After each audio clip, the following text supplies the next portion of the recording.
by? I hope you're doing good. Today, I'm finally going to be doing some streaming again. I've been super busy recently with a lot of stuff, making videos and that. Well, I'm excited to try something totally different today. It should be a lot of fun.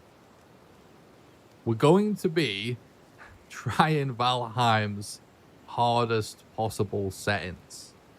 For those of you that don't know, I can actually kind of just show an example here. If we look at world modifiers, Valheim now has all of these different options for customizing how hard your playthrough is. And there's all of these presets, right?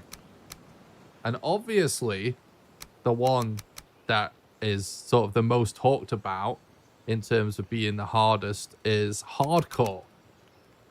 But there's something interesting about this, and that's what we're going to be exploring, in that actually things can be made harder than this. If you look at the hardcore preset, right, we can also reduce the resource rate by 50%, and we can actually increase the raid rate as well as banning portals altogether and turning on fire hazards, which is the new thing that makes it so that things can catch fire outside of the Ashlands, not just in the Ashlands. So that's what we're going to be trying. These settings are technically harder than hardcore, and yeah, the hardest possible Valheim settings to play with. So we're going to at least be trying this out just for fun today, and if we enjoy it, if it seems fun, I might carry it on as a bit of a series.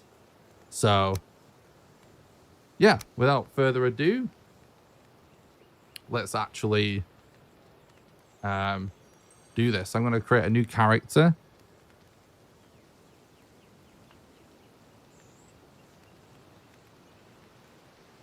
Call him Hardest Moon or something like that.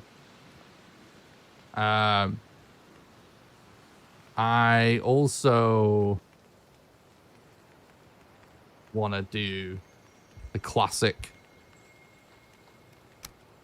hairstyle of the stream, which is a Ronald McDonald look. What's up, Scraptastic? Thanks for stopping by the stream. I hope you're doing good, bud.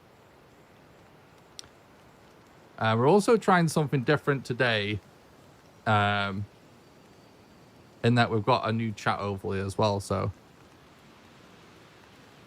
should be fun.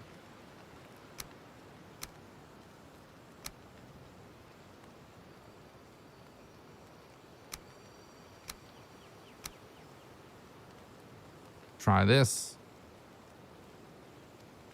Where's that Ronald McDonald shade that we like? There we go. What's up, Teambo? Thanks for stopping by the stream. I appreciate it. I hope you're doing good, dude.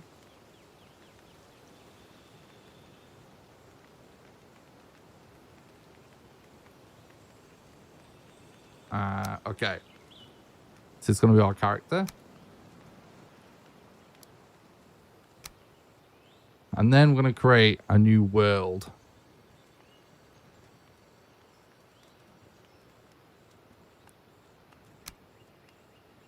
And change the world modifiers. We'll start with hardcore. Is everyone's chat messages actually showing up on the screen yet or not?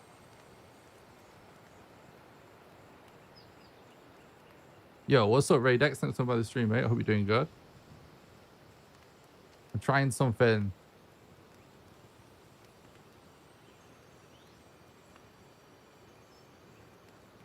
Thank you, Ray Dex.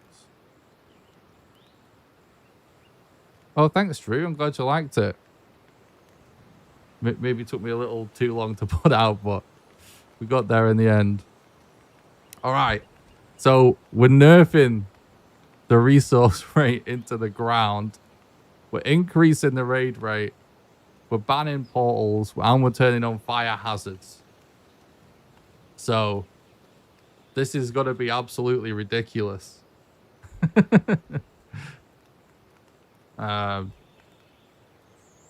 Yeah, we're going to be trying this out just today. I've not streamed in ages, and I wanted to do something kind of fun for my first stream back. I don't know if we're going to end up wanting to finish this, because this is basically just horrific. But yeah, let's make sure we got it right. Very hard, hardcore death penalty, half resource rate, much more raids, portals, fire hazards. The fire hazards is new, by the way, with the Ashlands update. It's one of the lesser talked about things about this, or about the update, is it adds this world mod. And I've tested this out, and it's pretty interesting. You know how in the Ashlands, like, stuff can catch fire if it's near lava and stuff? Well, this setting, this fire hazards, makes it so that can happen like in your base, even in the meadows, if something's too close to a fire. So your house can just burn down. So I think that's everything cranked up to the max. Let's get started. I'll try and catch up on the chat.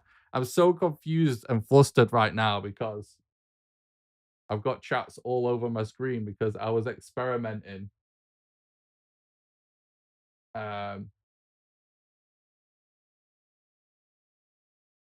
with this new chat overlay.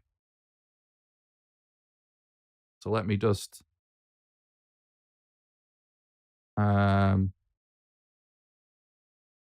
make things a bit less confusing for myself.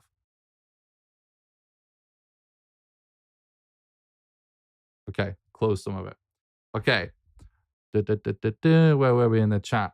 This seems like it will be fun to watch, but definitely won't be a play along. Yeah. I don't even know if I'm going to finish a playthrough, to be honest. Part of me really wants to commit to doing a playthrough, but we'll just try it today, and if we like it, we can continue it.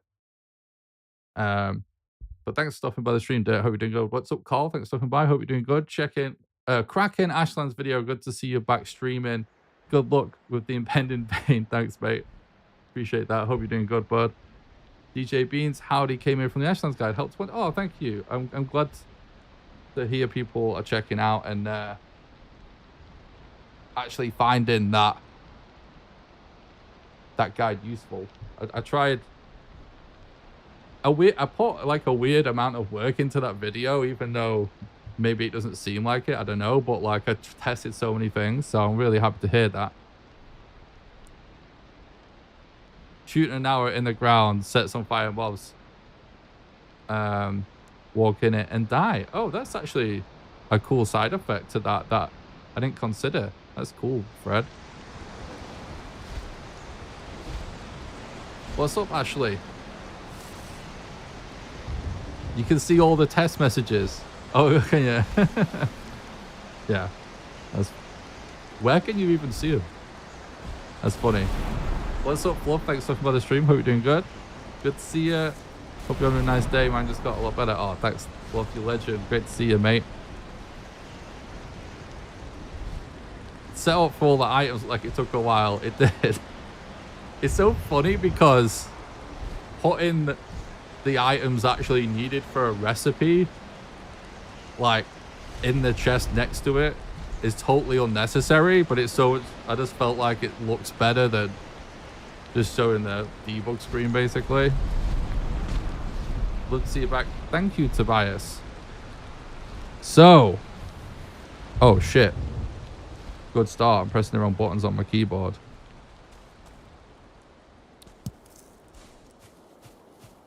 All right, so the first, I don't want to click on, let me turn my monitor brightness up because we're doing a rare daytime stream right now. It's so bright in here. Can't see what's going on.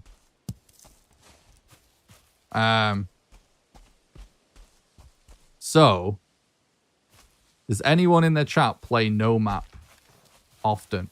Because I want to know that if I click this Vegetaseer, right, I know what it does is it pans the camera in the direction that we need to go, because obviously we don't have a map. My question is, though, is it just like it just does it once? Or does it do it every time you click it? I love the fact that I used black metal chest in the last video. Put tears of joy to my eyes. Nice. Looking great, Nick. I hate Nomad. I didn't say this was going to be necessarily the most fun for me. Thank you. I appreciate that. Every time you click it. Okay, thank you, guys. Unless they changed it. Thank you, thank you, thank you. I'm going to make a hammer just because I obsessively place the hammer from doing speedruns. So it's panning the camera.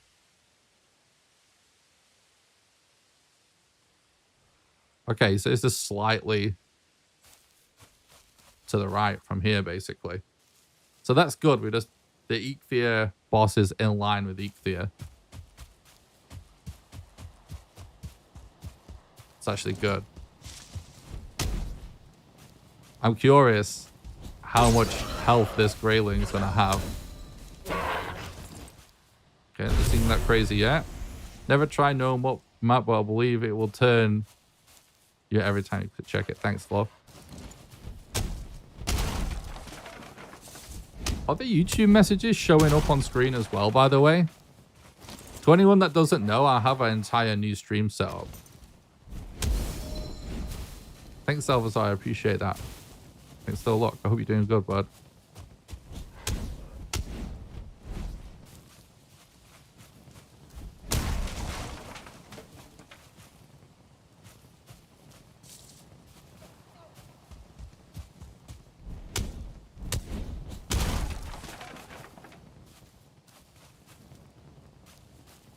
See YouTube as well. Okay, cool. Thank you. How do you milk the last boss?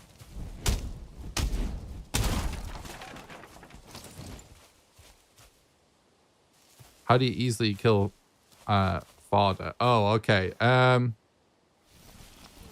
you watched my Ashlands guide that came out the other day? Because in that video, I show a way that you can do it, basically.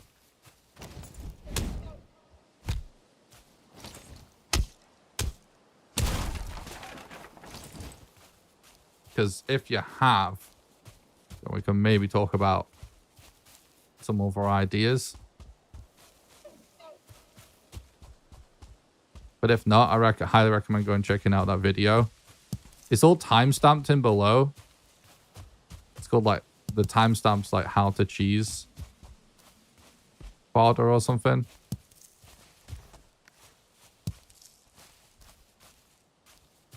Yeah, Fluffy just posted it in the Twitch chat. I should probably create a command for that. Are we going to see New Game or New Game Plus Ashland Speedrun soon? Yeah, I've been talking to Archie a lot about it, actually, because Archie has been setting up the new leaderboards. And so we're kind of like talking about... basically, Archie's done a load of awesome work, actually, to the leaderboards lately to tidy it all up. So I was talking to him about that. And... I think I'm actually gonna soon attempt some runs with glitches, because they've been re-added to the leaderboard. Because if you guys remember, for people that have been following Valheim speedruns for a long time,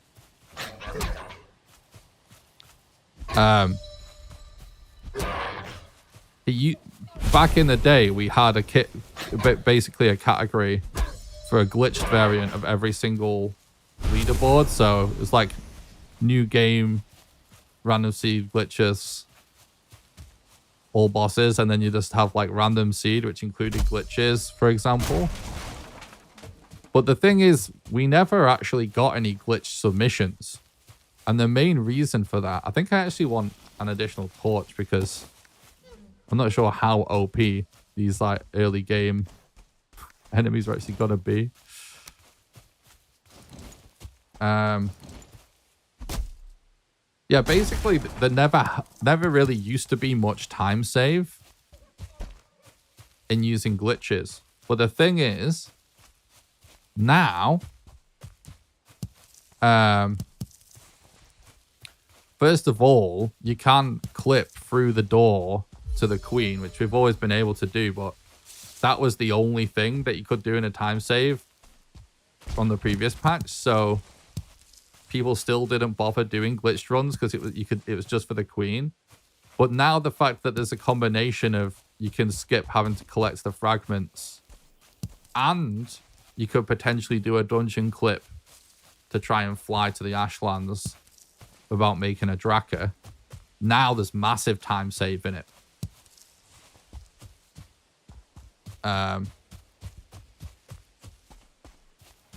So I think it's just a matter of time until that becomes a thing. So I'm going to start figuring it out on stream soon. The best tip ever? Oh, nice, Zelda. I appreciate that. What's up, Rainer? Thanks for coming by. I hope you're doing good. How do you plan on finding the stones back after you move away from them? Good question. I'm just talking and running around as if I've got a map because I'm talking to chat and I'm so used to like this part of the game, right? I'm like so on autopilot from all of the speedrun attempts of just looking for deer and stuff. So we might already be lost.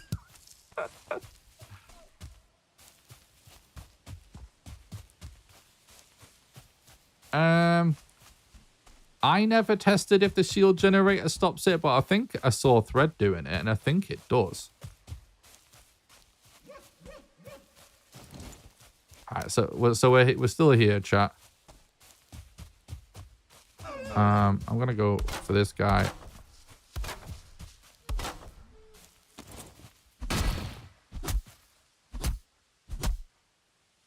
Because I want some meat.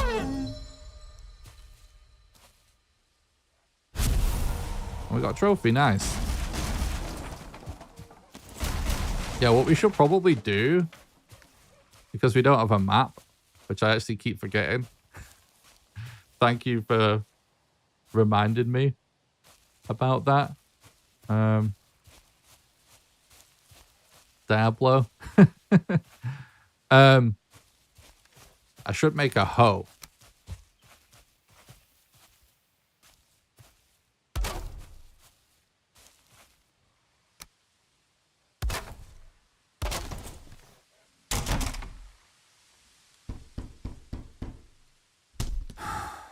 That way we can sort of path things out.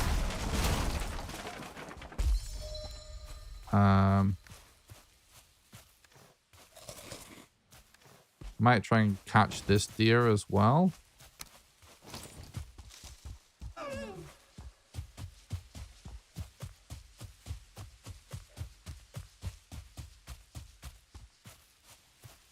Ah, fuck it. It's already running away, isn't he? Oh, there's a pig there. Perfect. So, I think it might be worth...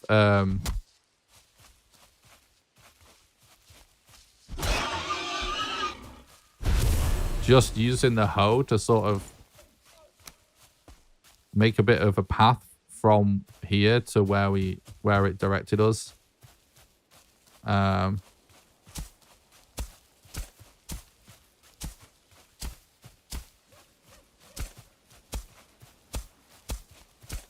Just so we don't get lost. I will stop and make some food as well, which I'm just gonna do now. Fuck it.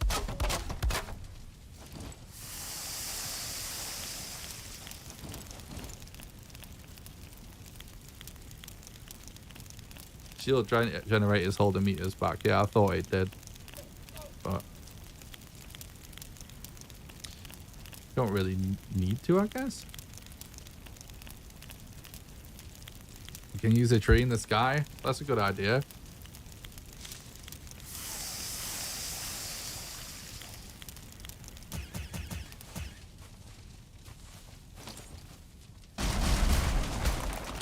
I think it always goes like east-west, doesn't it?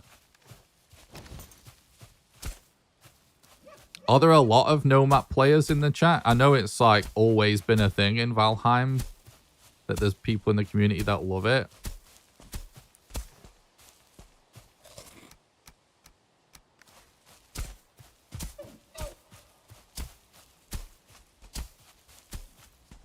I'm just not sure how many exactly.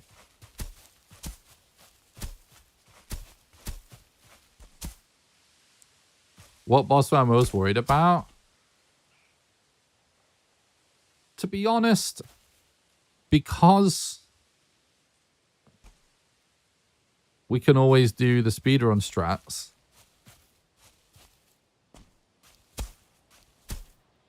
I'm not necessarily the most bothered about bosses, because worst case scenario, like we can just do speedrun strats on the bosses. However, there is one boss where the speedrun strat kind of requires death, which is bone mass, but I still think we'll be fine because we'll probably just do the old school cheese of we found this, by the way. You know, people that don't do the speedrun strat but cheese the boss have always just like built a tree house and just rained arrows down on him, right? So I'm not super worried about the bosses.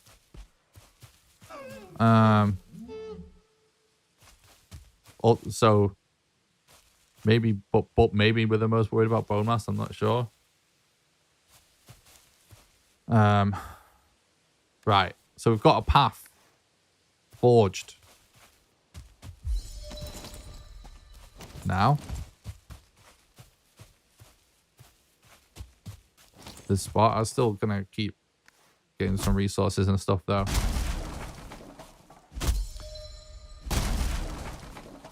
Obviously though, both with the Queen and Father, the sort of like easiest known ways to do it right now. You're not necessarily 100% safe, and because of how many times we've done like speedruns and stuff of this game, I'm honestly not too worried about the idea of having to redo like the first 5 bosses or whatever.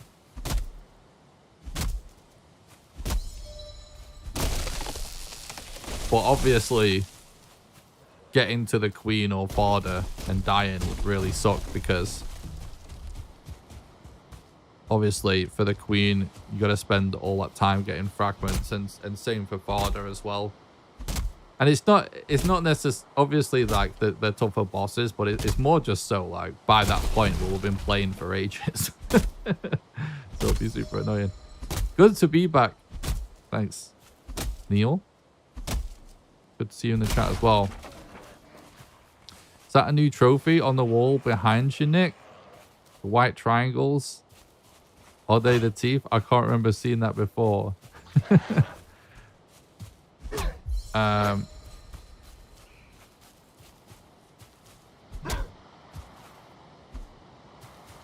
The triangles have been there a while. You might just be seeing it from a slightly different angle. This is the new PC though.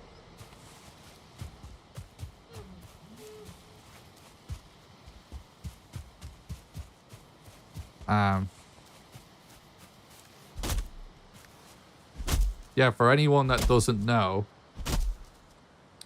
what has been happening in my life over the last few months, It's been absolute chaos.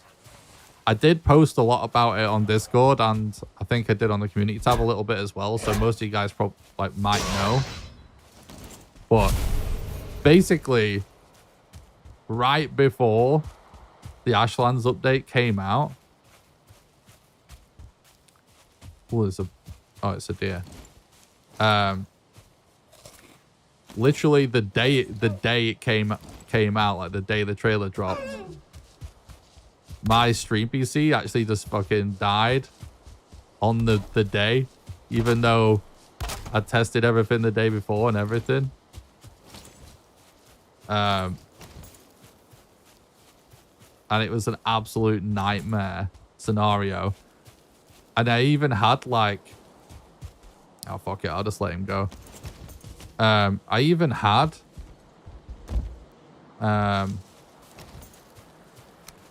like a sponsor that had already paid me with a video to like about the Ashlands, that they wanted it to come out as soon as the update came out, and I couldn't work on it. It was an absolute disaster. But with the help of the community, they all just freaking rallied around me basically and helped me buy a new PC. So I'm now completely broke because I had to spend everything else that I had. All the money I had as well. But we saved the day and got sort of back to it. Oh, there's a pig over there. Maybe we should be looking to skip the night as well.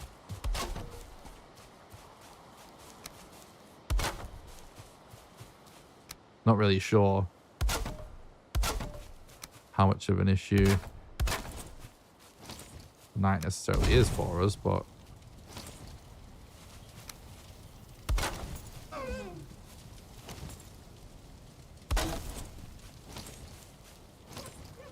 it's bullshit. Gotta love it when you build yourself like a coffin and the game thinks it's exposed. But it's always when it's actually not level. The game just hates your bed to not be on level ground, basically.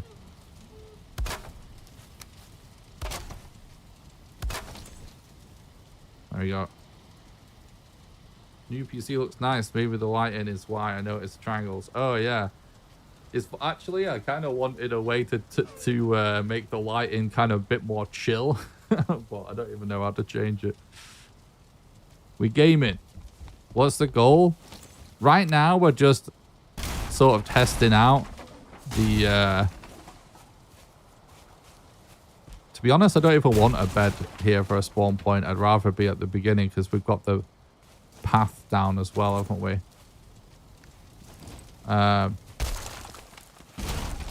Right now, we're just checking out the hardest possible settings in Valheim, because it's actually like one of those things that's not really talked about that much, because basically there's a hardcore preset, right? And that's like what gets talked about when it comes to sort of the hard setting of Valheim.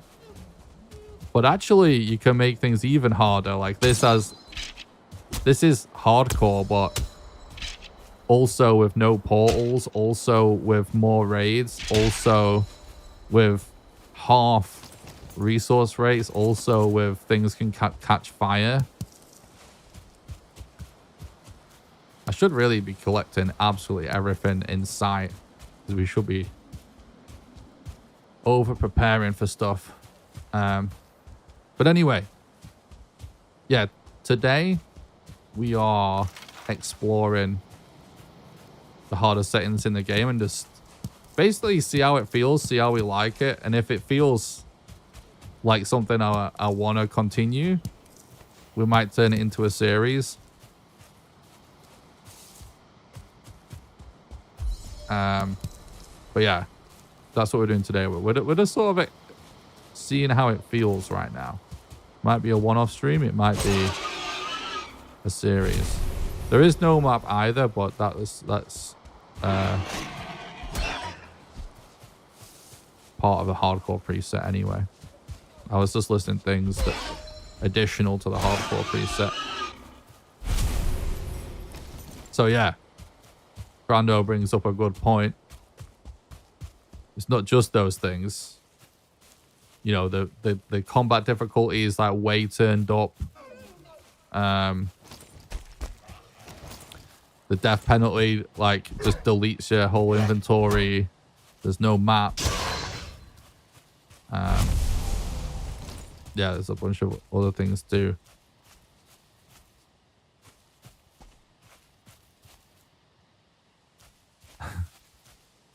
That's funny, Beans. GoFund.me/buy-nick-a-compass. What? Oh, thank you so much. You legends. Keeping the dream alive. Keeping the dream alive. Fluffy, thank you so much. GoFundMe/buy-nick-a-compass. True. Thanks so much for the $10, Fluffy Legend. Thanks for supporting the content and keeping the dream alive. You legend. And Zalvazar, thank you so much for the €5 super chat, keeping the dream alive. Thank you so much for supporting the content, you guys. You're absolute legends. Right, I'm not really sure what our next move should be. I think what I want to do is follow all path. I'll collect resources on the way. You know, we're still going to need some more wood and stuff. I think what I'm going to do is, now we've got a path to the boss, which we need because we have no map. I think I'm just going to head back to spawn and I'll build our first little starter base near spawn. It's not going to be anything fancy because if we do end up doing this as a full playthrough,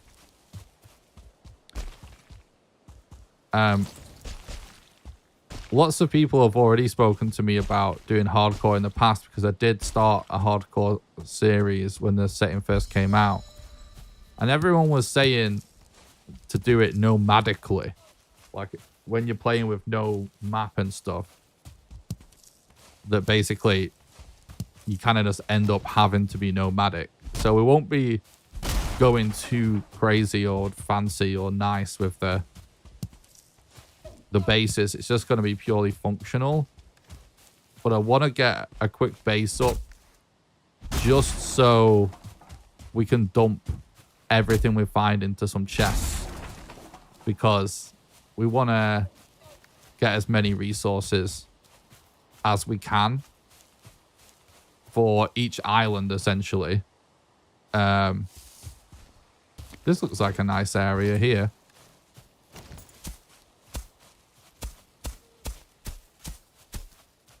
Some annoying rocks in the way, but yeah, so basically it's like on our starter island, I think the plan would be to, you know, just have a base here for now where we use it to, you know, to stock up on everything. And then it's like everything essential we pack into a boat before we leave, basically.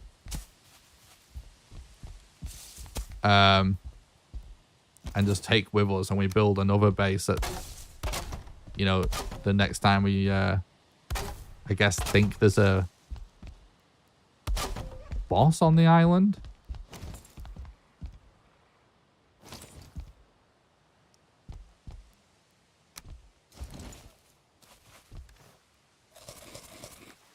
Full playthrough, pretty please.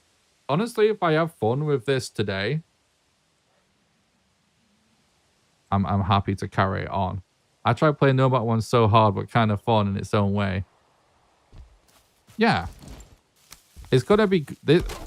So, I generally... I don't really, like, do much content around stuff like this, and it's...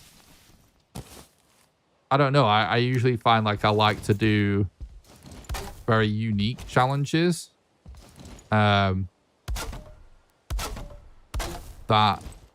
you don't see from other people on YouTube necessarily. But the reason I'm actually doing this right now is because we've never really messed around with world mods that much. We have a little bit.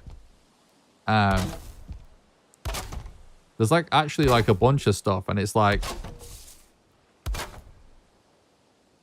I like that we're not just doing just hardcore, if you know what I mean. So I think I'm going to enjoy just the fact that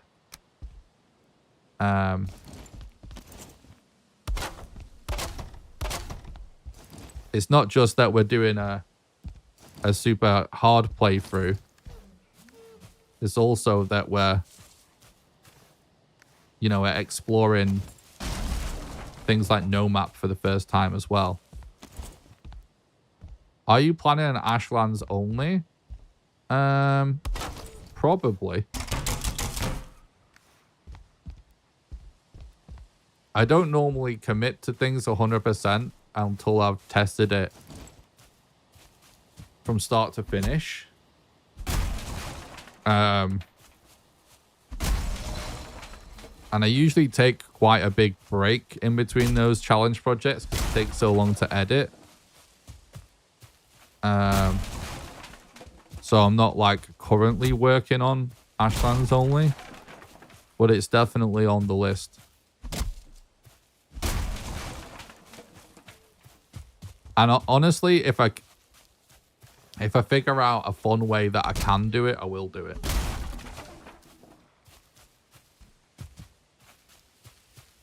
Hey Nick, how'd you find beating the Ashlands on the first playthrough? I thought it was really good. Because I've mostly just been making videos about it, and because I ended up being kind of behind playthrough content-wise because my computer died. Instead of carrying on my last playthrough, I just like spawned my character in with the gear from the previous biome and carried it on like that, which I know like lots of people kind of do that with Valheim updates.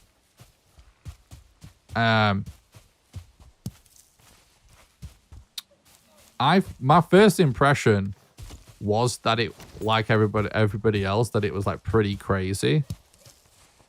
But once I got really comfortable using magic, I thought it was just really fun, basically.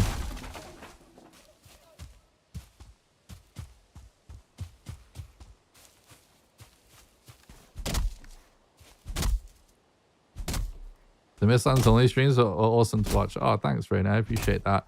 We're definitely going to be doing more crazy challenge streams and definitely more of the sort of like single biome playthroughs. Definitely. We're definitely there's still a lot more potential in other videos for that as well, so we're going to do more of that. And yeah, right now we're obviously trying to play on the hardest possible world mods. This might turn into a challenge video as well if we're enjoying it. But the only reason today that I haven't just come out and been like, I'm doing a full playthrough of this from the beginning, it's just I haven't streamed in ages. And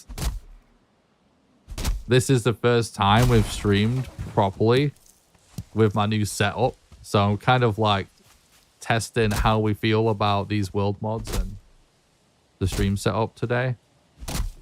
But if everything works good and we're having fun and this seems like it'd be a fun playthrough, we might turn this into the next challenge video even.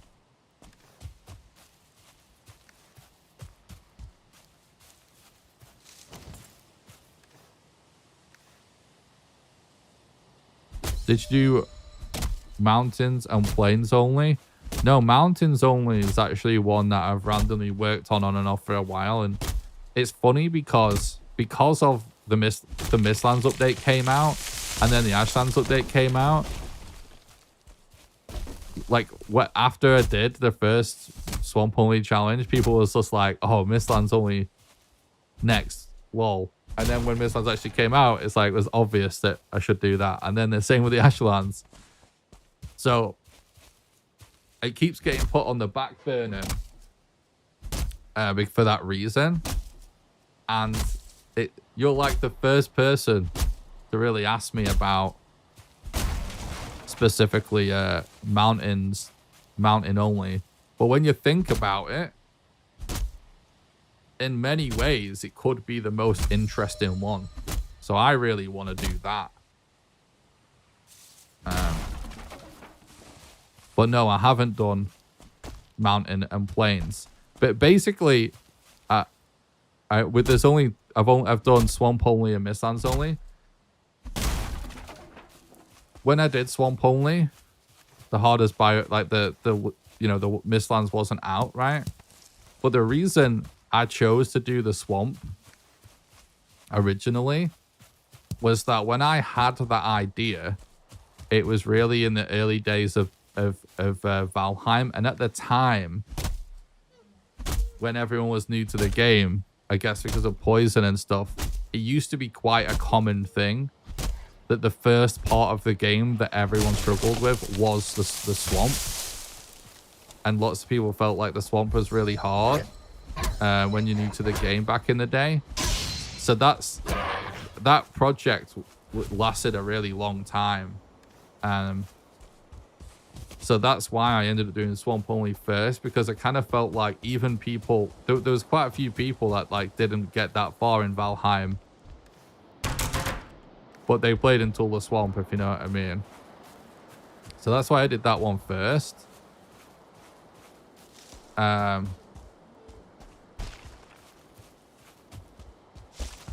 And then all that happened was the Mistlands just came out, and so that's what everyone was excited to see. And now we're in the same situation with the Ashlands.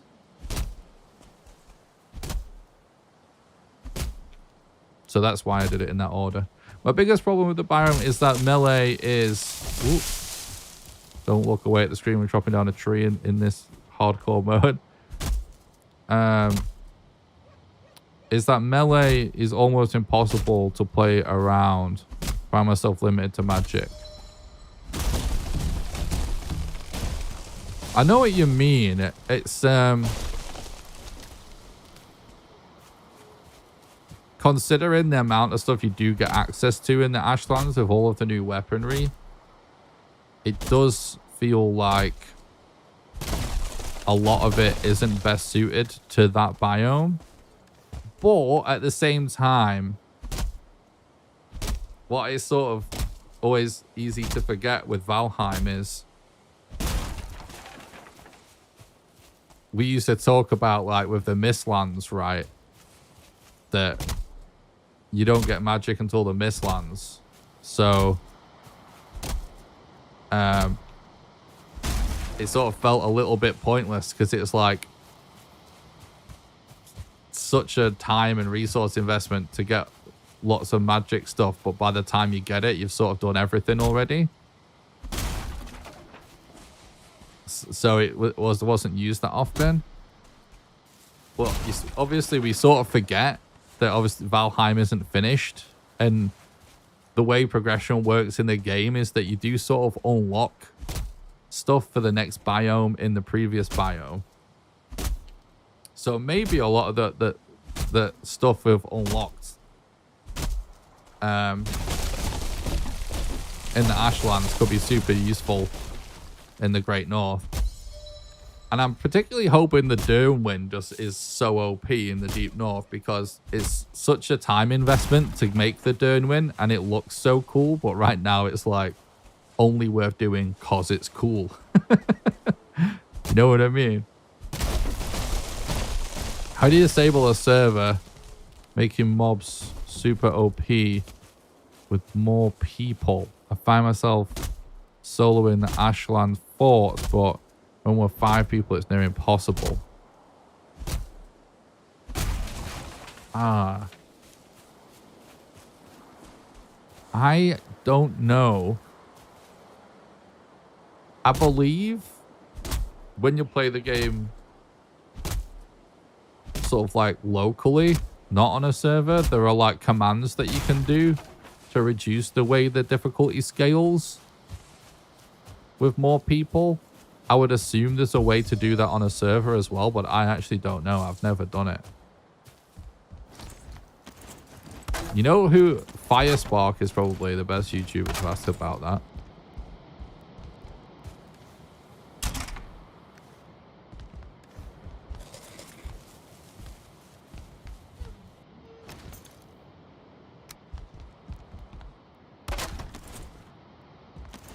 Right, let's just start just getting chests and stuff down for now.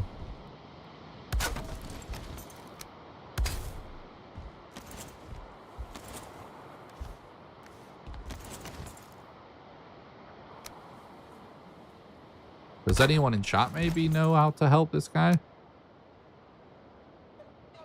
Basically wants to be able to turn down how enemy difficulty scales with co-op.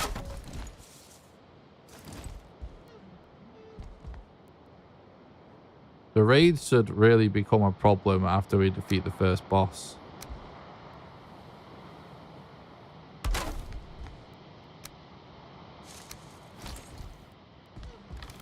All right.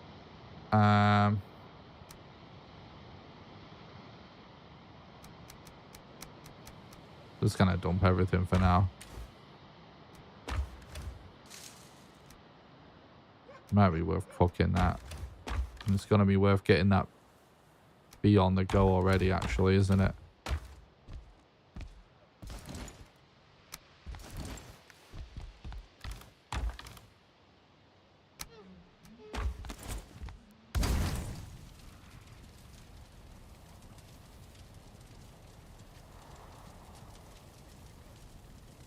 There's a console command to set player count for mob spawns. Maybe check that out. Oh, excuse me. I just knocked my mic. Lol. Okay.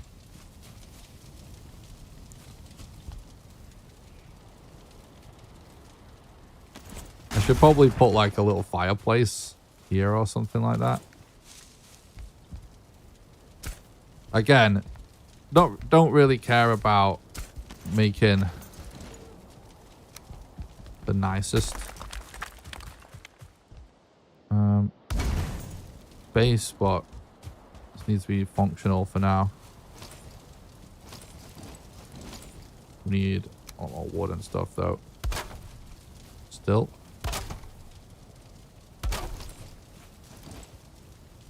When I fired this up, I was immediately just in my head thinking like, oh, we need to go fast. We need to go fast.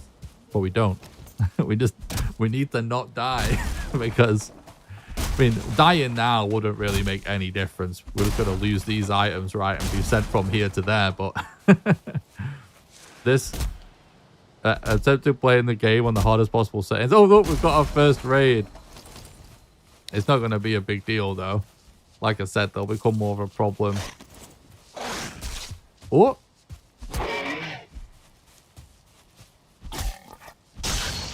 You can definitely tell about the combat difficulty being turned up.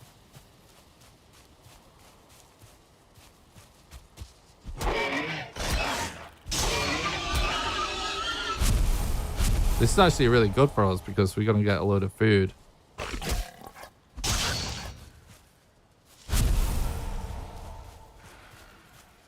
I really want to get like a path made that takes us to the coast because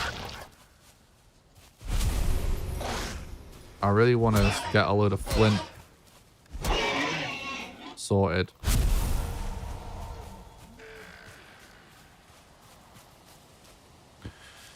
By the way, guys, don't forget to smash the like button if you're watching on YouTube.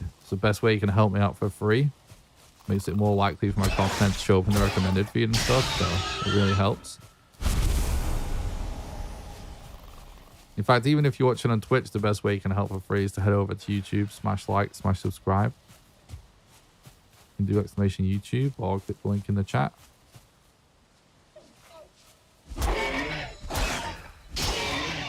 Well, I'm loving this raid. Actually, it would be awesome if it was possible to kind of bait more of these raids. Just to keep getting this meat. I think I'll probably go for both. I really like... Obviously, bow and arrows are so important. I want fire arrows. But I love the spear. I'll be using the flint spear for ages, so I'm gonna go for bow. I mean, we could just kind of YOLO the first boss. I'm not super worried about it. It's not the boss fight that I'm worried about. It's just like when you defeat bosses, that's when raids become more of an issue, so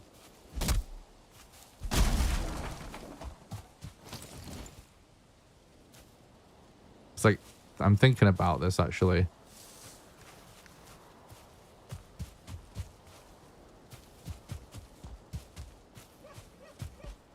Yeah, we should just dig a trench around this and probably just keep building this up or something. But we obviously need to defeat Ikdir to dig a trench, so. But we should cook some of this food that we've just got access to. Let's finish off our chimney.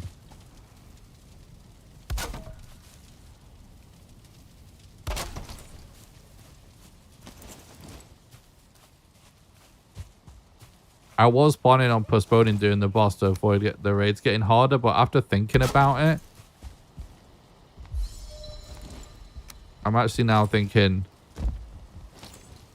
maybe I won't do that because I want a pickaxe. So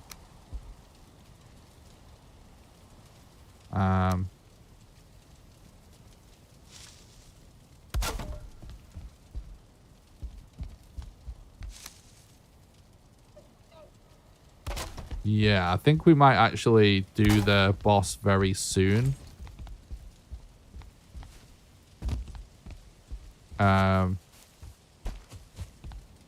So just rush the first boss. Well, not necessarily, not rush it, because we could literally just do it now, but we'll just we'll do the first boss, and then what we'll do is I'll grab the pickaxe and just immediately dig a trench around this. Then we've got better raid defenses, and then from that we'll probably, you know, only do the Elder once we've gotten everything we need sorted on the island. Probably. Kind of depends what we find.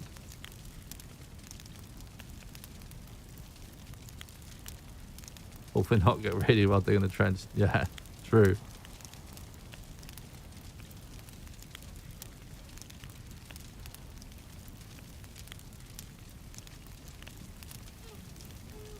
I'm happy the thing with chat and stuff on screen seems to be working well, because it's so much better than what we used to do. Because it combines it super well as well for me.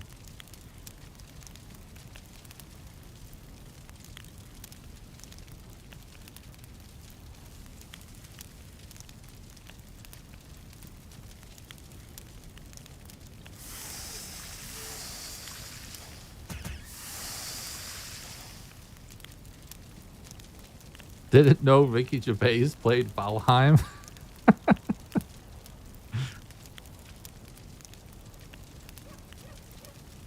That's hilarious. Are you going to do any community service streams in the future? Yeah, definitely. Not got any scheduled yet, but we'll always periodically do that. Oh shit! I forgot about this. Oh no! The first fucking twist with this world modifiers that I forgot about.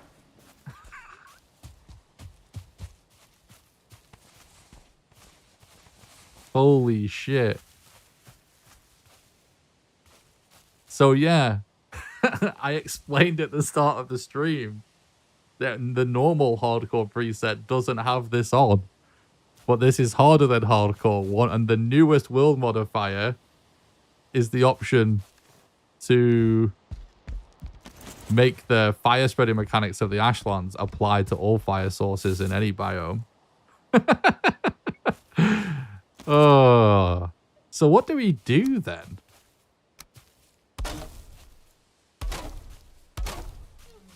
We just make an area to cook.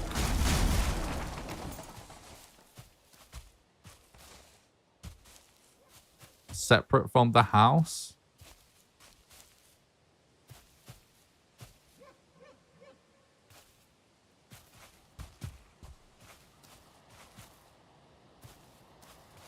Larger chimney.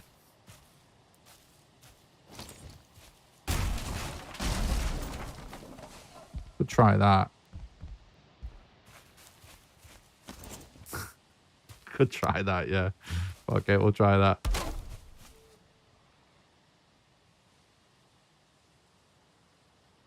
Yeah, I guess we'll do. Yeah, we'll do this for now. We'll see how it works. We're in sort of new territory a little bit here.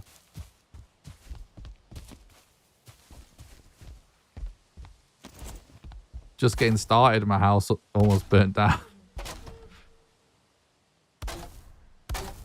I guess actually, this should just be enough.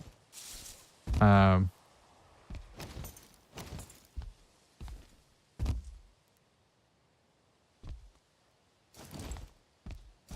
we need more wood anyway. But yeah, if we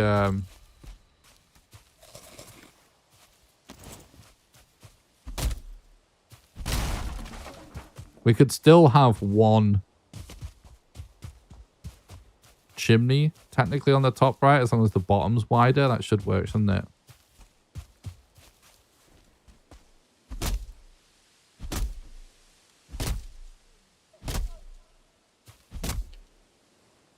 That was pretty funny, chat.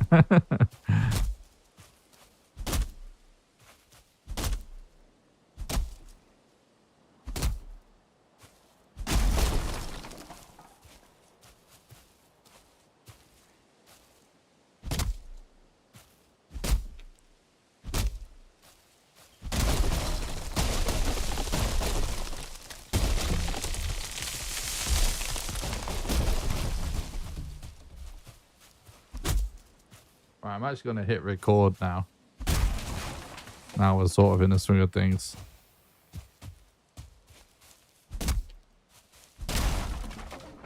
I did get a new PC, yeah. My PC broke.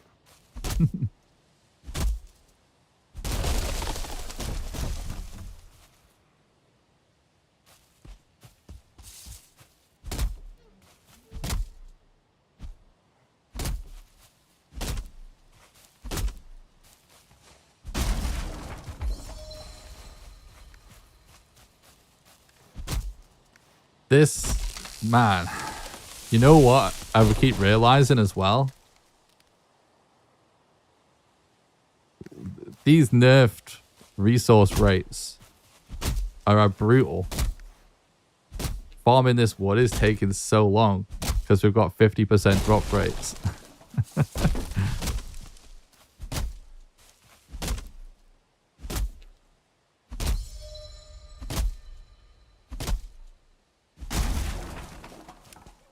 Definitely going to be an interesting one.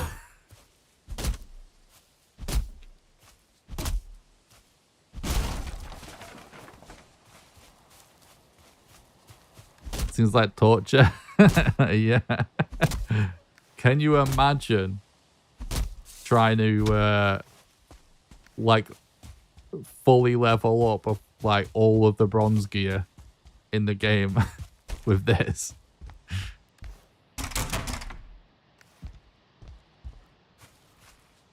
It would just be absolutely ridiculous. Right. If I just make...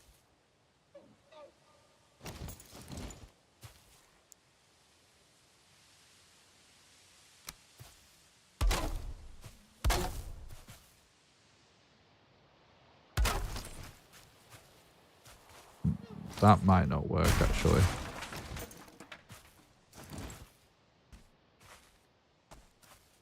Yeah, let's go on the roof.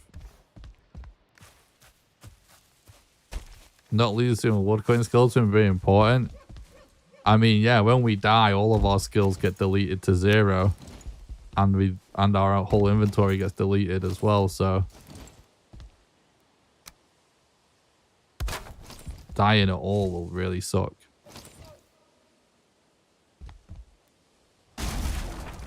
I think we should be able to just kind of do this, right? That should work okay.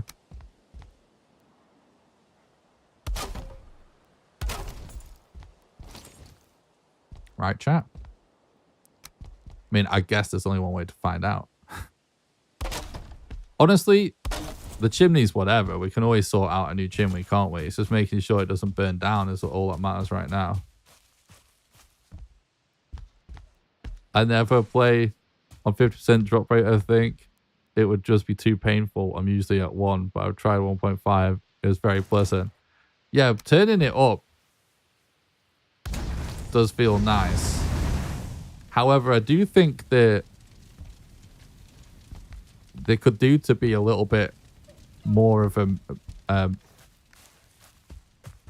mid-range. Right now, I feel like the way the slider works for resource rates, it's like the options are normal,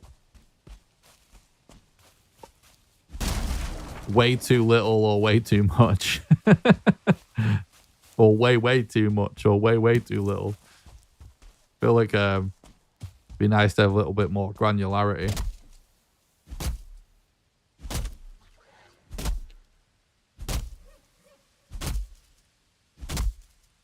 It's kind of chill though. I forget, I experimented with an idea for a series once. I never ended up doing anything with it. But it was just like with a few mods and world modifiers. And one of the things I did was just buff resource rates, because the kind of idea of it was that it would be more sort of like progression and combat orientated. Because the sort of concept of the idea, the content I had was like, once you've played Valheim like 1,000,000 times, you don't necessarily want to spend half your time gathering resources. 18 wood!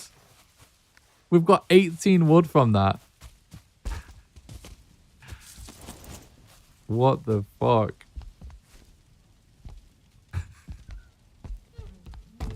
What the fuck?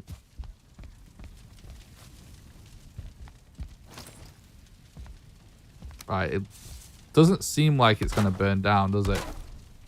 Oh, the ground's getting hot around it.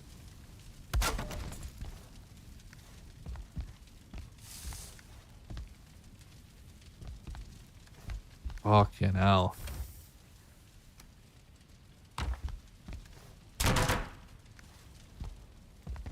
Well, this seems like it's going to work anyway.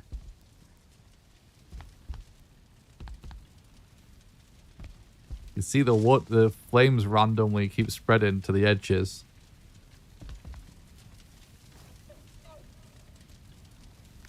I wonder if it would do that if it was like stone floor.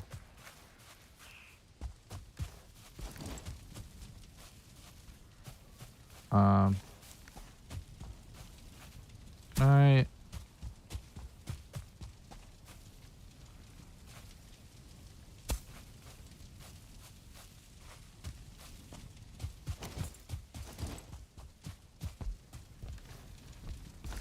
kind of want to bring this back bit up a bit. There we go. That's better. What time of the day are we at? It's getting late, isn't it? Quick question. After beating all bosses, mini bosses, collecting one of every trophy, one of every food for a big table, what do you do on a server with friends in Valheim? Group build projects are the most fun thing that you can do in Valheim, especially big ones that require resources that are hard to get. Like, one of the most fun activities I feel like we've done on the server was when I did a build and I requested certain resources for it. And for example, I wanted to use the keys that the Elder drops as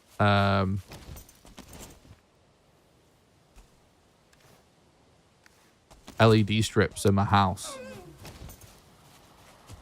And so we just killed the boss like a ton of times. Don't say fish. No, fishing's so shit in the game at the minute, in my opinion.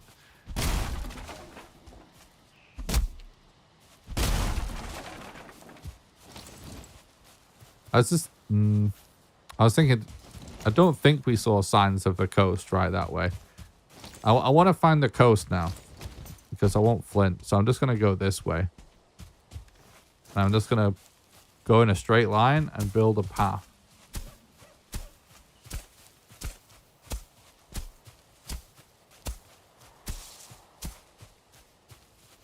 You love epic builds like that? Yeah, it's really good.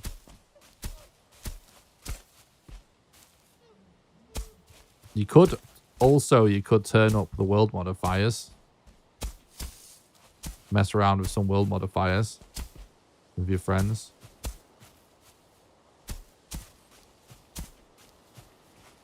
You know, you don't have to stick to the presets. You could just experiment with you know, changing resource rates or enemy difficulty or death penalties. Map, no map.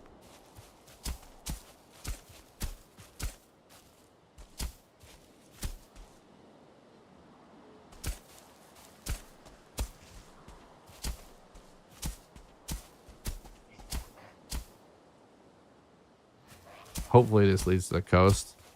My only logic right now is that we're sort of going in the opposite direction that we went last time, and that didn't lead to the coast, so. I mean, every direction will lead to the coast eventually, right? It did! Yes!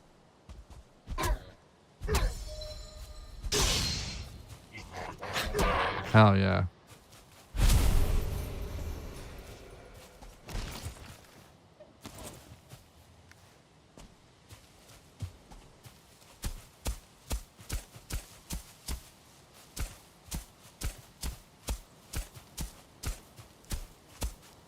Just died for the first time in the Ashlands. Welcome to pain. What's up, Mike? Thanks for coming by. Hope you're doing good, dude. Good to see you. Awesome Ashlands vid. Very comprehensive. About halfway through. Oh, awesome. Thanks, dude. Appreciate that. Yeah, I'm glad people are finding that to be useful. Whenever you make a video, as soon as a YouTube video, right, gets to like 30 minutes, over 30 minutes, like that one's like an hour 20-ish or something. By the time it's an hour 20, it really does get harder to make if you're actually editing it. You know, obviously you can just do videos with no editing, but the fact that, you know, every time you watch it, you got to sit there for that amount of time. So you just end up having to edit it in chunks, and then arrange like viewing parties basically for your own video to sit there and watch it. It's definitely a bit much, but I wanted it to be comprehensive, so I'm glad to hear that. Flint, this is what we came for. This is so good, by the way, that this paid off. So good.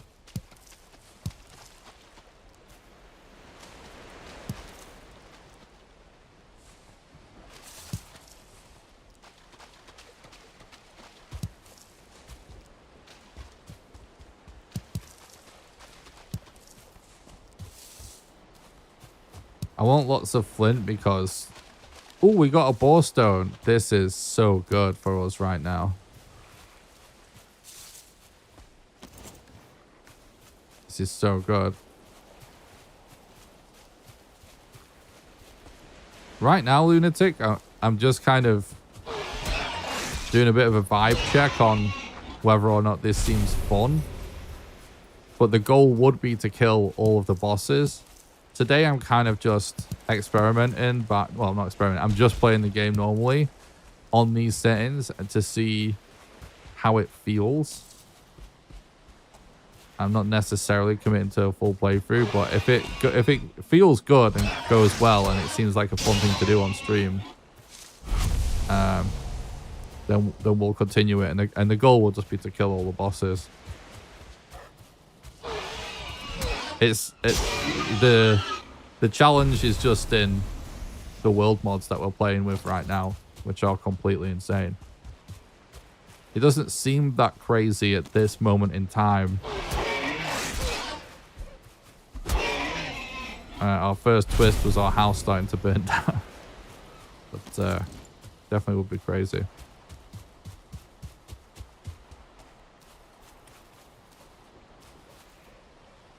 Looks like we've got a pretty big starter island, which is probably for the best.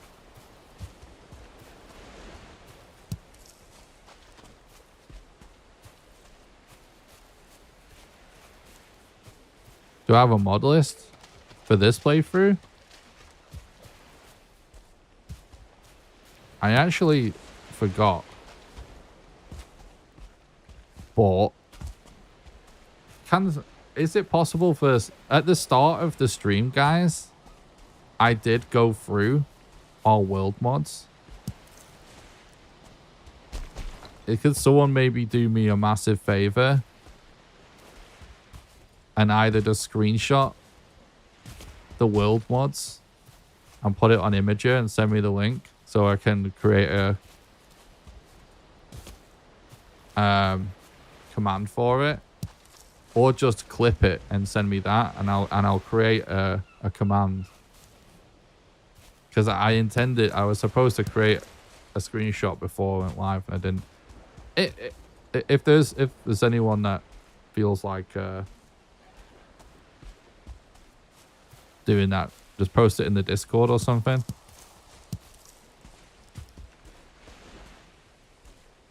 And let me know in the chat. If not, I can maybe do it myself later on. Right, our first grade wars. I kind of want to fight these just out of curiosity to see how much of a problem they'll be. That was quite a lot of damage.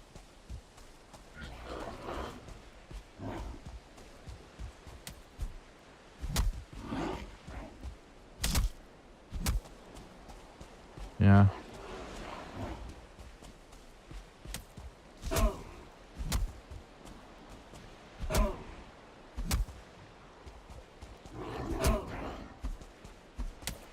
Their health doesn't seem that insane.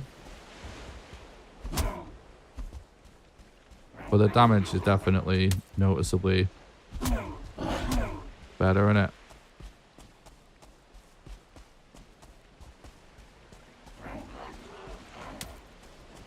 Oh, thank you, Fred. Don't worry about the link being deleted. I can see it, mate. Thank you very much. You're legend.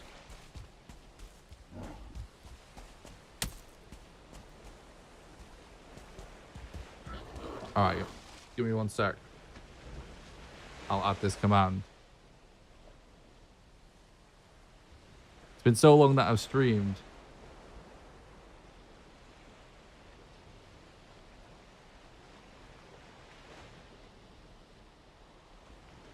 That I don't even remember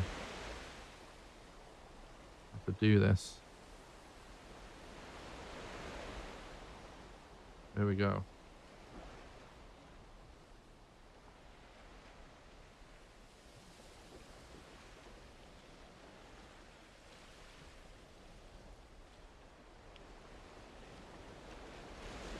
Add command.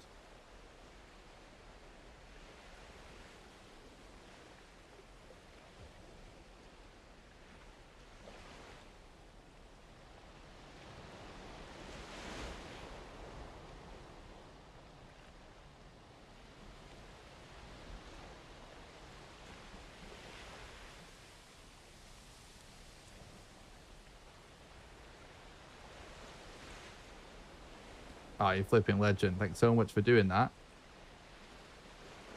So now you should be able to just do exclamation mods in the chat.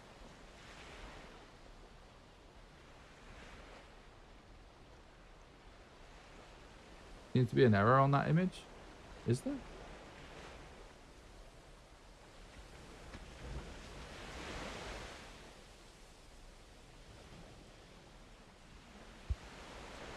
Very hard, hardcore. Oh, it looks right to me. Thank you very much again, Fred, you legend.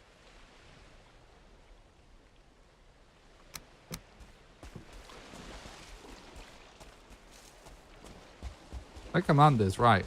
Right, chat?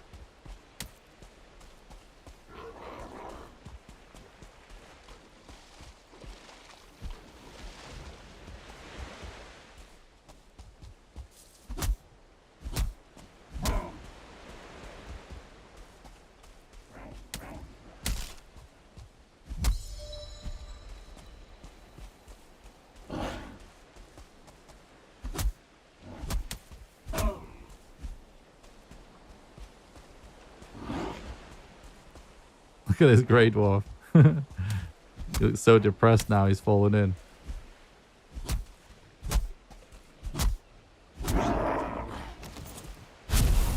Alright, well, we know our way as well to the tiniest... I was going to say to the Black Forest, and then I realised it's the tiniest patch of Black Forest I've ever seen.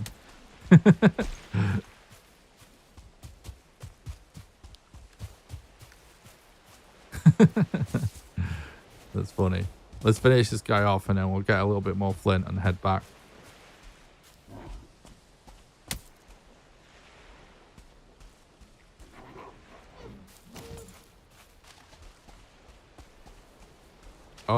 Oh, nice one. Thanks, Mike.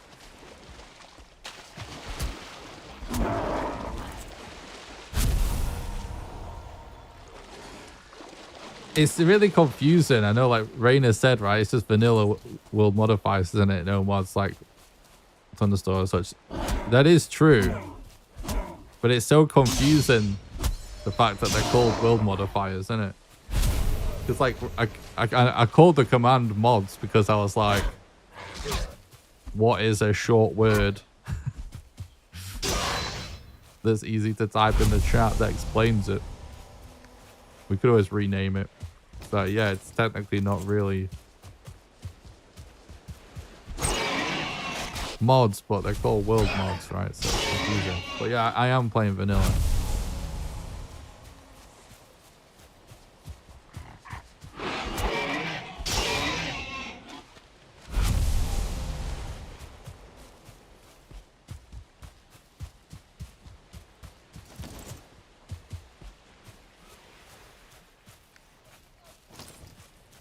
Could try and trap this guy, maybe.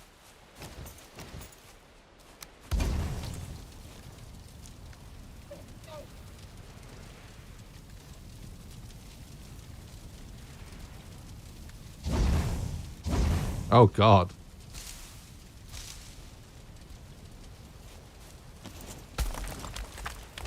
Well, I mainly just wanted to get dry, so...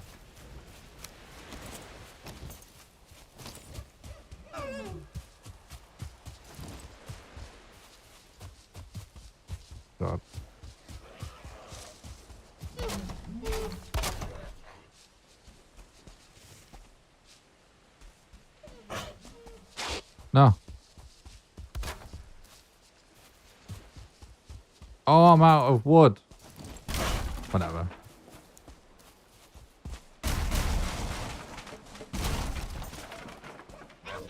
Oh, I shouldn't be doing this anyway. I'm gonna get fucking lost. Keep forgetting we've got no map.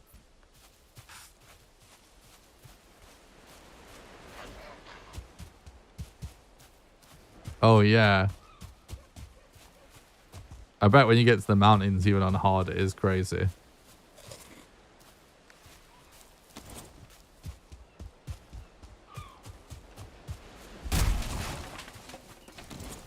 Hang on. We should just head back now. It's going to be nighttime soon. I forgot that I wanted to keep getting more flint. But we made a path because we don't have a map from spawn to the coast. And then I just hugged the coastline so we don't get lost.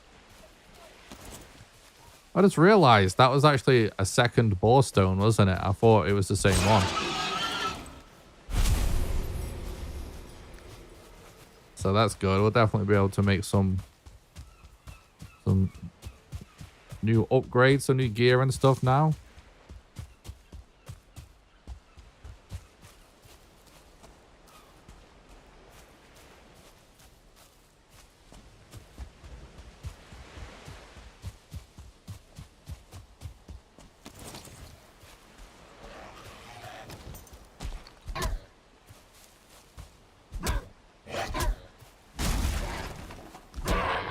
Oh yeah, you know something kind of funny as well? You know, my PC died and I had to like redo my whole stream setup. When I finished sorting everything out, then my mouse broke.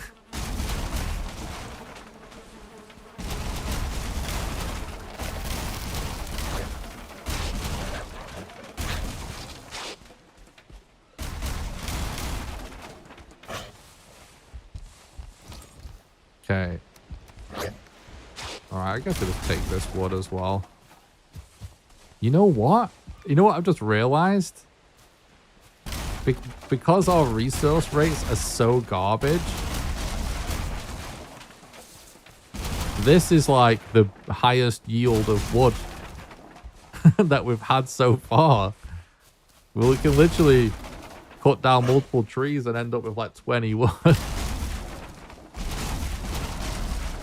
Is this a one live playthrough? Haven't decided yet.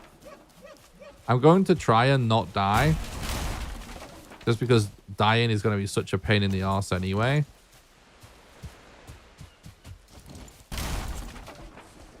But the thing is, it's going to be such a long playthrough to do without a map and stuff. That if I do die, I don't know if I'm going to want to reset. I might still play it out.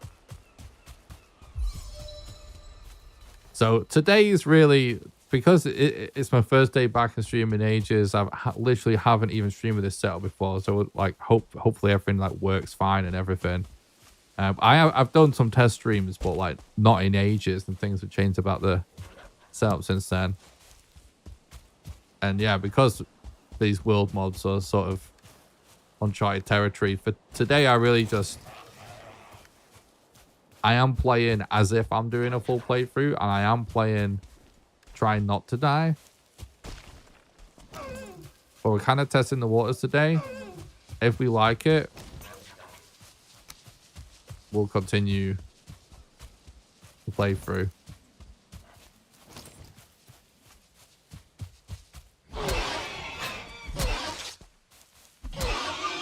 How do you cross an ocean and find your way back? You can kind of use... Oh my god, where's the path that I made? I need to stop chasing things. You can kind of use the tree in the sky as a bit of a compass. Oh, we're back here anyway. And yeah, some people are able to kind of like hold it in their memory. But everyone that I've spoken to that's actually done playthroughs like this, they all say they do it nomadic. So they basically, they don't find their way back. They just don't bother doing that. They just make a new base every time they travel to like a new boss area, essentially.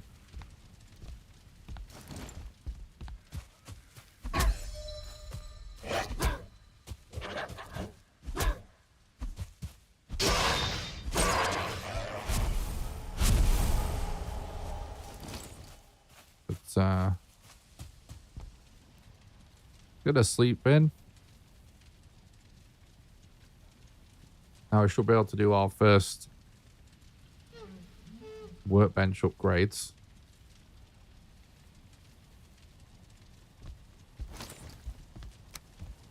Oh, I forgot about bees.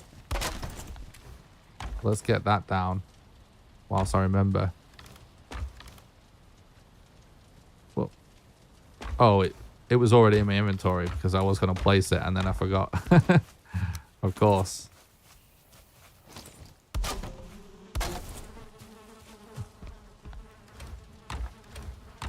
Right, then. Crude bow. Boom. Insert. What other mats have we got in here?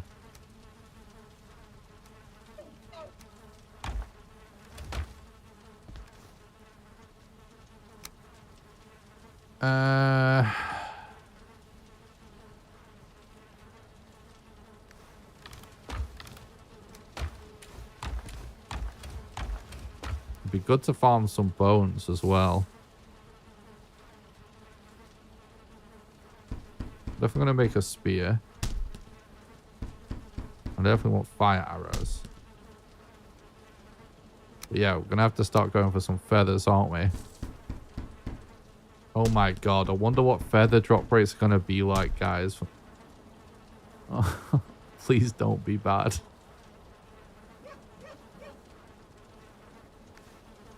Please don't be bad.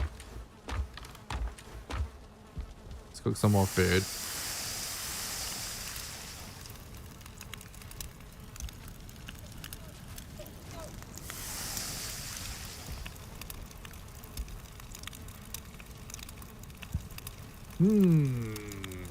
Oh, I stood up.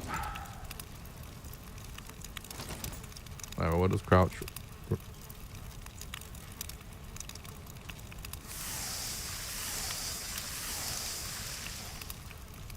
Okay, okay.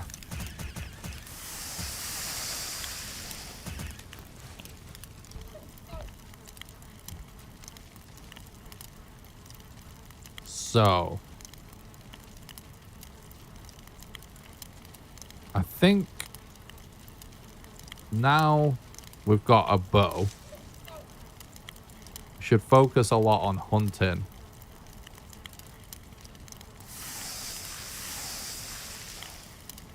Because we need another trophy anyway. But we should be trying to do this upgrade as well. So we need some more deer hide for that and more leather for that.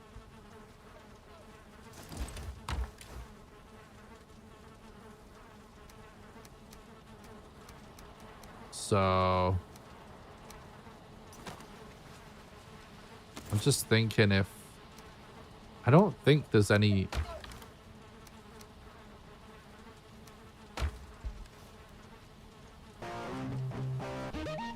I don't know. I don't think, like, this leather armor is even worth bothering with, honestly. Thank you for the follow on Twitch, by the way. Oh, Scoots. I appreciate that.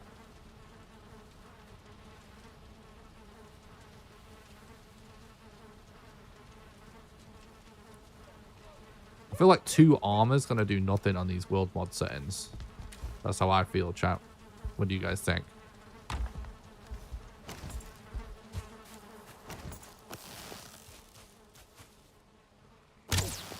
What's kind of interesting as well about the idea of your stats being deleted when you die sort of incentivizing you to never die, is that it kind of does incentivize just grinding skills in a way that, you know, normally you can just like do a lot of it naturally and just like grind a little bit right here and there.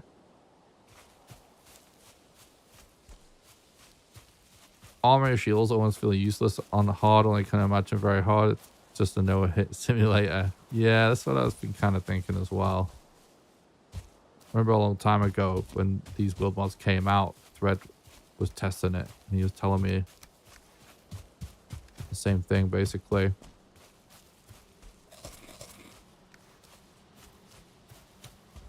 I think if we want to farm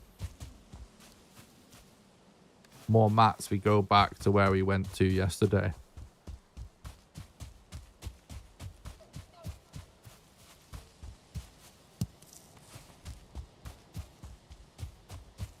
Mr. Rollcliffe, nice to see you live again. Oh, what's up? Well, thanks for by the stream, mate. Hope you're doing good. Nice to see you as well.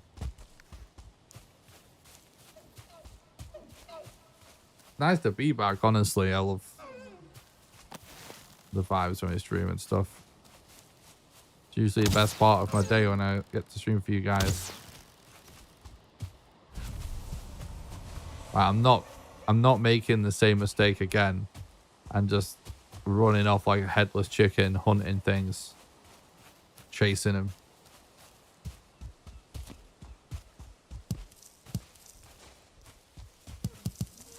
I do need to be more conscious of like just collecting everything basically, but also not getting lost.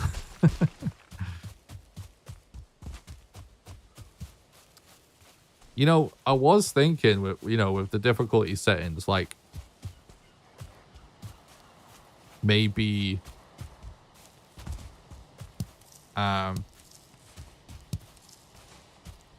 you could like skip ahead and push two trees into each other to not get some fine wood early and stuff like that. But the fact that our resource rates are so nerfed, I just don't think that's worth it. Oh, we've got another borestone here. This is our third one. That's crazy lucky.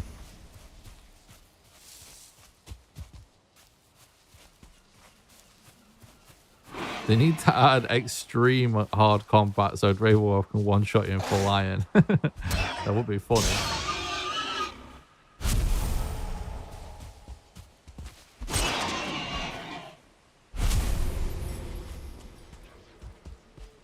I know there's a mod to increase like the starred enemies way beyond. You know, you can have like 5-star enemies or whatever, and I think you can basically change the spawn rate of them and stuff like that. So you could probably accomplish that with that mod.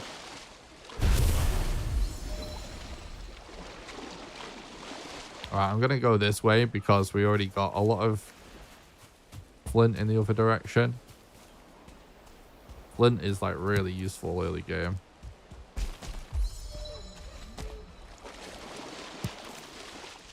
Because the flint axe leveled up is actually very good.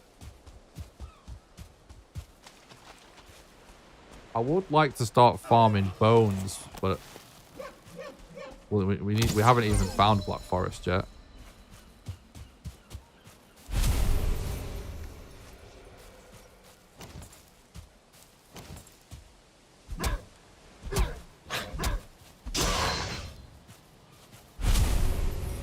I'm personally a hard combat permadeath enjoyer.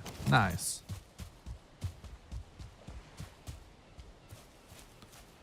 Yeah, honestly, all I did for the longest, all I have done for the longest time since Valheim came out is speedruns and just weird and wonderful challenge runs.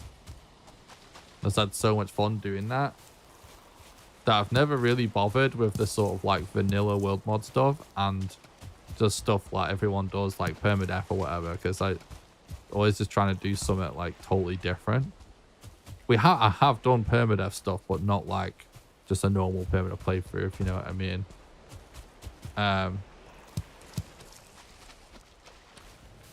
But yeah, now there's been like so much content added to the game, and yeah, with the world mods and stuff, it just now I'm like hyped about doing it because I feel like there's enough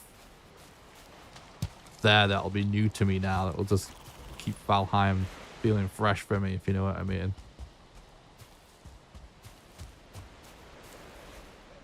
There is actually multiple first-person mods. I actually did a speedrun in first person. You can find it on my YouTube channel. Still waiting for more variety of weapons in the early game. I agree, that would be cool. I would love some sort of really basic early game magic. Just like a shitty wand. It would be so good.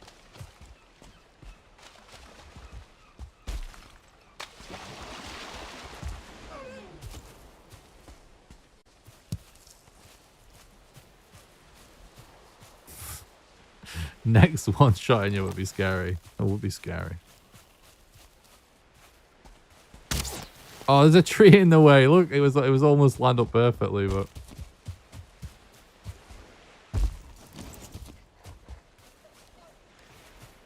honestly, we should probably every time we see a building try and chop it down because our resource rates are so freaking nerfed into the ground. Oh. Oh my god, he didn't one-shot him. Holy world mods, Batman. Oh my god, look how fucking close we were to hitting him again.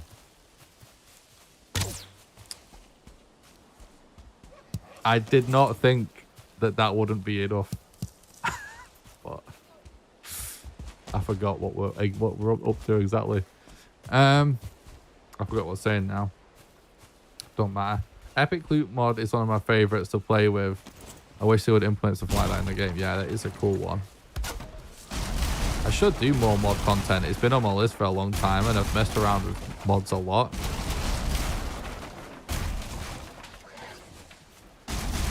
I have like a gigantic list of video ideas. I'm always coming up with new video ideas and I spend a lot of time like brainstorming and stuff. And there's always a few ideas for modded Valheim content in there. Just never end up pulling the trigger. Still so much content just for vanilla I would like to make. We should probably do it.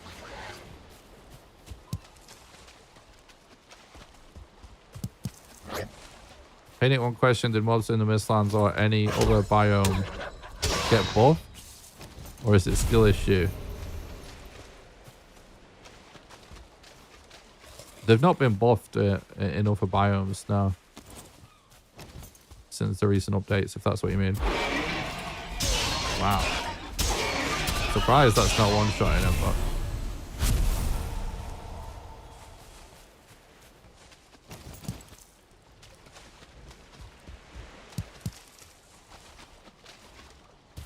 Okay, okay.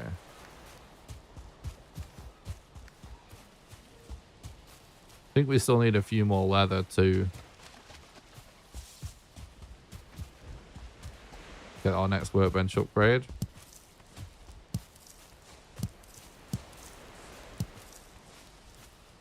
Haven't been paying attention to birds much. What's up, Sea-Wage?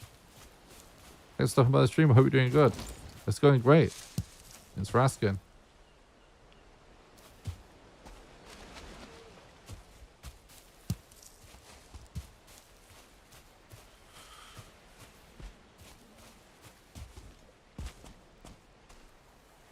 Right.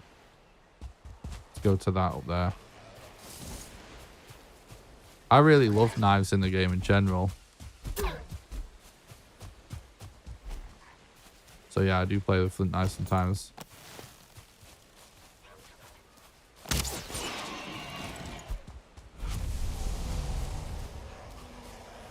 That's it. The first knife I love knives, but the first, oh my god, did we get nothing? Fucking these drop rates, bro. Yeah, I usually just get Abyssal Razor.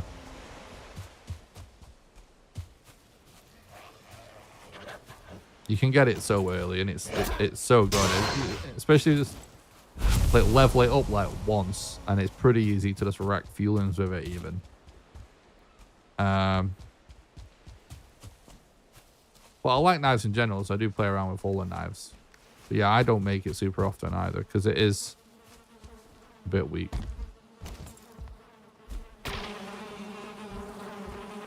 Abyssal Razor is sick though.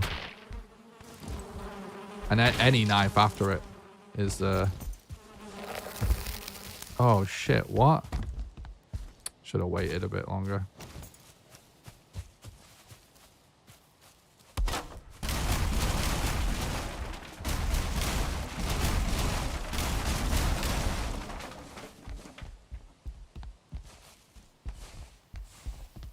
Speaking of which, it actually might be a really good idea to spend the day just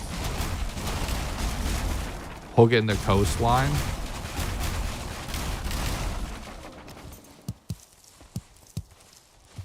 Just scouting for Leviathans off the coast once we've got our pickaxe and you defeated the first boss.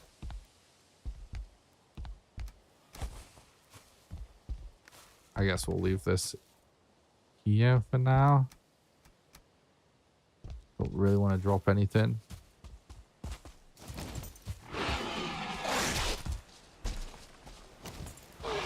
But maybe I'll make a chest just in case we do come back.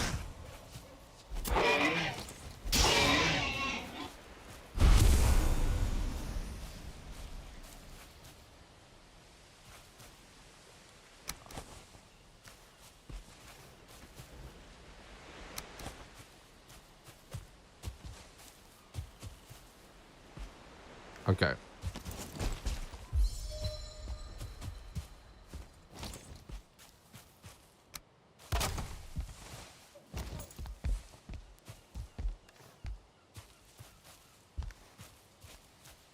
There we go, we'll just leave it like that. We don't need to put anything in the chest. The chest is the wood. Where is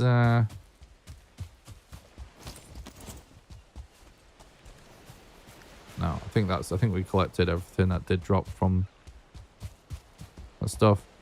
Is this hardcore? It's actually harder than hardcore. That's the what I'm testing today is the absolute maximum difficulty world modifiers. And the reason I'm doing that is sort of just I'm kind of just thinking about how it's kind of interesting that the world mods go higher than hardcore technically.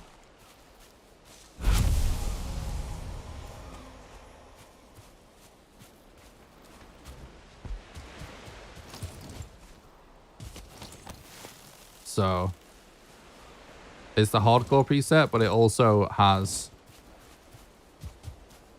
50% resource rate. Oh, fuck it, this bird's already looked at the new fire spreading mechanic, which has already been a pretty funny twist because my base started burning down. No portals.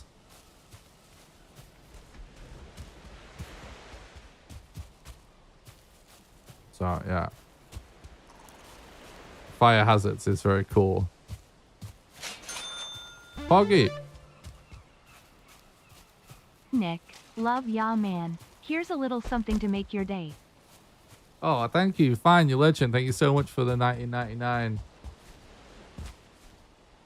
super chat. You legend. Thanks so much for supporting the content and keeping the dream alive. You legend. It's very generous. Thank you. I keep not paying attention to goddamn birds, man.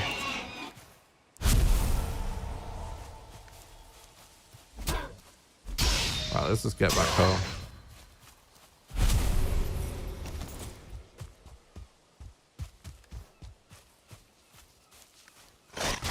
It's honestly so nice to hear from all the regulars of the stream again.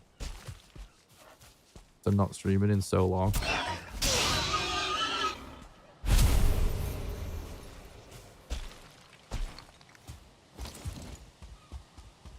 Full masochist mode, true.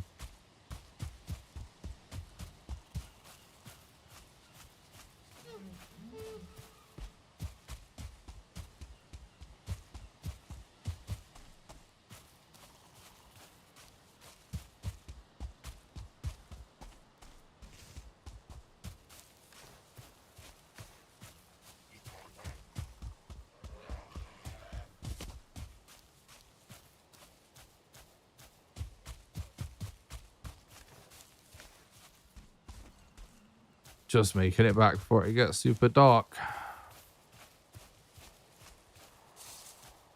That gets such a good weapon. I would rank it higher than S tier if I could.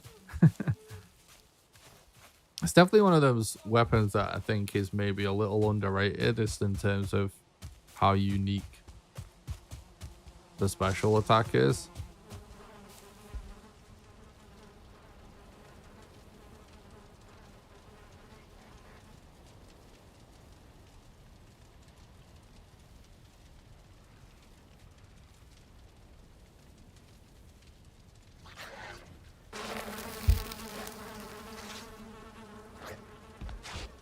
What are you doing?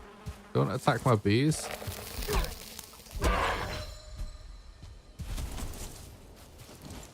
All right. Where are we at? Are we seriously one leather off being able to do another? We are. Let's make a flint axe anyway. I'm gonna upgrade this. Upgrade this. Upgrade this. There's no point in upgrading that.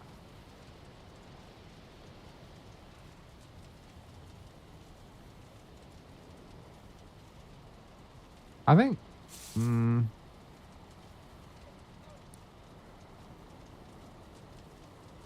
I think the block.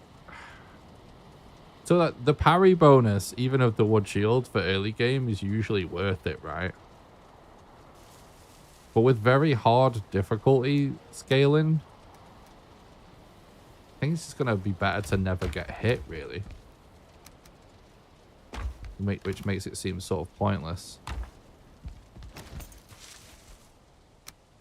You know what I mean?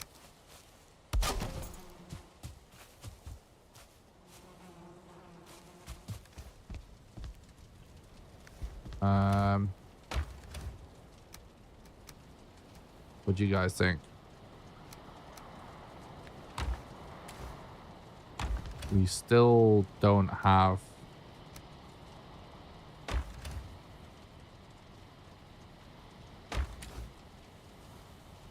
more feathers. We are gonna have to start being careful about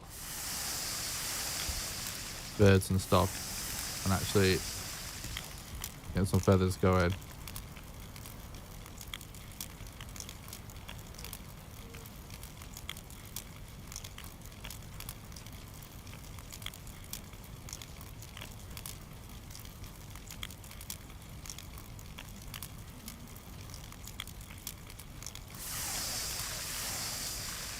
Permastagger's not a joke. Oh, yeah.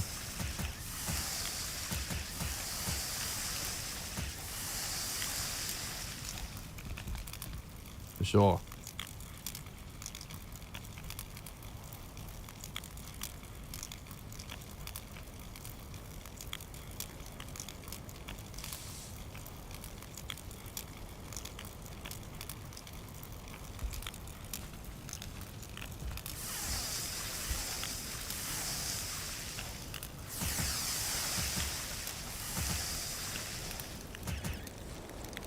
Yeah, the lightning pole arm in the Mistlands is actually really good. Again, it's super underrated because its secondary attack is actually what's like super OP. So it's easy to overlook.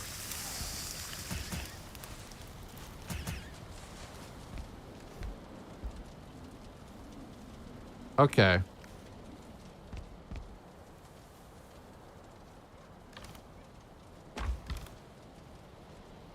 So we still just want leather, basically. I think we still want flint as well. Just leather. So we can continue to upgrade some more. So, more of the same, really.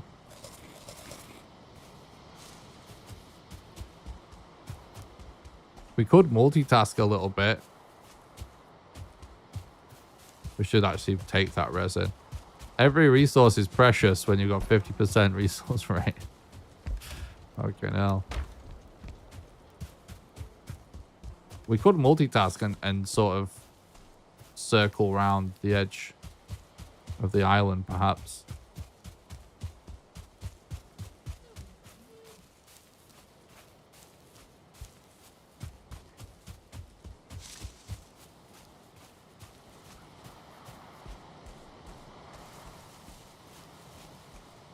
Yeah, exactly, Lunatic. Yeah.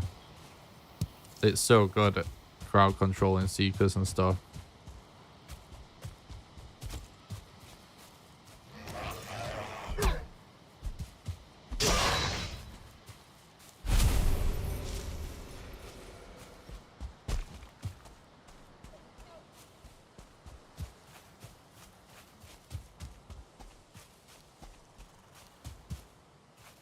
Resin is always precious, no matter the drop rate.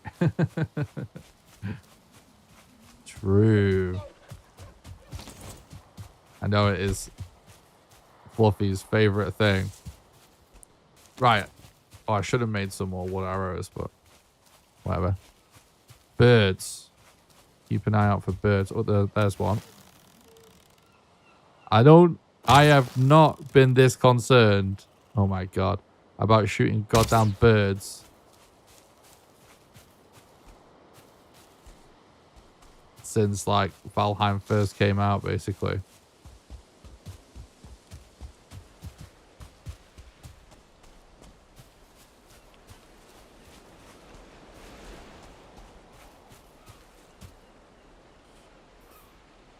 Do I go this way or do I go that way?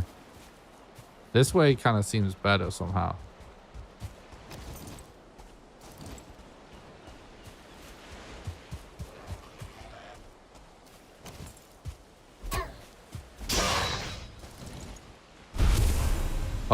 The reason resin is a big thing is to Fluffy is because he plays on the build server, on our community build server, where there's just like an insane amount of builds that require resin to keep them lit.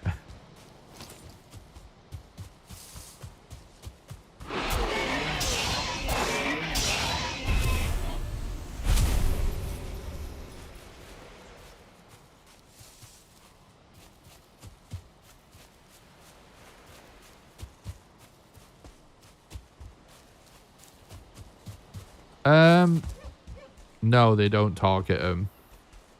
But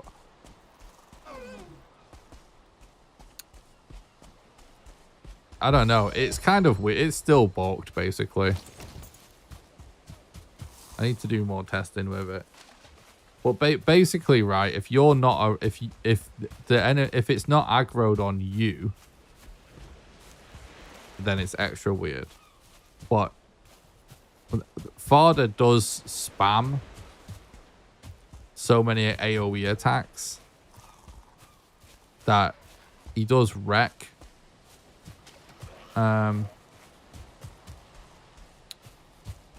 anything you summon, whether it's vines or trolls or whatever.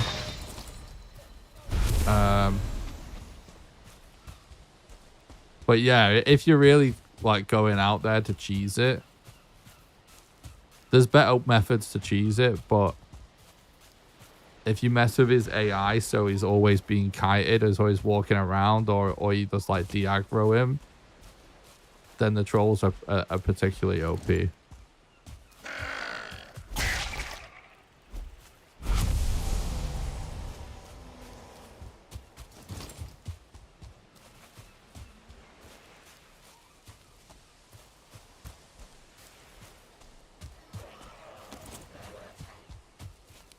Still keep forgetting that I'm keeping an eye out for birds somehow. So not used to it. Okay, there's one there. Oh, it's flown off already.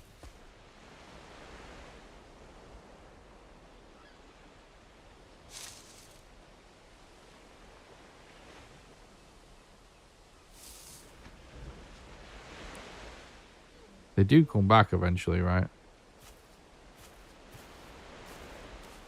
I don't know how long it takes, though.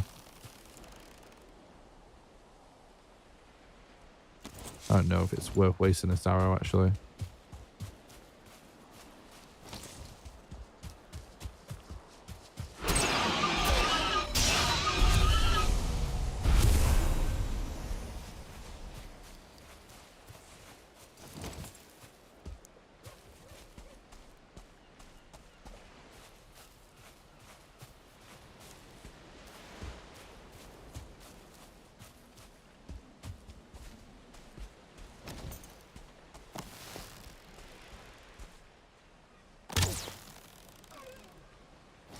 Yeah, I mean, I wouldn't even call that cheesing it. That's just playing the game how it's intended, I think, Lunatic. Because it's just literally just being a magic user, right? It just is kind of weird. Yeah, that he doesn't target the trolls when you do that. That's the way I would recommend anyone just do the fight like normally, really. You don't even necessarily need the trolls there, but yeah, they are good because he won't target him.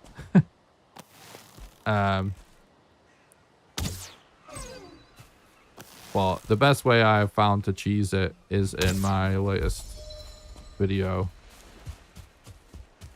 about the Ashlands, the Master Mistlands guide. It's timestamped at the end if you want to check it out. But basically you can actually use raised ground to just trap him. And if you and you can either just sledgehammer through the wall or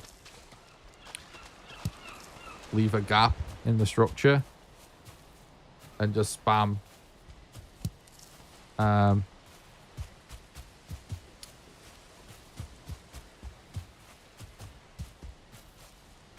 spam magic through the hole.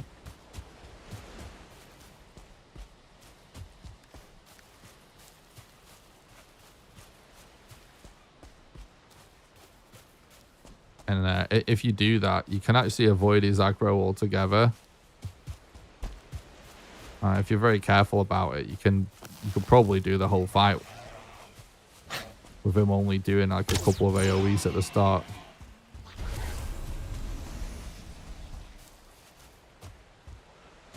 It does both. It increases mob HP and damage. We didn't even get a drop from this, I don't think.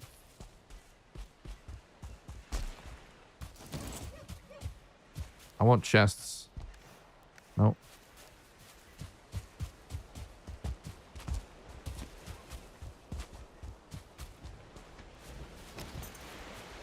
Looks like we found the Black Forest properly this time.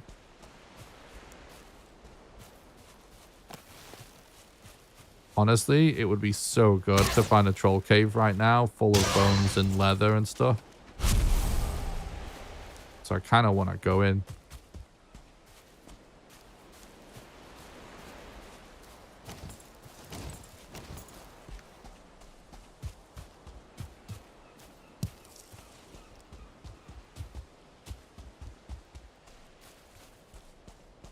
I'm just staying on the coast because we have no map.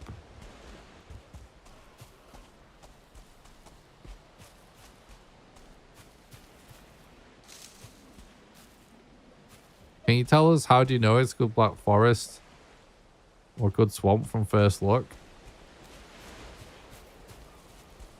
Um,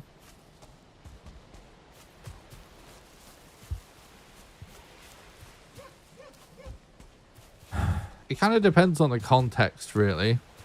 So, like, when I'm doing speedruns and stuff, let's start with the example of the swamp because it's the easiest to explain. You're usually approaching the swamp from the ocean. And you can see swamp. You can tell that land, basically a landmass is swamp, from way further away than you can tell the other land masses, because you can see that it's clearly made up of lots of little islands, because that's how it creates like the swamp effect, right? Oh, there's a troll cave right there. Perfect. Right, let's do this. Hopefully we don't die. Okay, there's a troll outside. Yeah, so in that scenario, but basically just by seeing how wide the swamp is, if it's like, most of the average swamps only sort of hug the coast a little bit. So if it's like really, really wide, then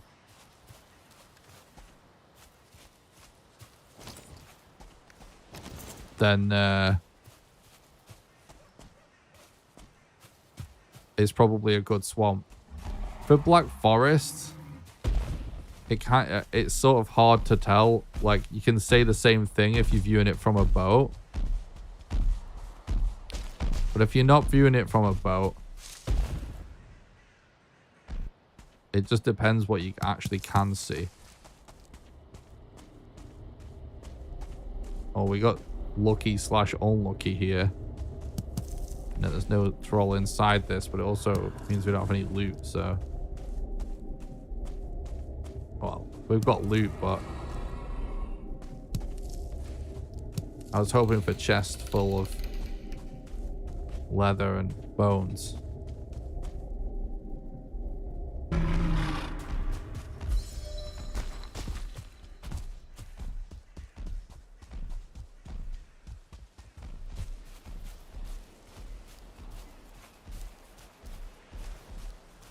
There might have been a few, but you don't get a ton of bones outside necessarily. You can literally get like a stack of frickin' 10, 15 bones in chests. That's sort of what I was hoping for. I'm not sure how much into this I want to go, because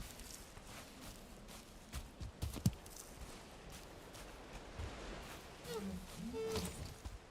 trying to think of like an advantage of skipping ahead at this point.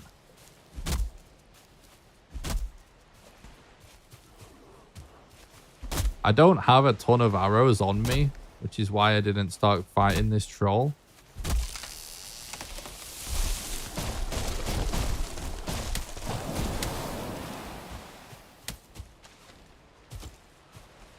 Because it's probably going to take more than what I have to do it with these settings. But I just wanted to look inside that. But I might do him on the way back. I'm just trying to have a look like what we've got access to here in our immediate vicinity.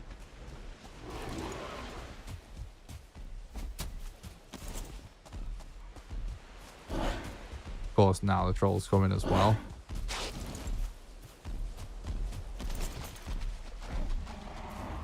Alright. What I'm going to do is I'm going to go to the edge of the biome.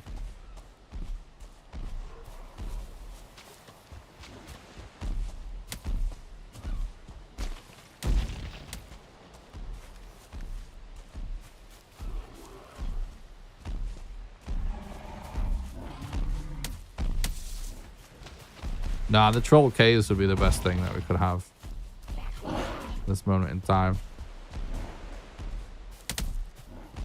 I don't know. I've not thought that far ahead about... I don't think we're really going to need to use the troll to find anything. It's not really going to be very practical. The thing is, we have 50% resource rates. So any kind of weird, tricky way that we can get resources early, like using a troll or like, you know, rolling trees into each other. It's sort of, it's not going to be worth the effort because you get 50% resources anyway. Ooh. Imagine if we died just because of this neck here.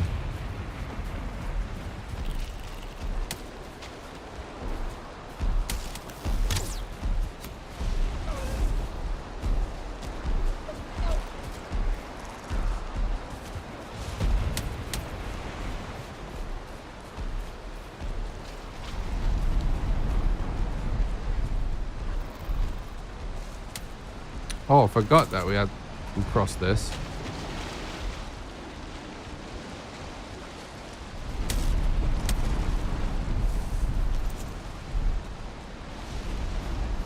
Thought the time invested per resource would be higher with the troll. Yeah, exactly. That's why it's not worth it. The time is higher.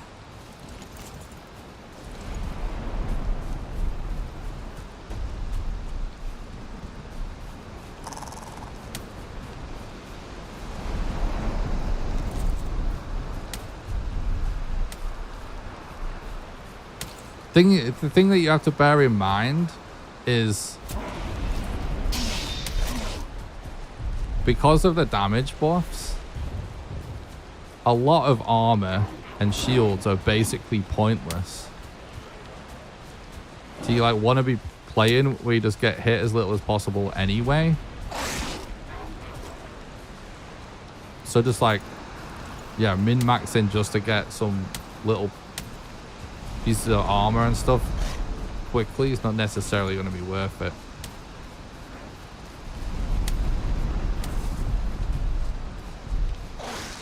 Oh, Ashlands is definitely be possible. Just use magic.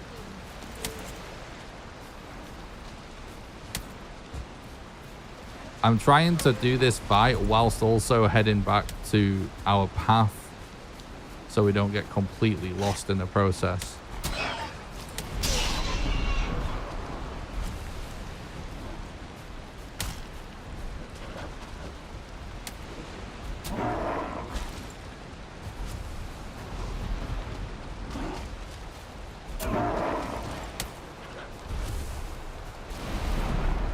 Seems like the troll gave up a long time ago though.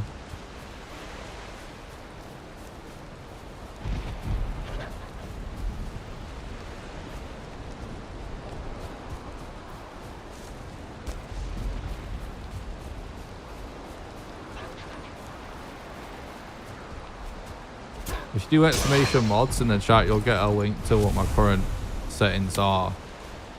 But I'll summarize. So basically, the current world modifiers increase the enemy difficulty to the highest setting, which basically makes them do way more damage and have way more health. We have 50% resource drop rate on everything. We have no map. We have a dramatically increased amount of raids. Fire can spread in any biome, not just the ashlands, so you can actually burn down properties and stuff, your builds and stuff. No portals. And I think that's everything. Maybe I should bring the image up on my other monitor myself, just so I can rhyme it off from time to time before stopping by.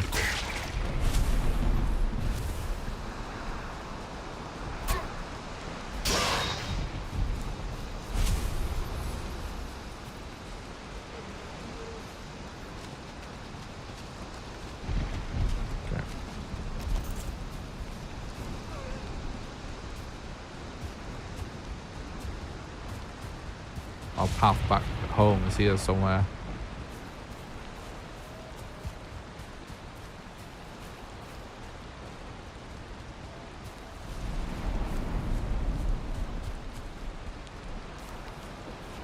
What's up, Face? Oh, you're welcome, dude. Glad you liked it. Thanks for stopping by the stream, bud. I hope you're doing good.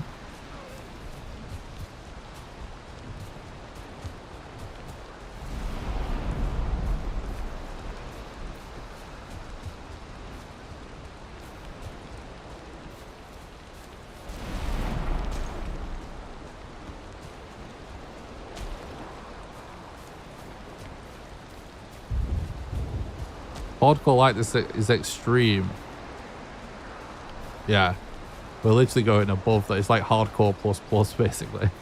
What would you say would be the what would you say would be the optimally challenging settings? Default is really easy, but hardcore is too hard for most. Well,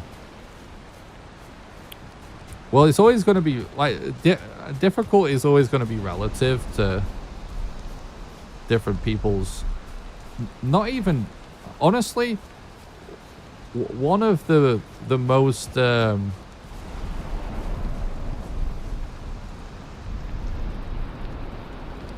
can I word this?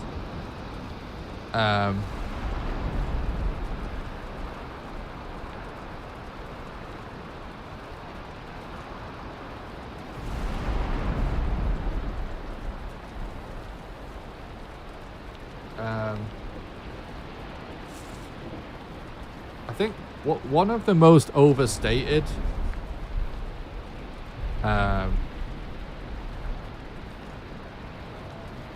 things about sort of game difficulty is how much people enjoy it and want to play on it. Play difficult games. It's really overstated how much that is based on each individual player's skill level. Because more often than not, it's actually about taste, like than skill level. Because at the end of the day, like lots of games on their like harder settings, the oftentimes like difficulty in games is like more of a test of patience than it is a test of skill, right? And some people just really like and really there obviously is a skill element, like people have different amounts of sort of natural reflexes or whatever, natural skill, and people have varying levels of experience playing certain games on certain levels. But at the same time, oh, we're being raided again. At the same time, lots of people just really enjoy experiences that are very challenging and very grueling in a way that, you know, lots of other people would despise. And many of the people that, you know, don't want to do that stuff would perfectly be capable of doing it. It's just they don't enjoy their experience. So I think ultimately when it comes to like optimal challenging settings, it's always going to be better probably to at least have one element of game difficulty on a slider that's adjustable to people's liking.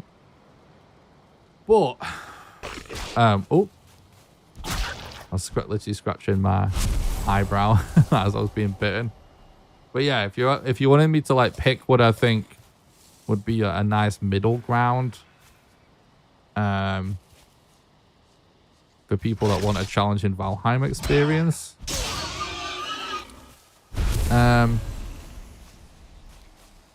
first of all,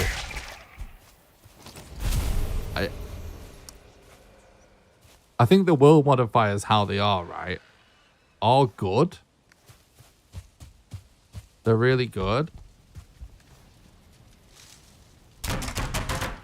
But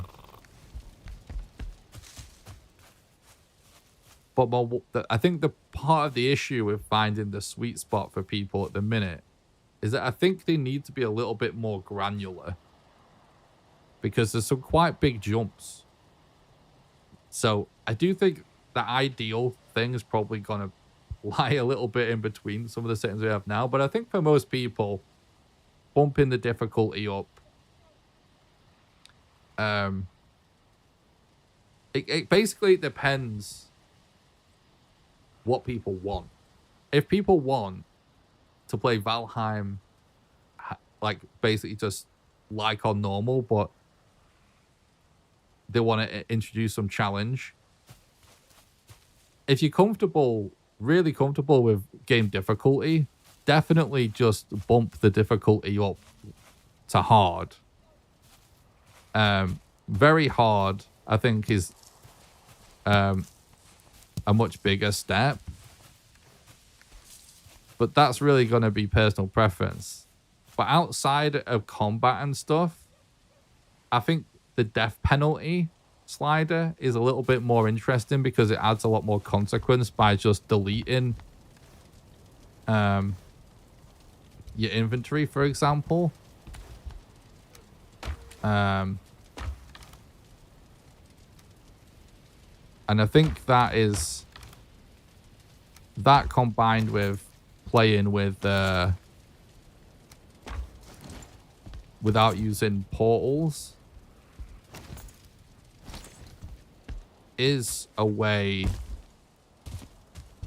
to make things a little bit more interesting for people that played the game before. But it, honestly, it's always going to be like very personal to like what it is. Oh, this is not really big enough for that. I'll just put it outside for now. Like what it is you want to get out of the experience. Because the thing is,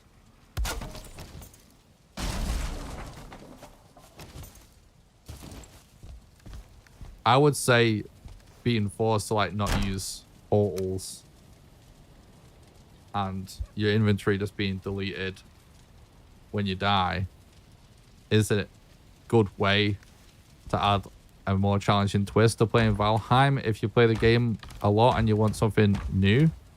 But at the same time, some people are inevitably just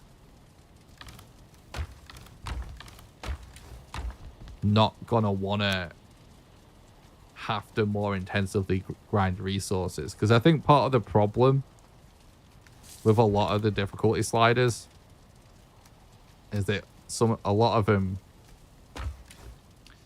really put you in a spot where you're having to just grind more resources, right? Ultimately, the problem with your stats and your inventory being deleted when you die is just that you're gonna have to keep making that gear and keep leveling up those skills, and that's not necessarily in itself a challenge. It's just a more of a test of patience. So it kind of depends. If you're someone that likes the idea of making the game more grindy, then getting rid of portals and making the death penalty more severe is definitely a good one. If you want to make the game less grindy, but you're really good at combat, honestly, you could buff resource rates, but put the difficulty on very high. It's going to kind of depend on what people are into. But all in all, for just a sort of middle of the road, more difficult experience, increase it, just bumping up raids 1, bumping up the difficulty 1, and turning off portals, I think is a good way to start for people just wanting something a bit more interesting, a bit more challenging.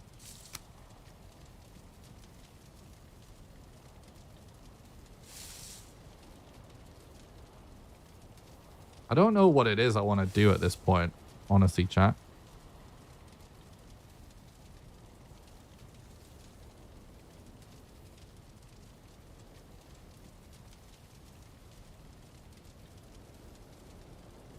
I think it's life pack, man.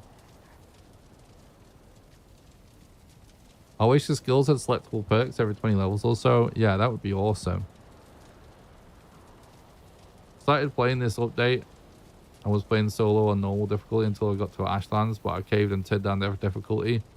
on combat because I haven't been having fun. Yeah, you should totally do that if that's you're not having fun. That's what I mean. Like a lot of the time, it's just people's like taste. Especially if it's your first time playing the game. Ashlands is pretty crazy. I do recommend Magic though if you want to help increase your chances of survival. What's up, Cross? Exclamation mods. If you want a list of our world modifiers we're currently using. I don't know if I missed any questions. I think I'm caught up on chat.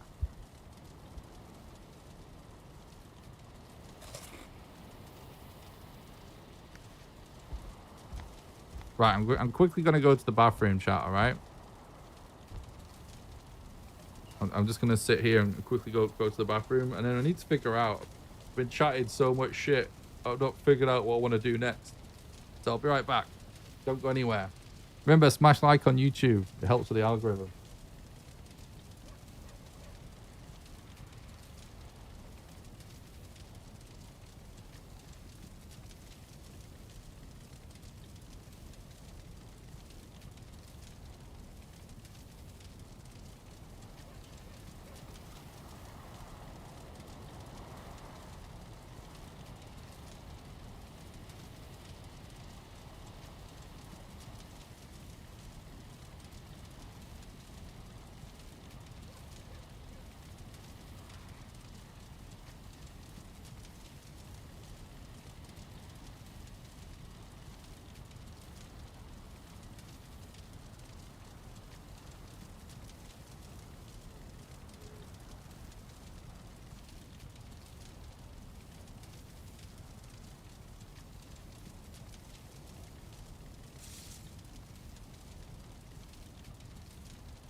All right.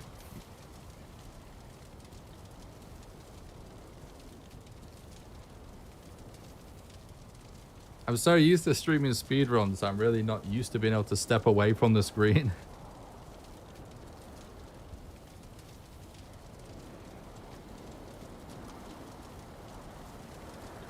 I'm almost out of water.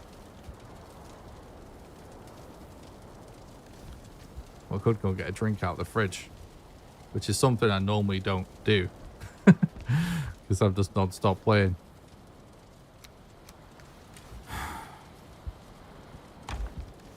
Okay. So flint and leather.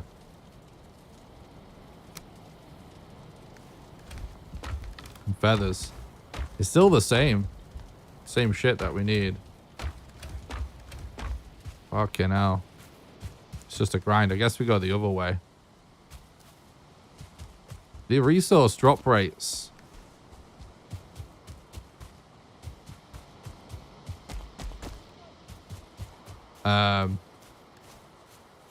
Sorry, I just sent this message. I have to immediately respond to it because it's legendary. Brother Nick, I'm on 3 years of being your Patreon. I'm here for life. Sergio, you're absolute legend, man. Thanks so much for that. That's awesome. Thanks so much for supporting the content and keeping the dream alive, brother. Hope you're doing good. Yeah, so far, playing with all of the hardest possible world mods.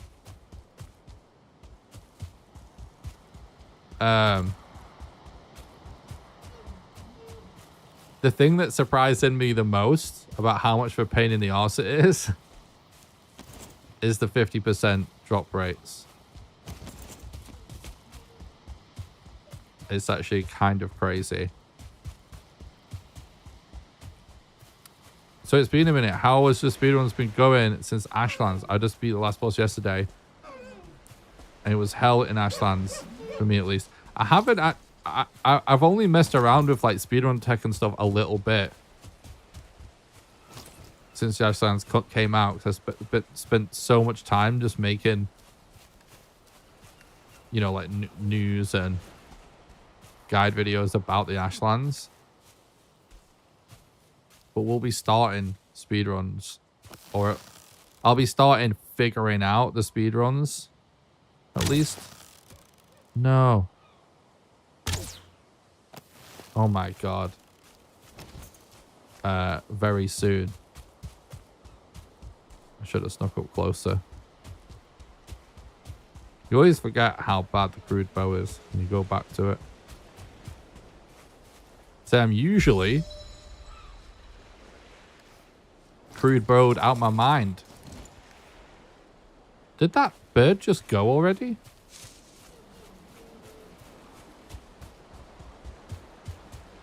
I'm usually crude bowed out my mind because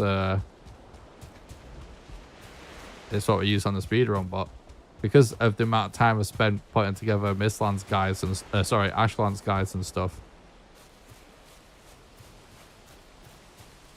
been using the spine snap a lot.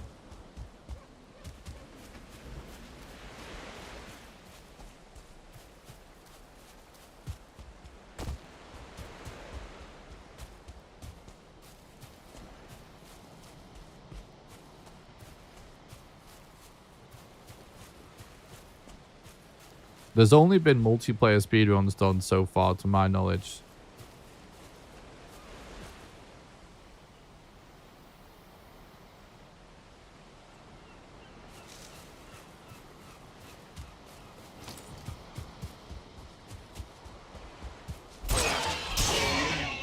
Is there a way to get the Ashlands without beating the Queen first? Because the burning water, I mean? Yeah.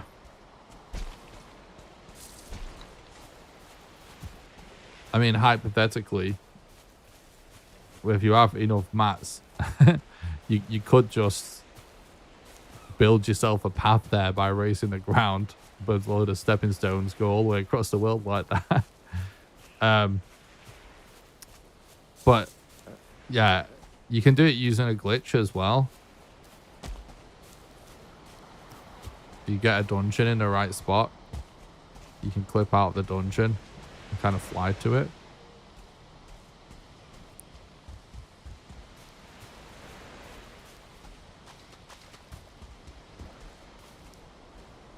What is the main speedrun category for Valheim? There sort of isn't one at the minute. But before the Ashlands update, it was new game, random, see glitchless, all bosses. But even then, not a lot of people was doing runs post Mistlands. But that was just following on from what the main category was there was before. I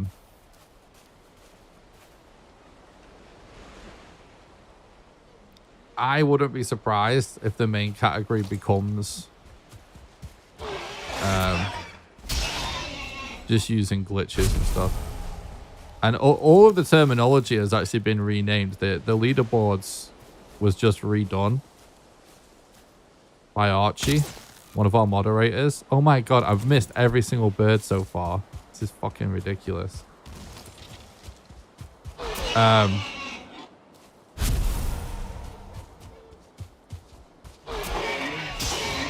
So yeah, people are now just like, well, people.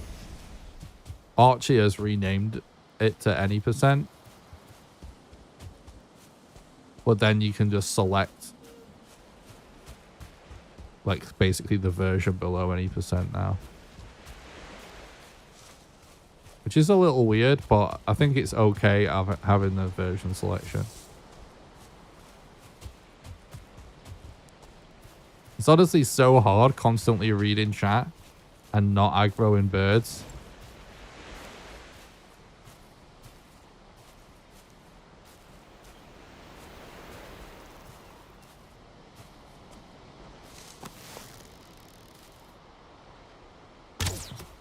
sake, keeps going away, bro.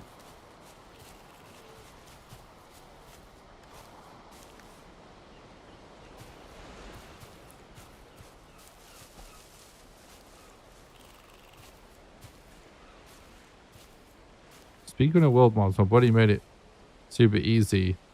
He made it so we got 1.5 material drops once we learned how to craft something. We didn't need materials to make them, so infinite crafting basically. Metal can now be done through portals. It's crazy. Yeah, it's kind of interesting.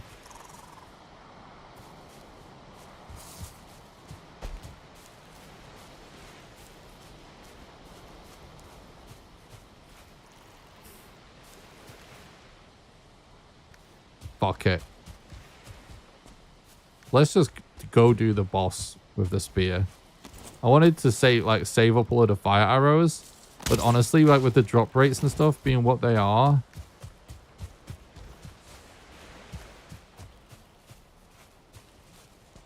and just like relying on birds, I think it's a total unnecessary thing. It's kind of nice to like save up all the feathers from chests as you go, and then just shoot whatever birds randomly. So tedious just doing just birds.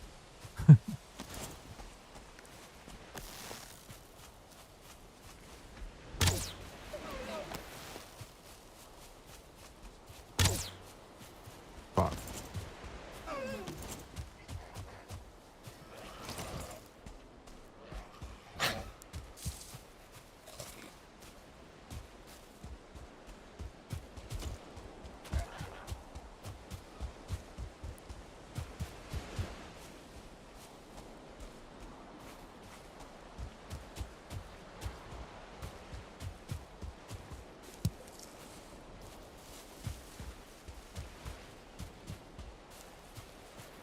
I was saying it was just one person, Pac-Man. Not plural of people. Because Archie just did all of the reorganization to leaderboard. I had to wonder what you were saying then. I didn't know what you were on about. But yeah, I see what you're asking.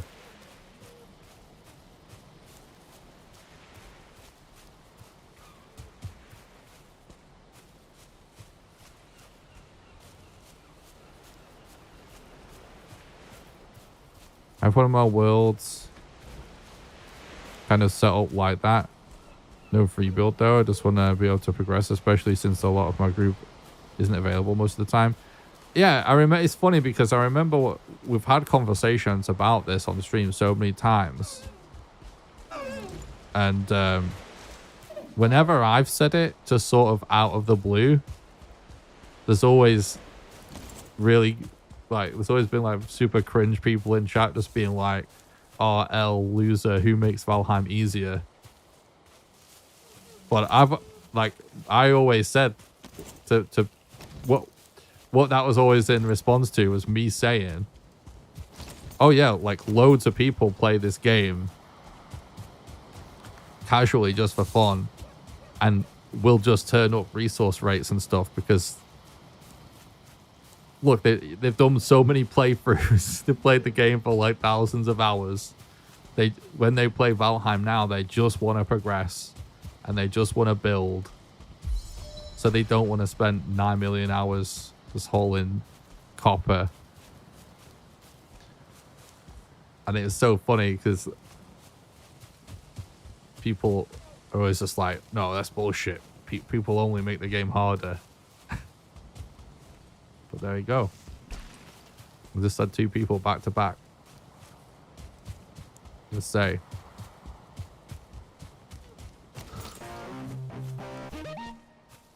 Like if I played Valheim, well, I have played it a little bit off stream like this. Like if I was just to play, just casually for fun, it's like, and I would definitely want to do multiple, like at least one playthrough, maybe multiple playthroughs, just playing the game with like normal settings. But if you're somebody that's already done that a lot, like most of the Valheim community at this stage, I'd like,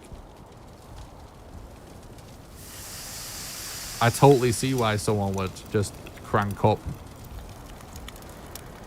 the resource rates, for example, and allow metal through portals, for example. I understand why some people, the one reason people may not do that is that, like I said, I do think there needs to be more granularity, like just turning the resource rate up once at the minute. I think does turn it up a bit too much for some people's tastes.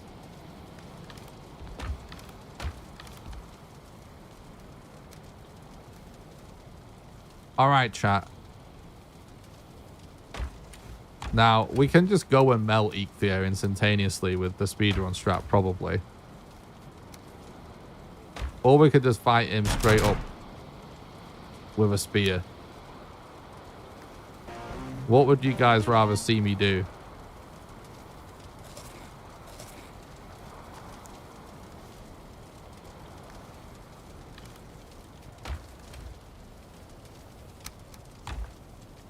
I'll leave it to you.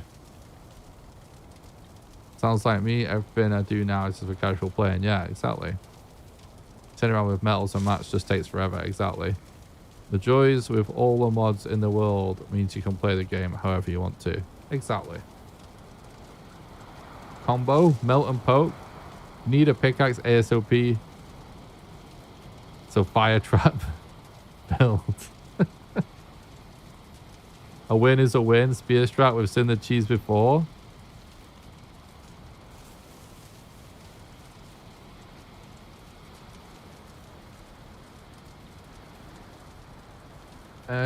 It seems a bit of a tie.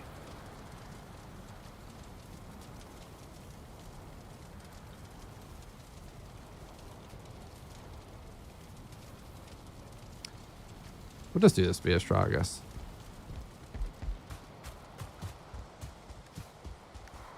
Unless you guys want to vote on it. Could do a poll. Oh, it's not the one, is it? It's this one. Lol. I have so much stamina. I'm just so OP right now.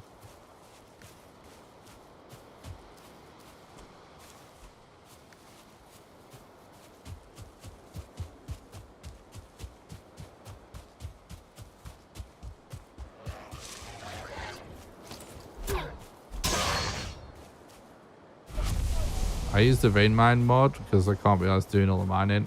There you go, exactly. Makes total sense.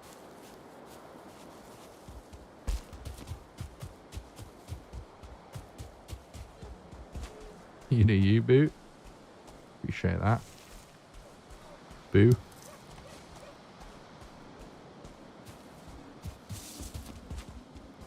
I don't even know what this is going to be like. I've never even fought Eikthyr with these settings before, but she'll be fine. I've fought this boss a million different ways. I'm not expecting to be that surprised. Can you do a cross poll over YouTube and Twitch? I was thinking that the best thing we can do like that is a straw poll. Where someone just we just post a straw poll in the chat.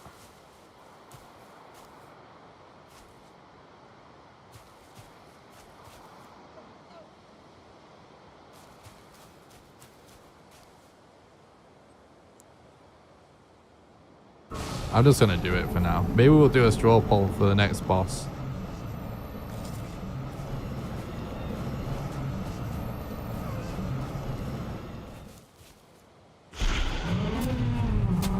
Because of the fucking elevation bullshit, we didn't get the stealth attack.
Oh my god, I thought he was going to keep running. He jebaited me.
There we go, GG.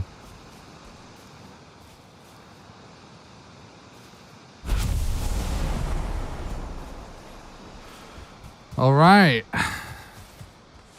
Now we want to make pickaxes.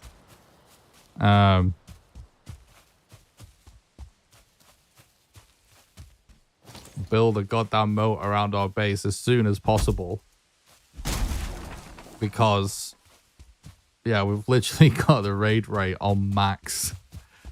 So it's going to be absolutely ridiculous.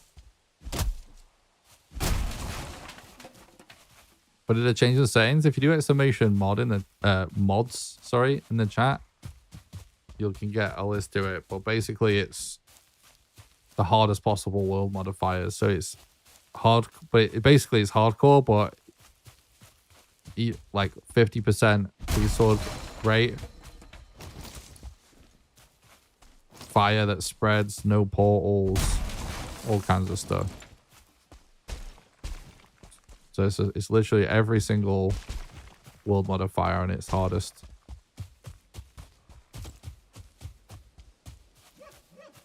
So it means enemies do way more damage. They've got way more HP. When I die, my inventory gets deleted and all of my skills get deleted. There's no map. There's no portals. There's a massively increased raid rate. Like I said, super low drop rate. Fire can spread in any biome, not just the Ashlands.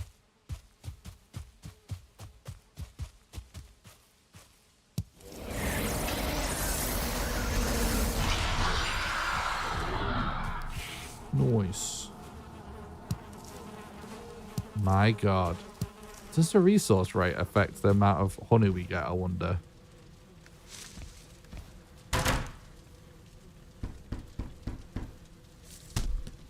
How does boss rooms work? Do you have to stumble onto altars yourself? Honestly, you do, yeah. But when you investigate a rune, how it works is your character will face the direction that the boss is in. I don't even know if I'm going to be able to do this here. Oh, I can't.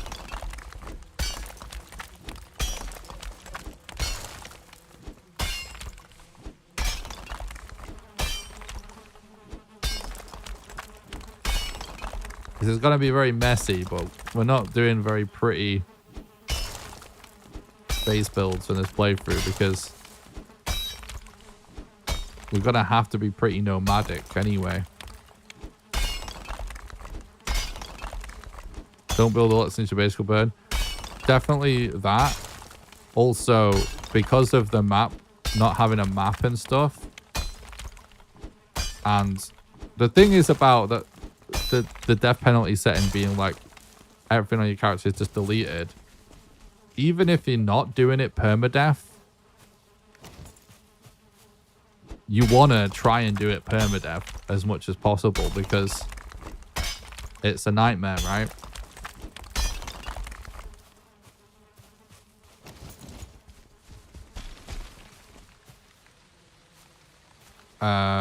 So that being said, it's like because we have no portals as well. I don't know if I mentioned that.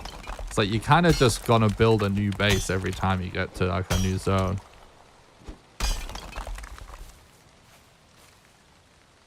Yeah, you kind of get a hint, yeah.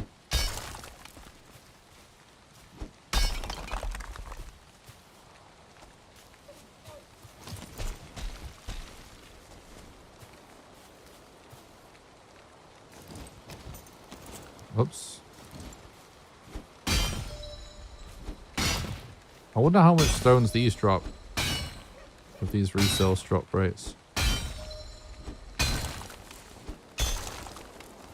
3. I'm just digging a trench around my base immediately after getting the pickaxe. Purely because the raid rates are on max. Like we've already, even before doing this boss, we've already been raided like what, 3 times or something, chat? And the raids are only just gonna get more of a pain in the arse.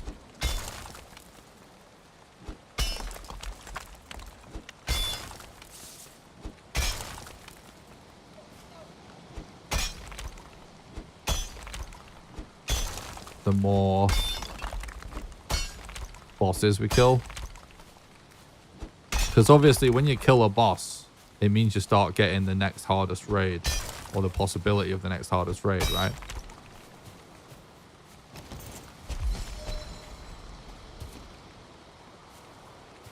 It's actually so funny not having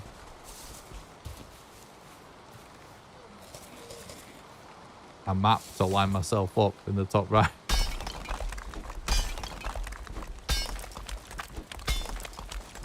Can you do someday only planes? I'll try and make that happen, mate, yeah.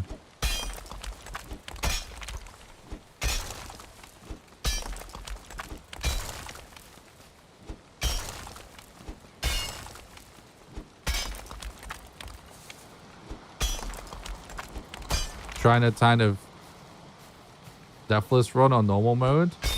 See how many death I get. Nice. Nick equals my Valheim mentor. Nice, I appreciate that, phase. Thanks, bud. Oh, shit.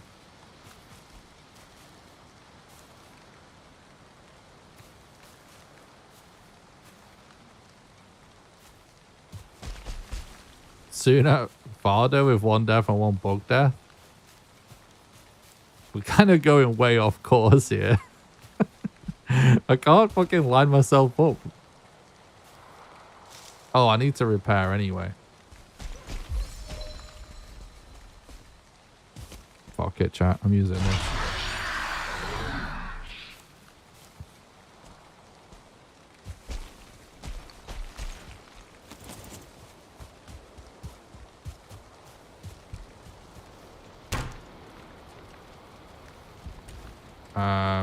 Let's make some more pickaxes so I don't have to keep doing this.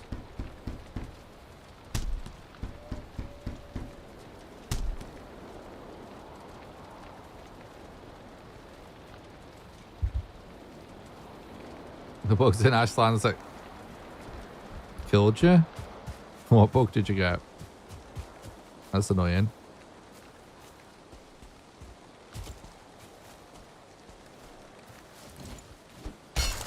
This is going to be very messy, but it needs doing.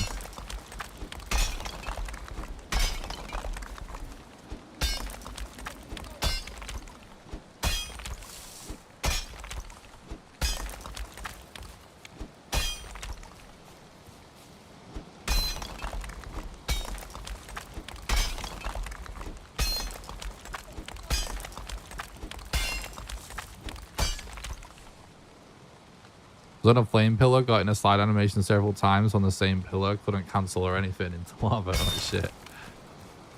What a nightmare.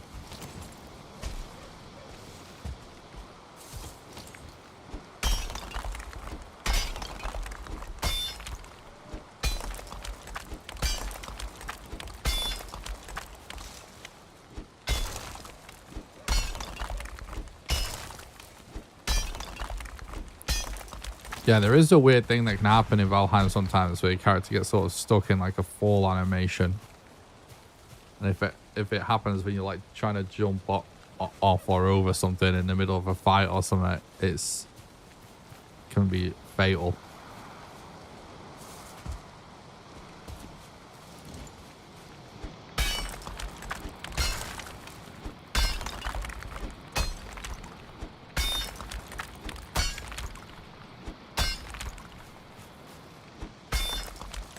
Vote time. Yeah. Killed the boss, so figured first thing to do, considering the amount of raids we have actually been getting, is just, even if it's a shitty, messy moat, get it done.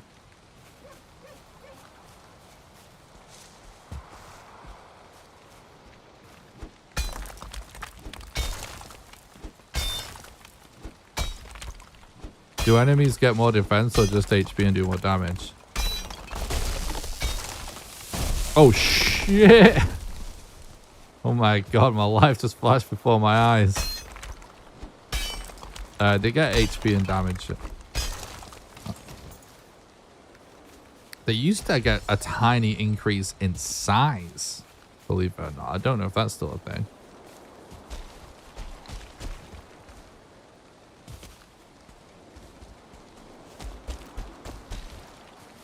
Made a beautiful little exit ramp totally on purpose.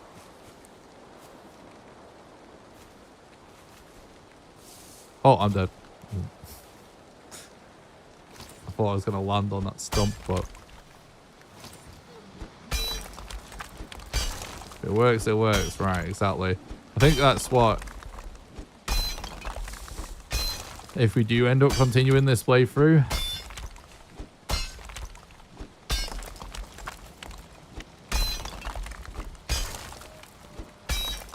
I'll see how I feel at the end of the stream today. But if we continue it, I think that's going to be the ultimate approach, really.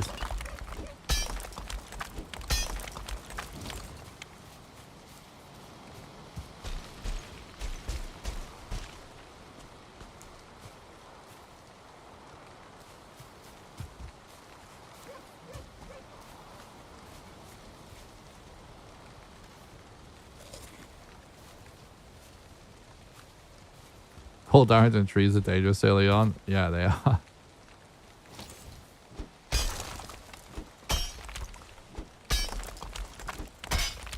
Very true.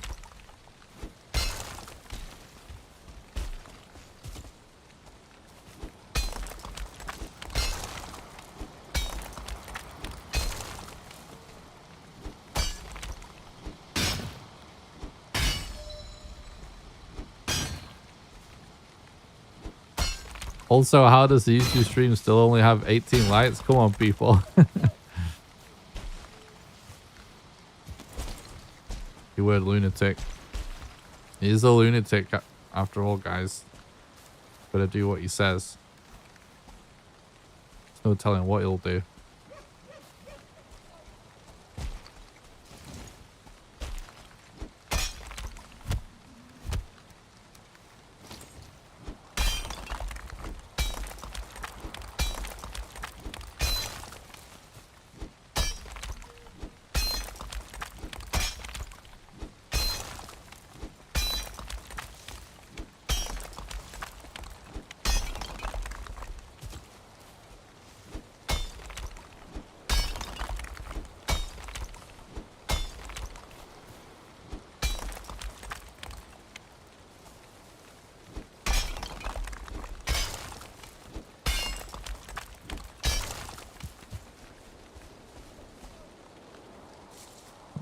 I think I will continue to go sort of between these stones because having a little bit of extra space is definitely going to be good.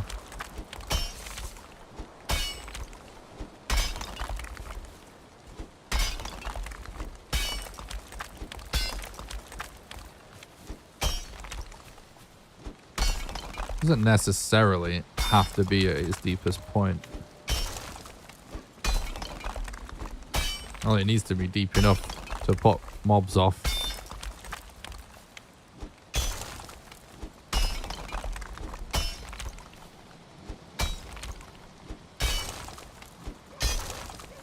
Where we're at there, it should be good if we go kind of straightish, right? We lost our buff.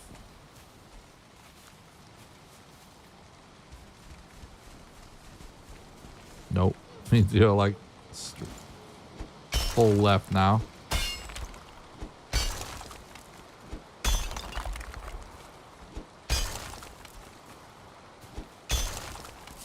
It's so funny because normally I would just use the mini map to line myself up with this. We don't even have a mini map.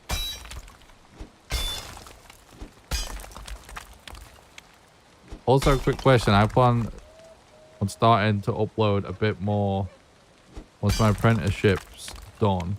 People keep calling me friendly lunatic whenever I say stuff in people's streams. Should I switch to that or stick with fiendly lunatic?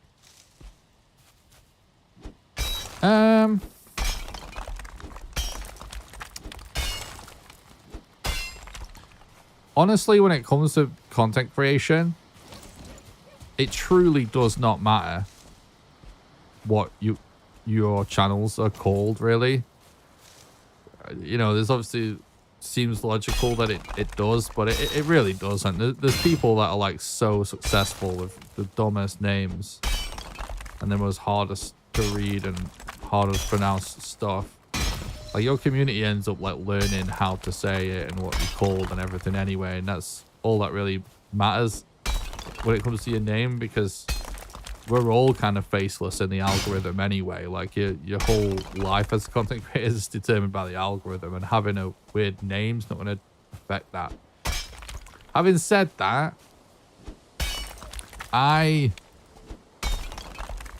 my channel, I used to go by the Impartialist online. I never used to use my real name because I currently use my real name. And I just found like so many people could not say it. And were calling me the Imperialist, which is very different to the Impartialist. Which was sort of funny. And it did make me change my name, but it wasn't the only reason. I also just kind of liked it, just using my name. But it really doesn't matter. Ultimately, it's however you feel about it.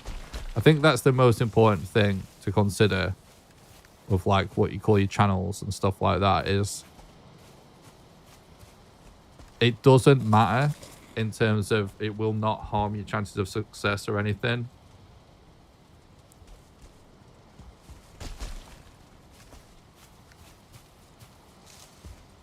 You are the person that needs to like it.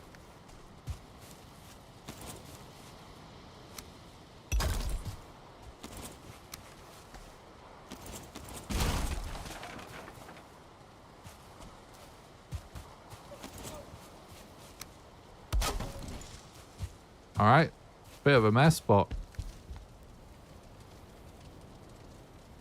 it'll work.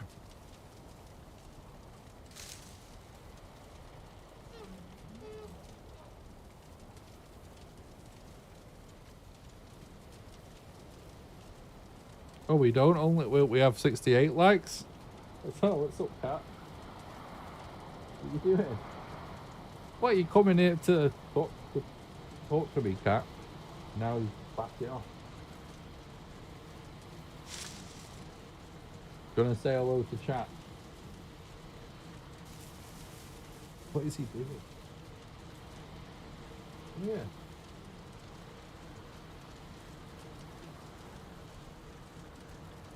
He's being weird.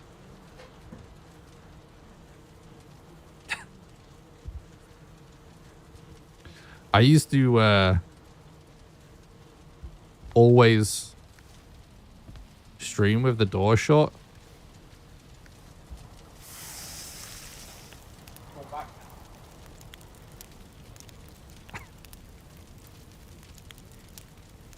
What are you doing?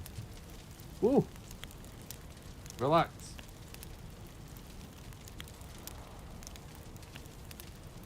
It's just climbing on my knee now. He doesn't want to say hello, I don't think.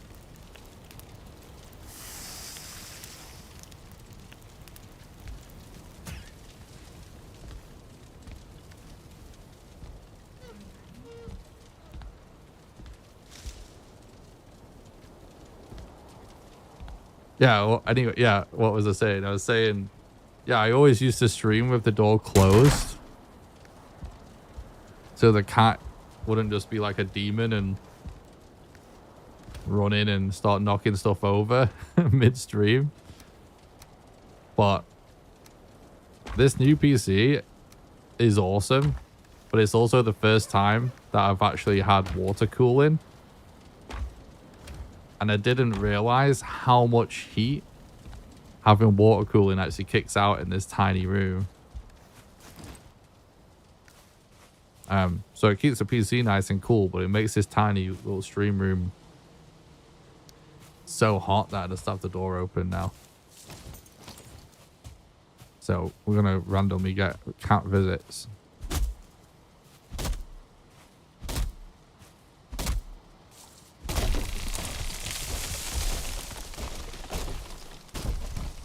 Whoa.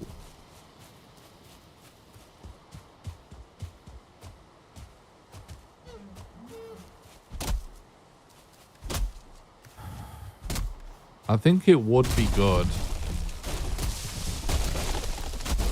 to at least try and upgrade our axe and spear before we go into... Oh, no! Into the Black Forest.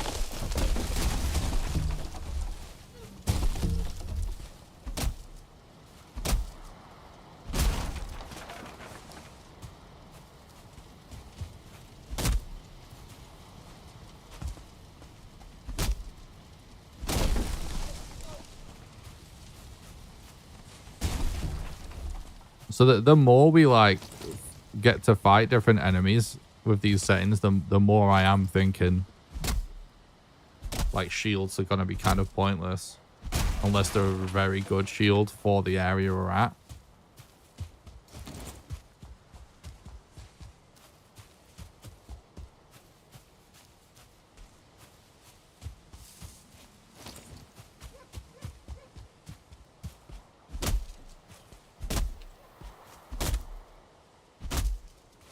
I'm thinking about armor as well. It's like I don't know if armor's really going to matter. I think the best armors that we could really get are like stuff that would give us good buffs. But even then, I don't know. Like, we can obviously survive.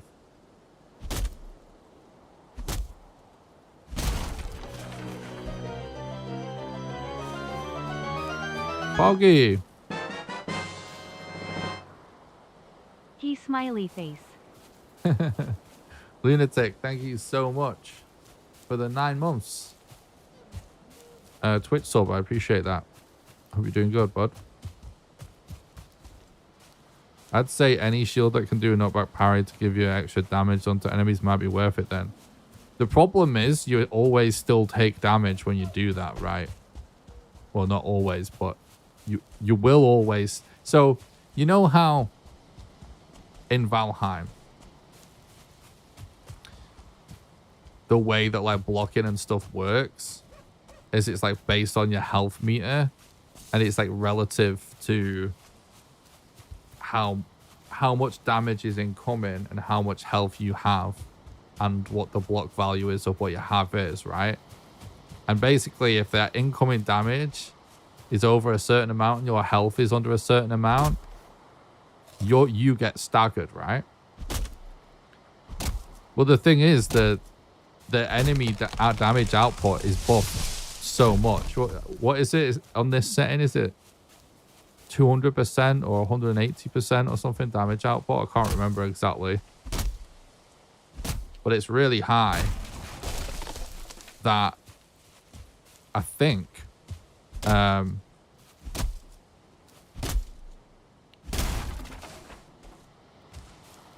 in most scenarios,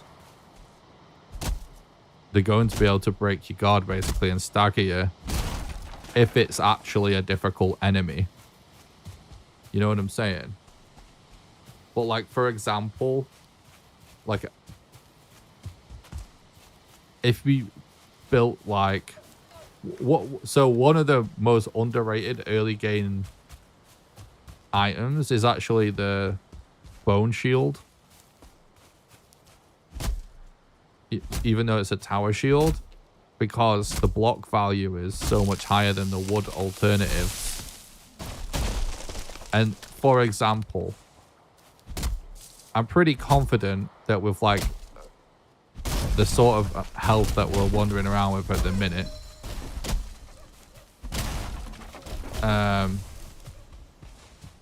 if we had a shield, a bone shield, and we blocked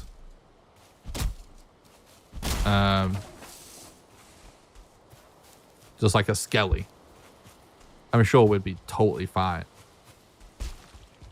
But I think it's gonna matter like how good the shield is compared to how tough the enemy is. It's gonna be a tough one. And the thing is, it's like, do we want to, if we were trying not to die, we don't want to really test those theories in this playthrough, do we? We'd have to like test it on a different save or something, which we could do that. We could do some experiments to see whether it's worth it, but it's just going to be safer to just not get hit or try not to get hit.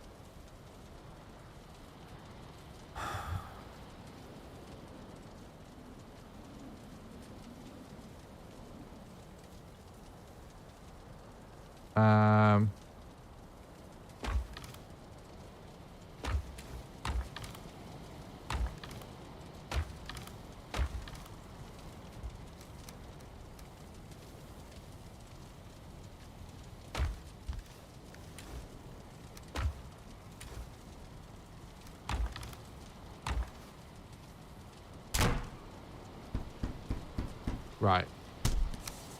We want to work on more flint and leather. Where are we at with all that stuff?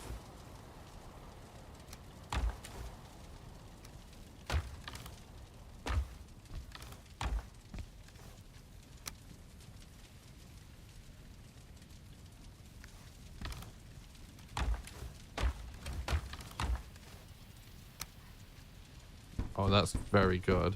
Ooh.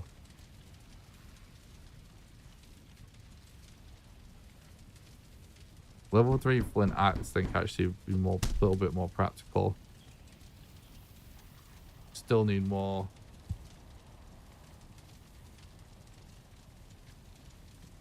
We only need one more leather. And some. Yeah, let's go explore in the opposite direction to where we know there's a black forest for now. The only thing I can think of that makes the shield worth it early on would be for projectiles like Archers of Greydwarfs throwing rocks. True. That's a good point. Can dodge those pretty effectively, but still could be useful.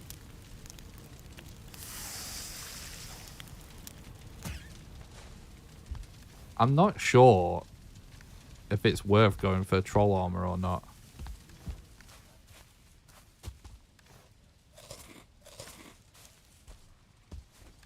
Because it's like, I don't know. It probably is.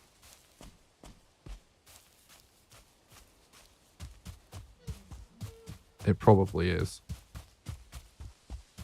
What's my favorite category to run? My favorite category was when the run was just 5 bosses. just back then, just new game random seed glitchless all bosses was so good. Now that is what is called like first 5 or something like that. That's my favorite category. The categories are being shaken up right now because of the Ashlands update. I think my new favorite, I haven't tried it yet, but I have a feeling that my new favorite category is going to be the same, basically new game random seed all bosses, but with glitches, basically. We'll have to see. I think now though that would just be called any percent. No one's done an all bosses speedrun since Ashlands came out. I think there's people working on New Game Plus and there's been a multiplayer run, but that's it. That's all I've seen anyway.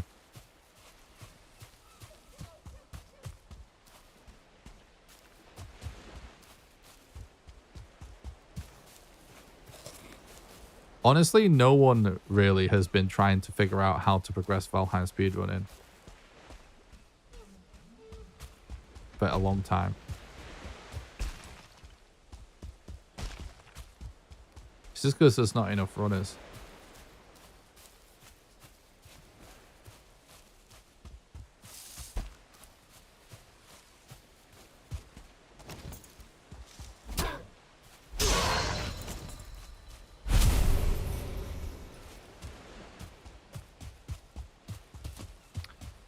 But I'm going to be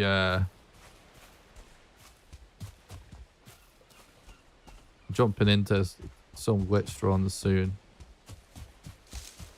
Just because my main thing, which I honestly, I truly feel like this wasn't really appreciated about what I was trying to do.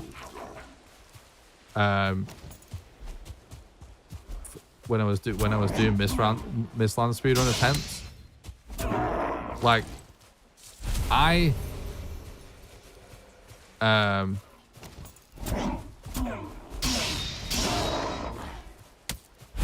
just don't like segmented speedruns.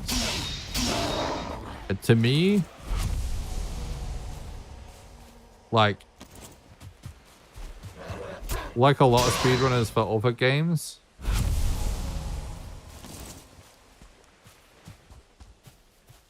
I kind of like the purity of like the art of speedrunning. And to me, like the purest type of speedrun is obviously something done in one sitting, right? And it's doing everything, using all of the tricks at your disposal just to get the game done faster. And I obviously have always been a moderator of the leaderboards and the rules and stuff, because that's how it works with speedrun.com leaderboards. The first runner that submits a run and gets it approved on speedrun.com becomes the person that runs the page, and with Valheim that was me. So when Mistlands came out, I agreed that we should start allowing segmented speedruns, because they were never allowed previously, purely because most people that are going to want to do it are not full-time content creators. Like, if people have a job and stuff and the run now takes like over 10 hours to do or whatever, or even if it takes like 8 hours to do, like loads of people that work regular jobs are not going to have the time. So I agreed with the decision to allow segmented runs, and Thread is the only person that submitted segmented runs in that main category. I don't even think anyone else was even running it. And all I tried to do when I was doing those attempts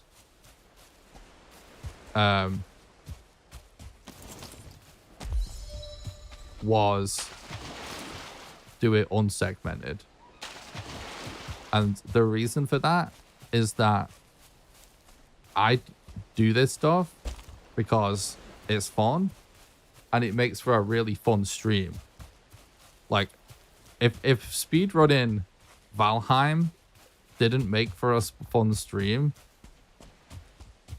I don't know that I would necessarily speedrun Valheim. Like, part of the fun of speedrunning for me is to do it on stream. Like, it's all part of the fun. It adds to the tension, it adds to the excitement, and it makes the stream go by much faster for me. And hopefully people like to watch it as well. And so when I did do some segmented attempts, and I've done segmented speedruns in the past for other categories, it really sucked on those streams.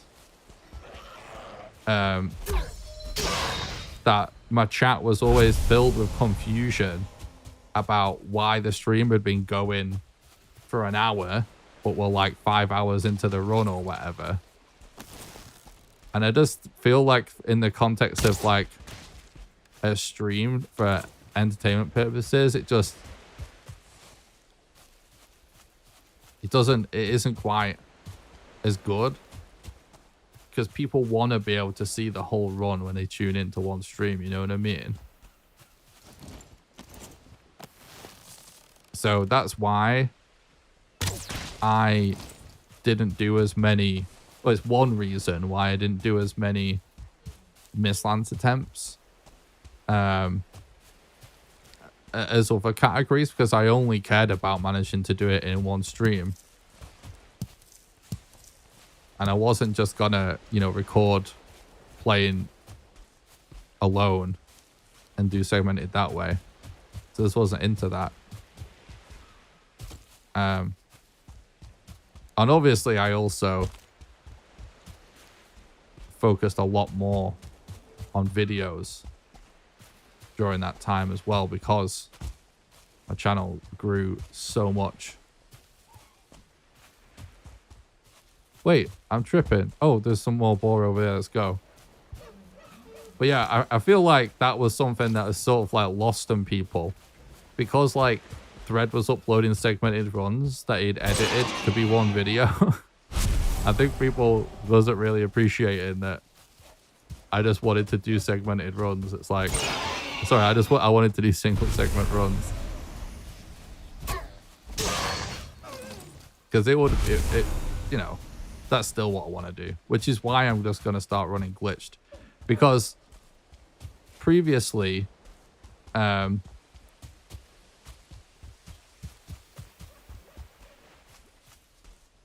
my path? Oh, it's here somewhere, isn't it? Previously, there was never much of a point to glitched, because it was only time saved for like 1 or 2 segments.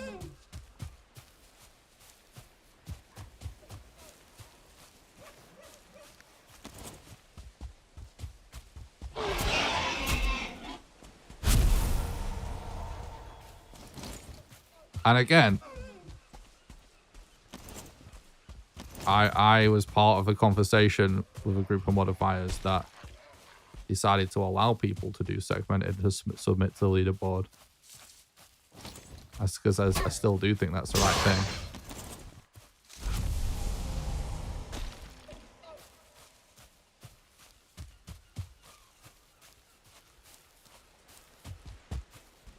Where's this path?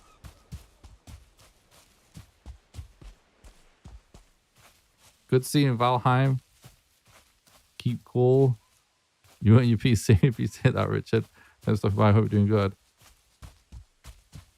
Fred has done 2 now, new game RSG. Has he done it single player? I didn't notice him doing single player.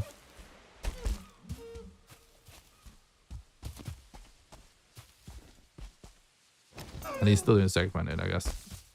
I mean, I think Thread really was one of the main reasons, if I remember rightly, that we agreed to do it. Because I think him and Henrik were saying they would do it if it was segmented at the time.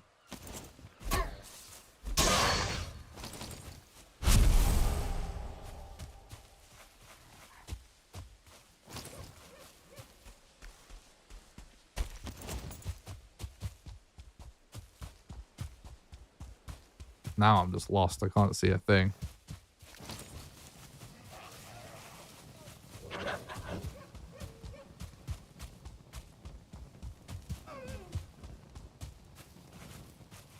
Where the hell is my path? I think it's further back, actually.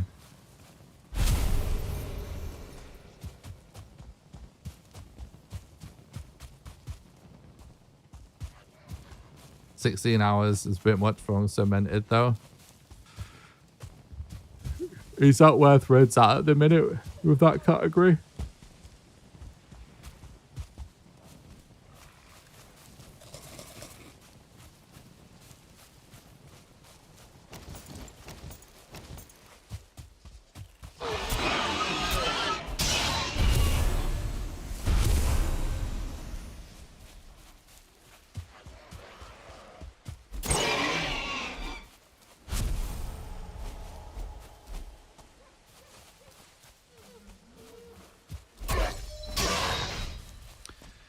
Yeah, you'd have to go. This question about can you just submit a speed run that's however long and it whatever.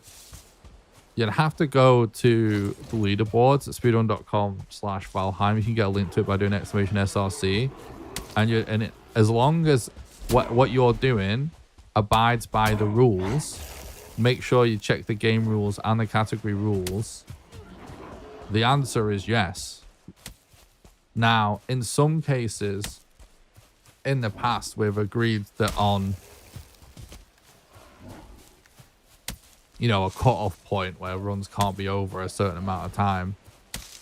I don't know where the rules on length currently stand. That's an aspect of the rule of not, you know, it's never been a issue for me anyway, but there's a long time ago where someone tried to submit like a 24-hour run and someone did approve it. And we kind of said then that maybe we wouldn't approve it. But ultimately, as long as it's by the rules, the verification is to the discretion of the moderator that verifies your run. It's not just like automatic. Runs are manually verified.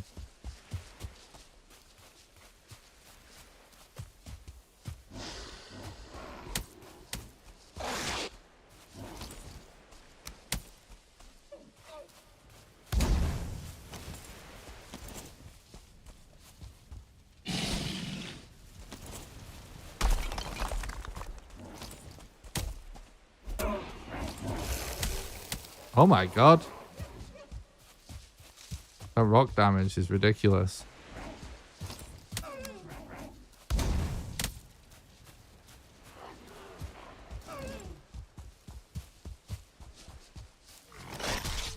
Oh my god.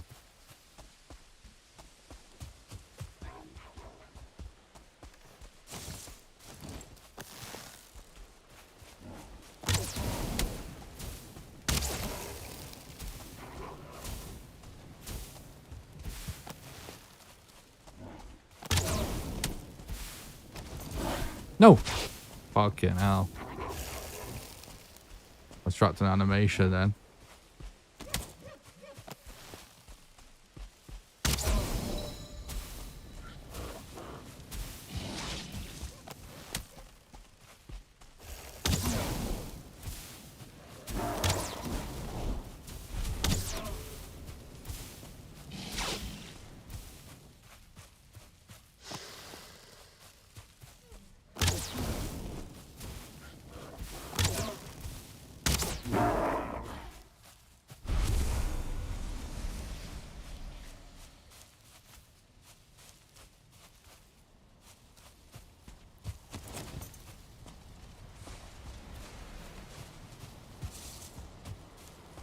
Oh yeah, look at this fire spreading mechanic.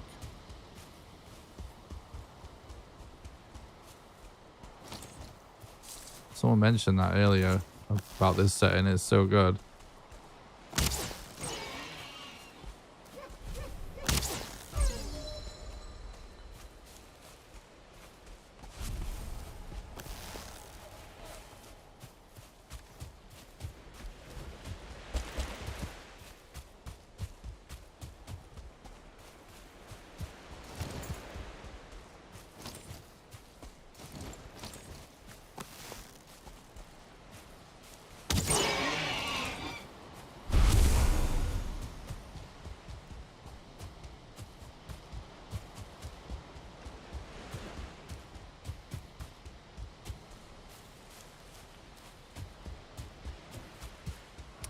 I got super confused because I was thinking, oh, my path is by one of the ball stones.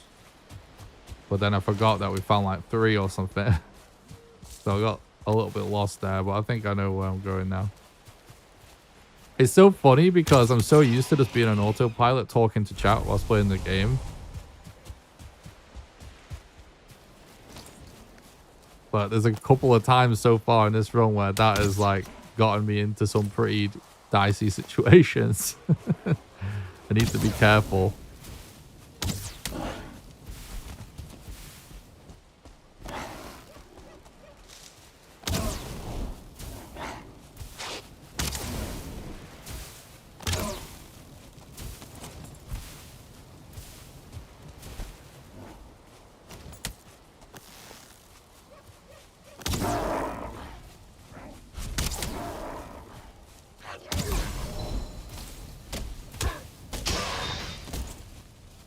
Alright. All this fire everywhere. That's pretty sick.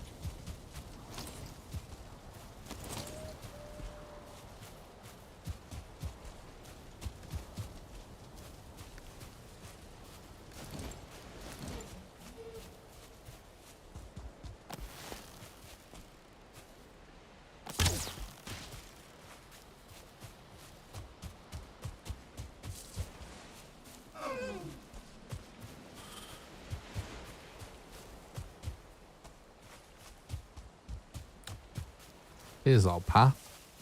Finally.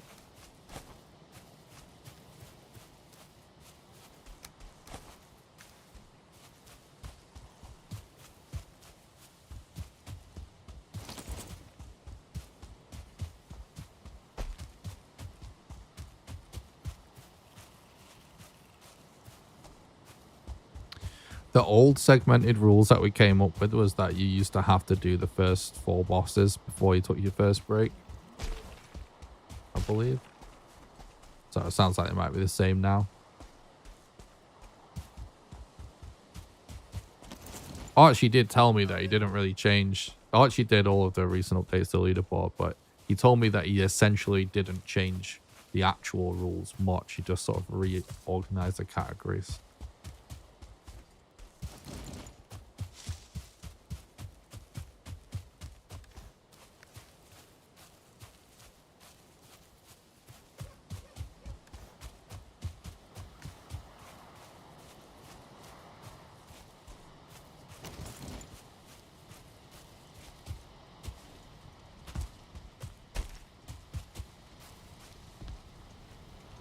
All right.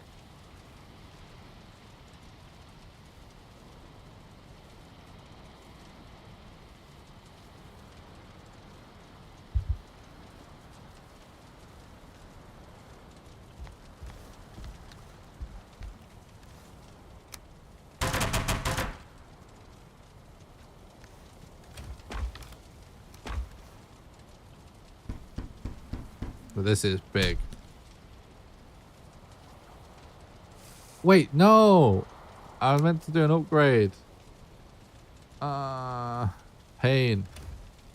I was on the wrong fucking tab. Classic Valheim.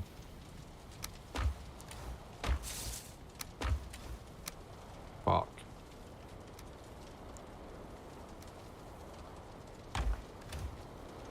It's so easy to do, isn't it? It's annoying. Right, let's cook all this food.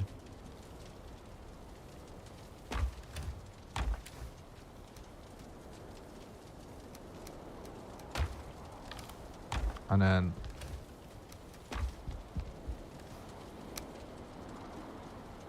we'll make sure you get some more flint.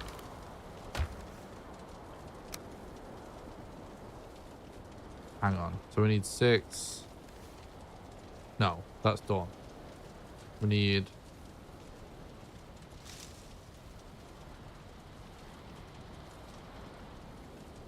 we just need flint.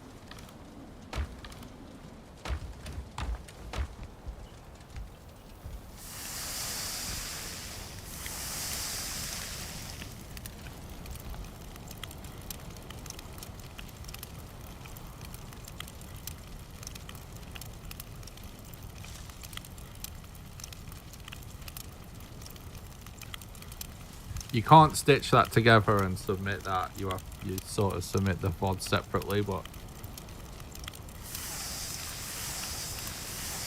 I believe what Thread does is submit, like, basically just like submit all of the segments separately, and then also upload a bit of it stitched together to YouTube just for,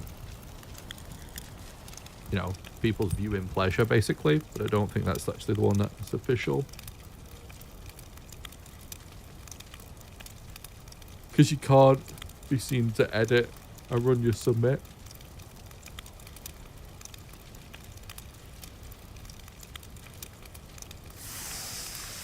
Yeah, they never used to be. We never used to say there was an upper limit for how long something could be, but like I said, it's all at the discretion of the person that verifies the run, is it in terms of whether or not any individual run gets verified or not.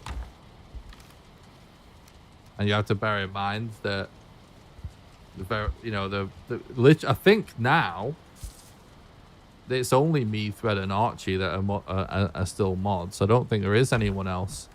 So if you were to submit a run, it's probably going to be Archie. He's the one that's the most active moderator. You know, he's a guy with a job and stuff. He may not sit and verify a run that's that long. No one's ever been caught cheating in a Valheim speedrun, though. So actually, cheating in the speedrun community is actually quite rare, believe it or not. There's been a few high-profile cases of people being caught cheating. Which is obviously shit and a problem. But it may, to some at least, make it appear to be more common than it is.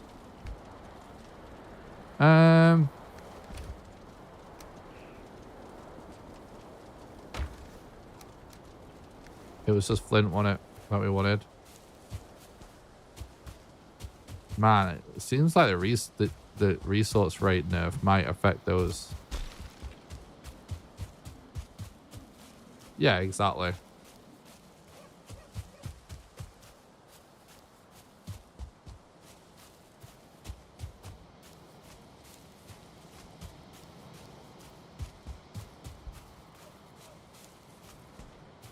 Now, what I'm saying is, Lunatic, if you wanted to submit a run, you stop recording at the breaks. You can stop recording during the breaks, or you can keep recording during the breaks. You can stop recording during the breaks, but the way you submit your run for verification is you submit all of those clips separately, unedited.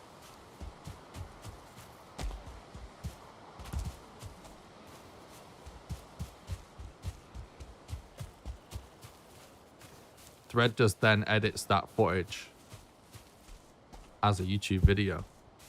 Is Thread in the chat? We can ask him about it. He's the one that does this segmented content. Right? He's a YouTuber as well as a speedrunner, right? Like me. So he makes a YouTube video. Oh, look at this. Free pike. Makes a YouTube video for his viewers where he edits it together. But anyone has to submit all of the unedited footage for verification. Threads runs aren't verified though. They're just self-verified. Like mine will be self-verified because that's what we've always done. Is if we trust an active runner and they are the most or one of the most active runners, we allow them to self-verify. But it's only ever been, I guess, me, Archie, Red, and Onion Knight. I think that was ever the case with. Just because, honestly, it wouldn't matter now.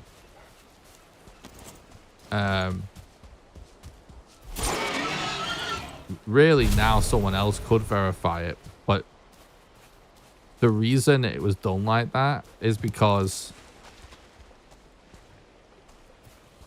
pre-Mistlands, we were submitting so many runs. Like there was a point where I was submitting new runs all the time. I was PBing like a lot when I was grinding it super hard, and that was just like too much work for someone else to do.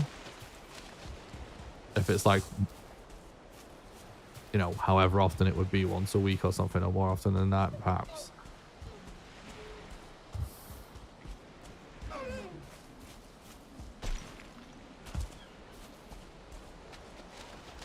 There he is.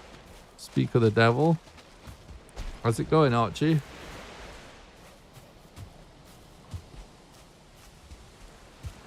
Hour before work. Thanks for stopping by, bro.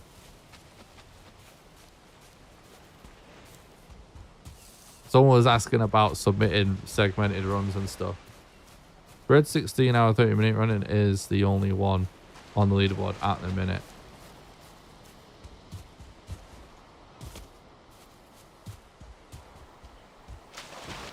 Yeah. It'll be like that for a minute. You know, I think one thing I learned from speedrunning, getting into speedrunning Valheim from the beginning is like, before I started speedrunning Valheim, I was just like, I would just learn to, why is it, have we looted like all of the flint here? Maybe we just go down this sort of river. Like, I would just like randomly attempt to speedrun like random Resident Evil games or like Minecraft or whatever, but I was never like a competitive runner. I was just doing it kind of for the lols.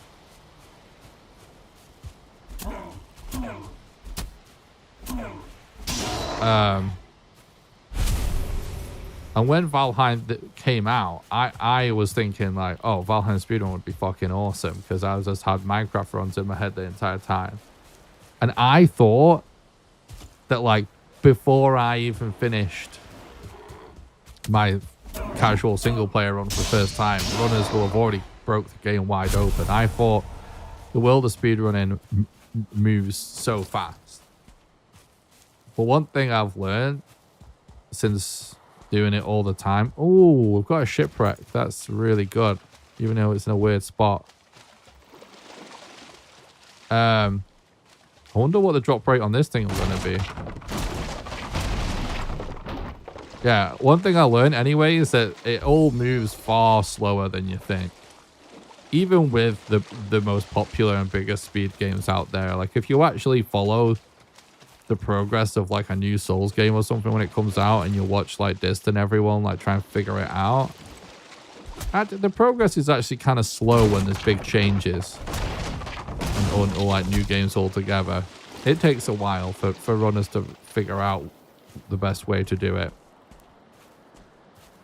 And you know, we don't have a lot of runners in the world of Valheim.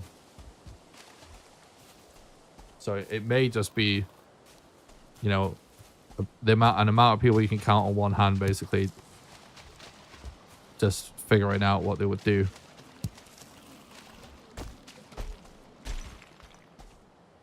There was a chest? Yeah. I'm so used to not looting chests, but I should probably loot chests considering we're not doing a speed run.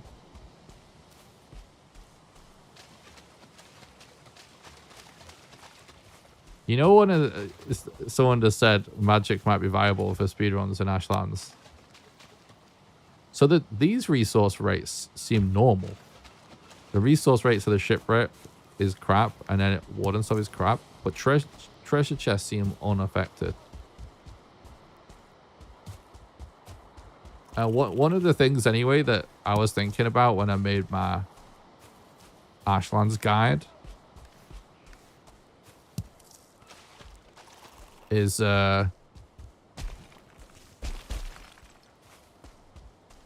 fucking hell, where's the flint at?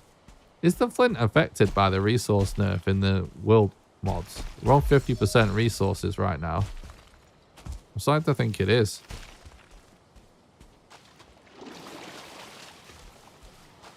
Anyway, when I made my massive guide, I obviously did that thing, right, where I built a big building and put like all of the recipe for all of the new stuff in chests, right? The what's it called? The you know, the new staff that's like sort of like a scatter bomb effect. It's kind of shit, but the new fire staff, can't remember what it's called. It's so easy to craft in terms of mat requirements. Fracture staff, that's it. Is Twitch not working for anyone else? Oh, what's up, Kitchen Cat? That's not good. I hope Twitch is working. There is people talking in the Twitch chat right now, so.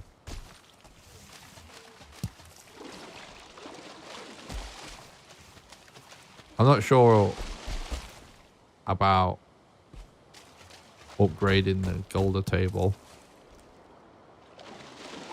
but the mat requirement of that is like crazy low.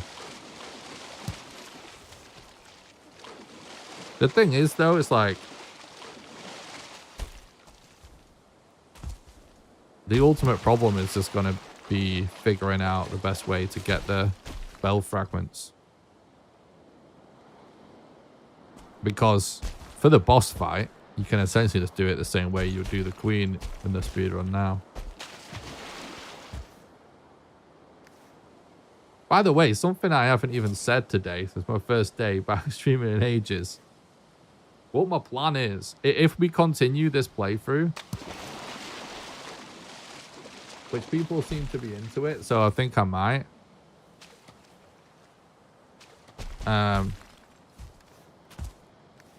This is enough for now.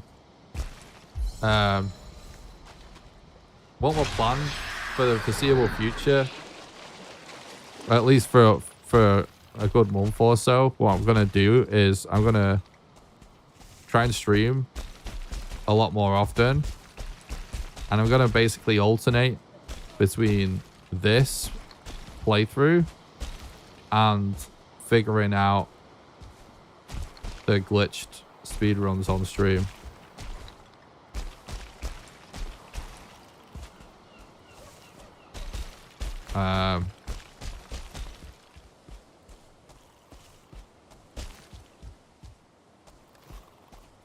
So I'm not sure what I'm going to put in the title really when I start doing the speedruns, because I guess it'll be practice runs or something.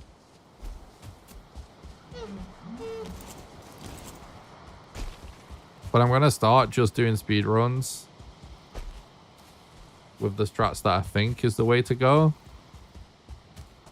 And then just some actual just practice and just glitch, you know, experimentation and whatnot.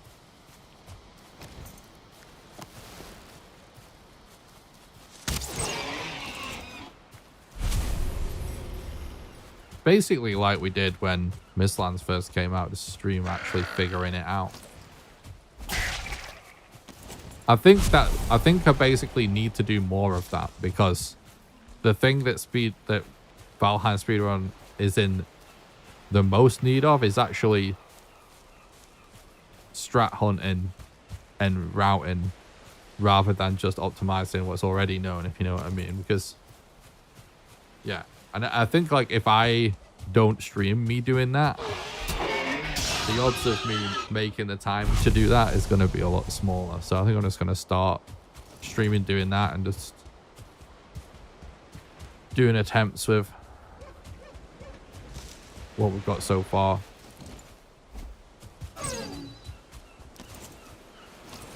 Looks like there's an issue in your area. Twitch being twitchy. Oh, weird.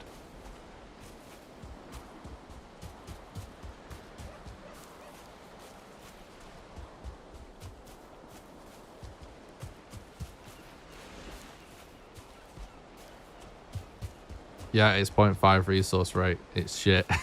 It's cancer. If you do exclamation mods, you can see all the world mods. It's hardcore plus basically.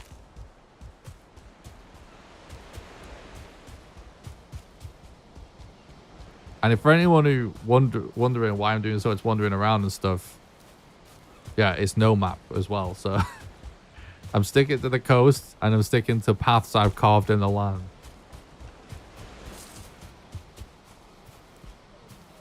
I'm just glad I can switch to YouTube and still hang out. Hell yeah. Me too. What's your current go-to strat to get to Ashlands fast? My thought was going to use the all to destroy some building structures to make marble, black metal. The cat's required for Ashland ship. Foggy! Mark, thank you. Glitched. Yay. Thanks so much for the $10 super chat, you legend. Thanks for supporting the content and keeping the dream alive, bud. Appreciate that. Hope you're doing good. My current strat, I mean, I've not started doing runs yet, but in my head, what I would do is make a feather cape and dungeon clip in a dungeon near the Ashlands. And then just use the dungeon clip to fly with the feather cape.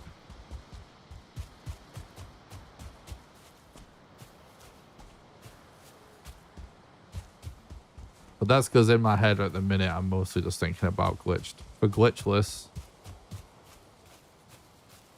you might be able to YOLO with a carve or something. And I don't know. Maybe you can get enough resources for multiple boats.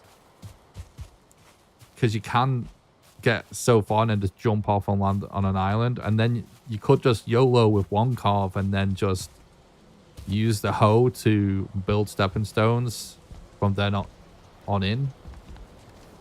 I don't know. I've not really put much thought into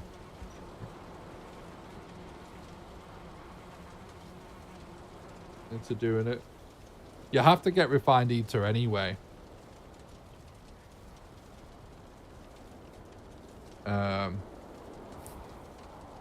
If you're doing glitchless. But the fast way well, basically you can get the brains from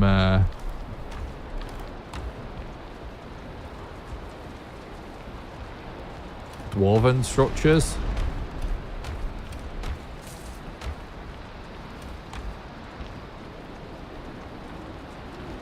And just like place a sap extractor down, do it passively. You can get 20 refined ether pretty quick. Be a lot faster than building the boat. Probably, anyway.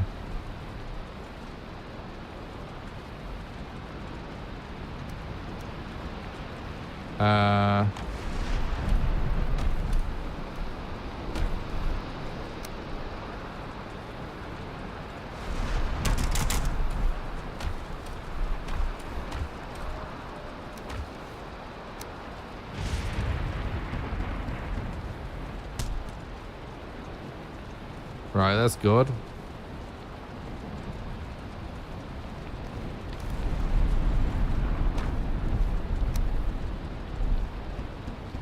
That's good as well.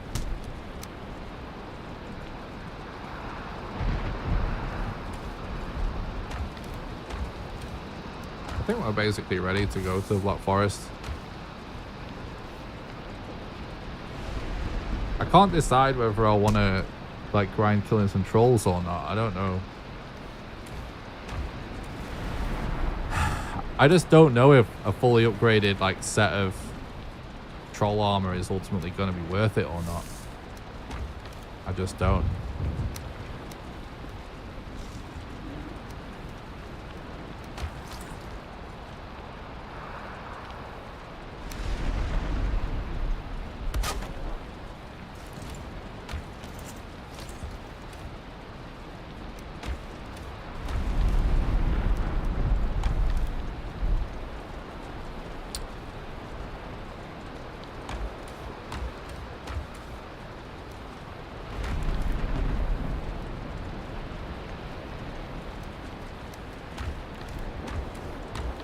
No storage organization whatsoever. If you tell me that I don't need to care about base building, because we're being nomadic and just kind of YOLOing it anyway. It's all about pure functionality. I am gonna create the biggest mess.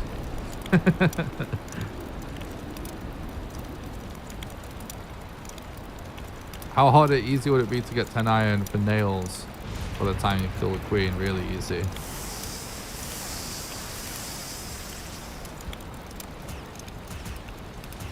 Iron is the easiest ore to get in the speedrun. Any speedrun, because they iron spawns.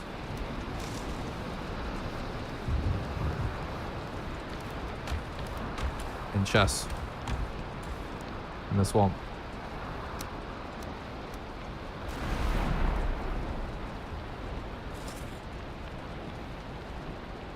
Alright, I guess we just go for it.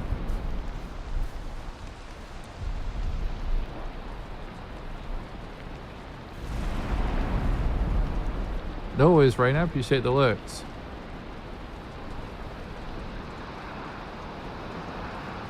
How are we going to not get lost, chat? We need to think about this. So,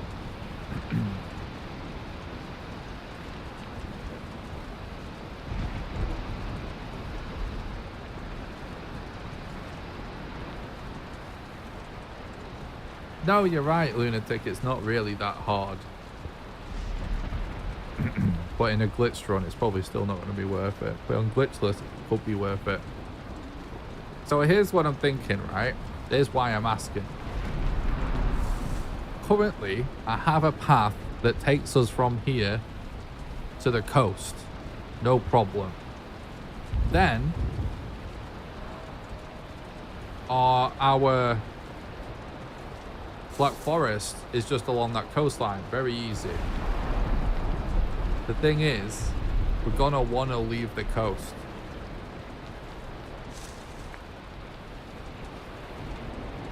Paths everywhere. So you think we follow our path to the coast, go down the coast, and then when we get to the edge of the biome, we build another path into the middle of the biome? Maybe that's what we do, right? Make the forest fire because that spreads. That's a really interesting idea. Do you think we can create a crazy forest fire?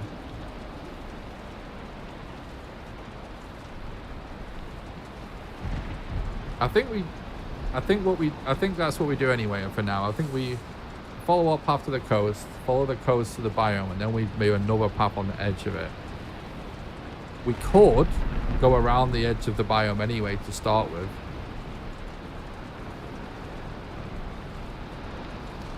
Right, yeah, let's do that. I'm going to quickly run to the bathroom and just grab a drink out of the fridge. So I'll just be a couple moments, but don't go anywhere. Also, don't forget to smash the like button if you're watching on YouTube, and subscribe to the YouTube channel. It's the best way you can help me out for free, because it makes it more likely for the content to show up in the recommended feed. Even if you're watching on Twitch, the best way you can help me for free is to do exclamation YouTube. Unless you got some Twitch primes, head over to the YouTube channel, smash like, smash subscribe. It really helps. Don't go anywhere. The stream is not over.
thank you for the sub on YouTube. Appreciate that.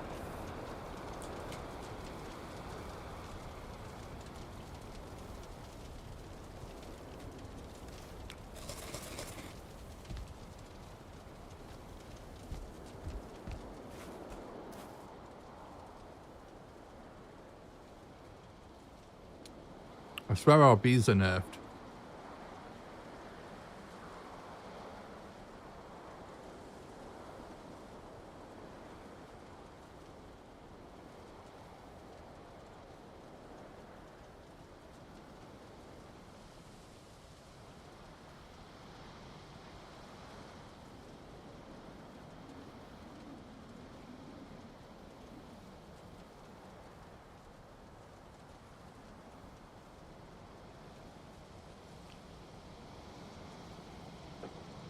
All right, a little bit of fuel.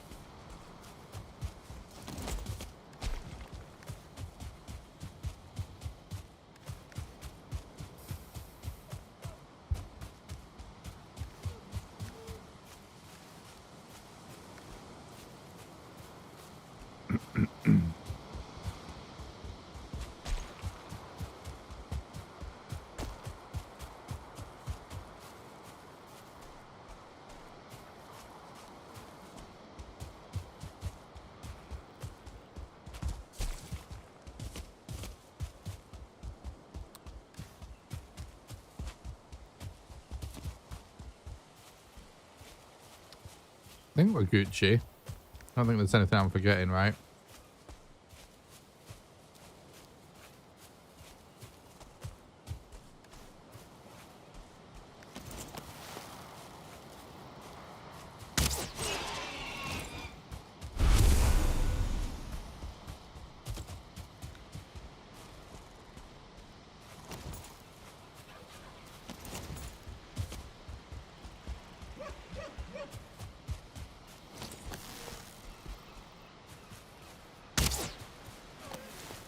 Damn it.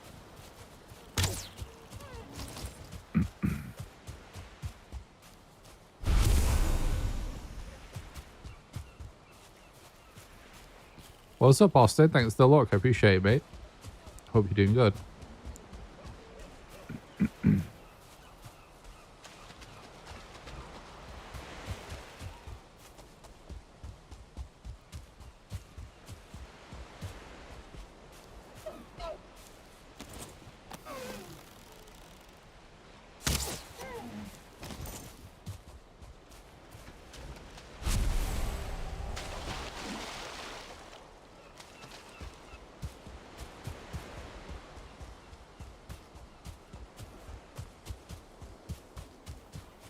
I somehow keep forgetting that we actually have a river to cross on the way to this.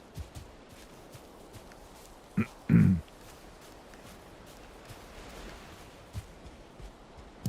might want to get enough rocks for a fire or something just in case.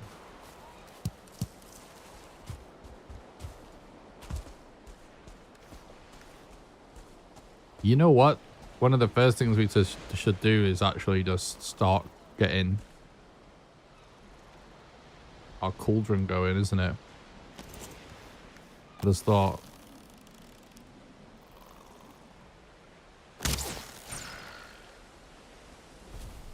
Now you got to keep forgetting in my head.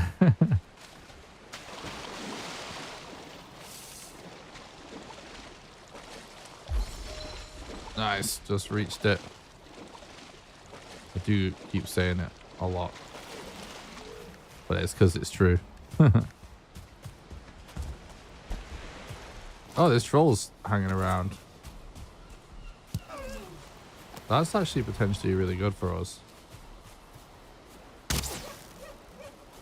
Are you shitting me? To the wiggly path troll.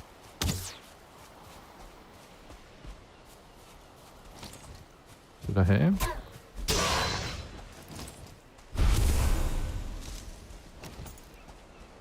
Guess not.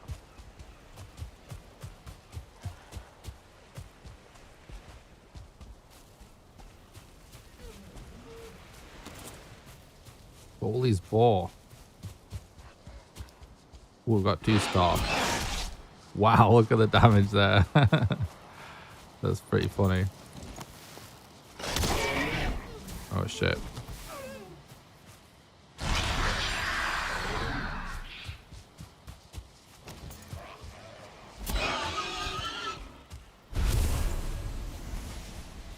Honestly, transitioning like from this part of the game into the next part of the game, this is going to be dicey because we don't have like any cauldron foods yet.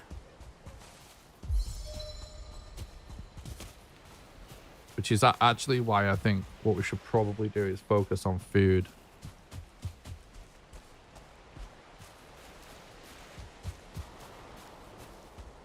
So let's just stick to the coast and focus on tin for now.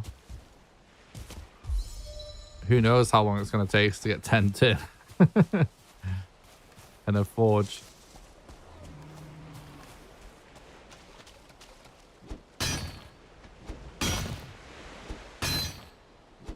Are you ready to see how bad this is?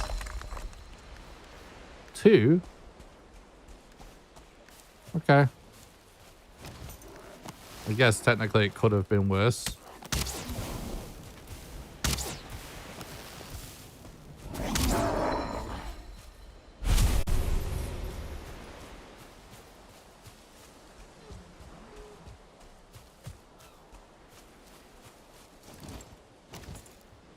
Oh. Oh, the bird just flew off anyway.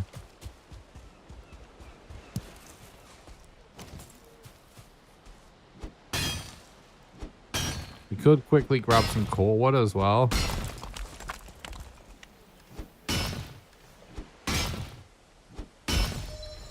Because even just like chucking a bench down will...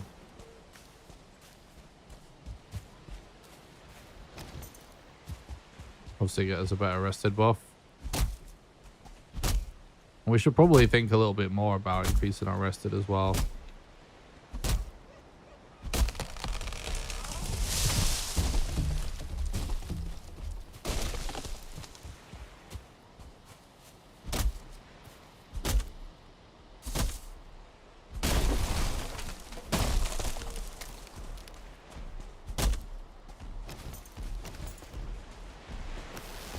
Okay.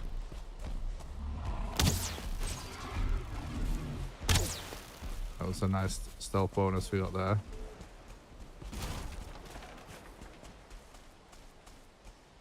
Why is he just legging it, bro? It's so annoying. I guess he's gonna leg it, we let him.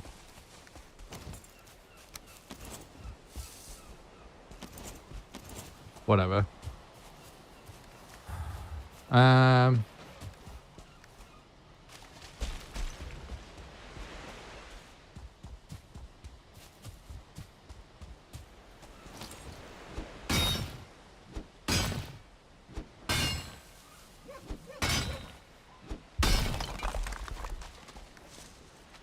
Okay, we got 2 out of that. Fucking hell.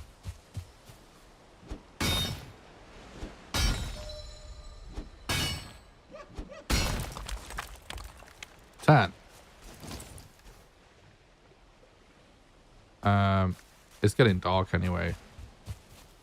To be honest, we could just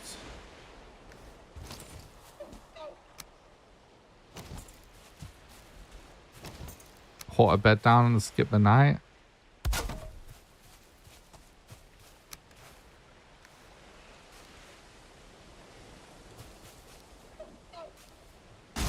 Ah, fuck it. We need to go and dump this stuff anyway.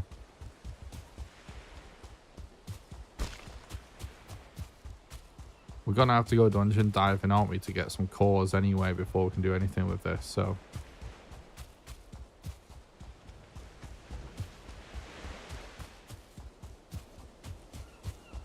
Maybe the next thing we'll do is get our forge mats.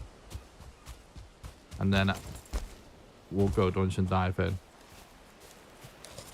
But I think I might start bringing enough wood to put a bed down, maybe? I don't know.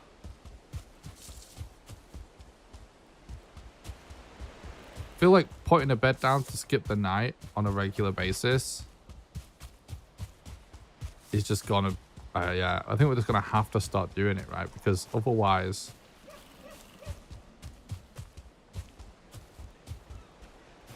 night becomes the lovers.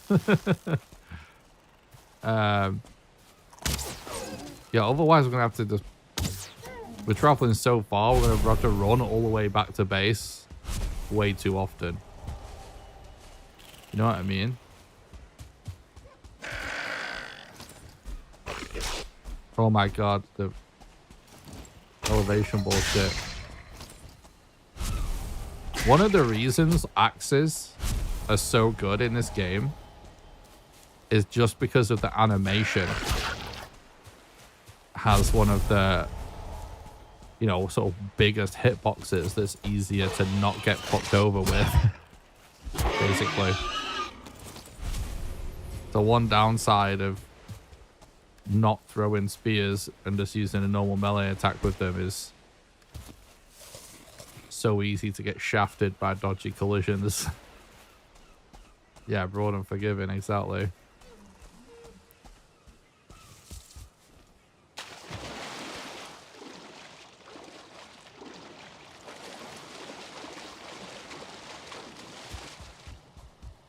Also,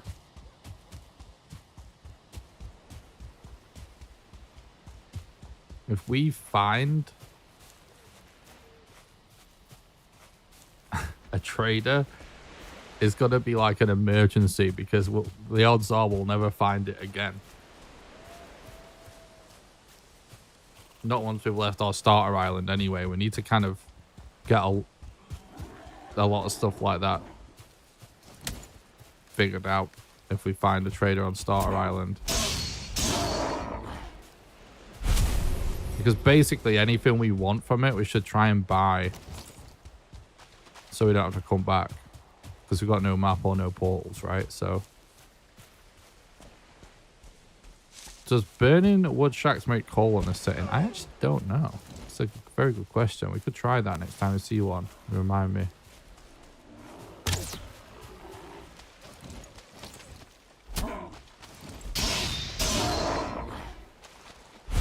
It does. It's OP.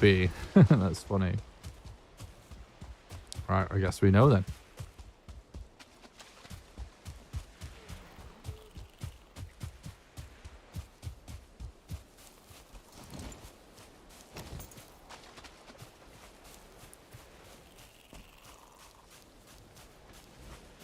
Makes this smelter pointless?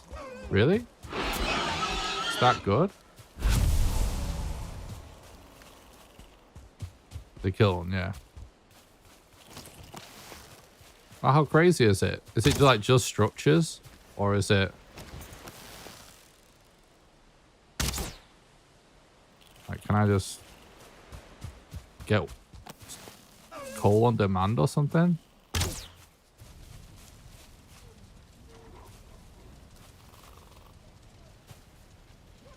You can put a wood stack directly onto a campfire and it will drop 50 coal. No shit, that is actually awesome.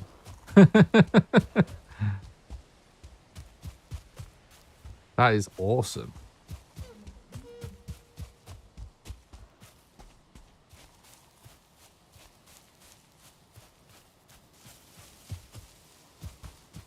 I keep looking to see where you're on the map. Me too. Me too, bro.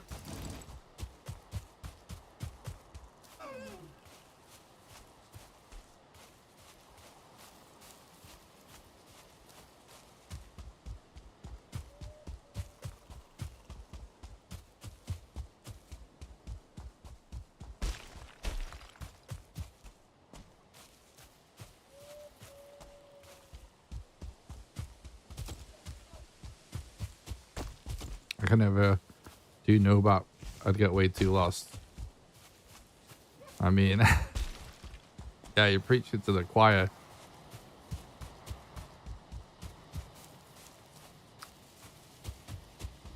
I'm definitely, I don't know. I guess like doing a lot of speedruns, you do develop a lot of awareness, but I also constantly check my map during a speedrun. So, yeah, I don't know. We'll have to see. how it goes. Right now, though, like today, I wasn't necessarily gonna commit to. I'm definitely doing a full playthrough of this, but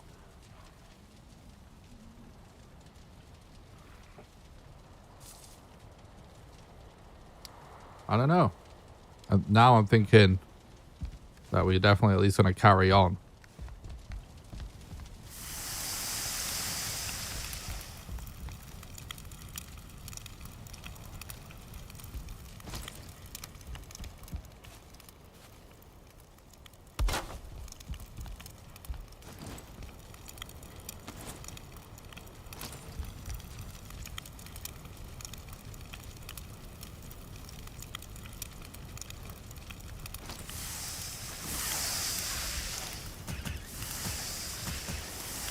What's up, Gatrox? Thanks for talking about the stream. Hope you're doing good.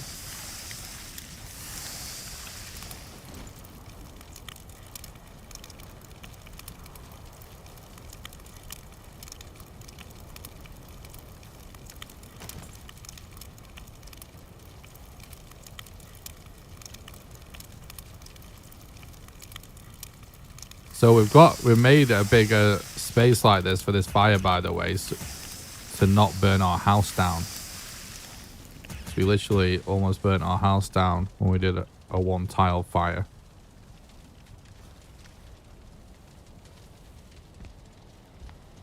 Which makes me wonder the best way to have a fire with cooking stations and a cauldron. Are we seriously just gonna have to make it even wider?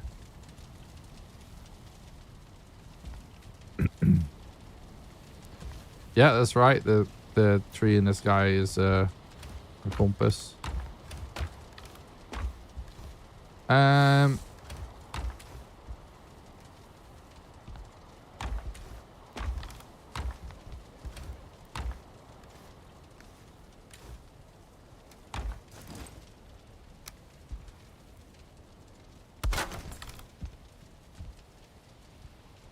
One of my favorite videos I've ever made is like the most in-depth video about Yggdrasil, the tree in the sky, as people call it.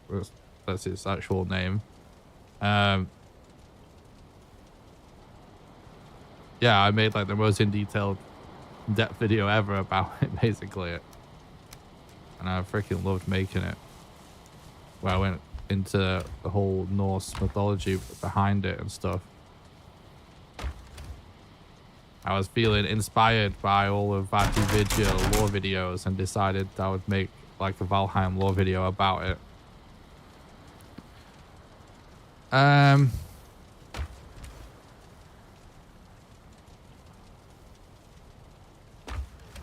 We're good, basically. We just go back in again. And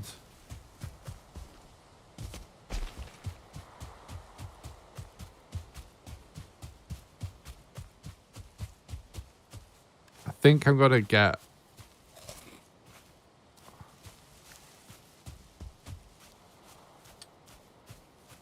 forge mats, and then we start going dungeon diving.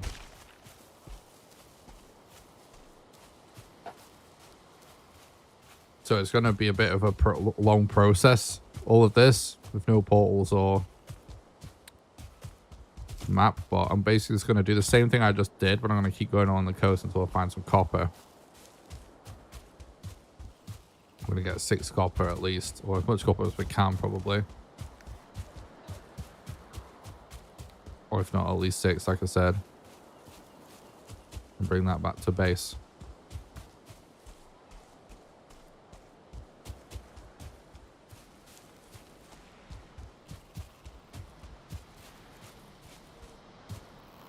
Imagine if you could just put some like, you know, copper ore on a fire with this world mod, and it actually smelt it. How insane that would be.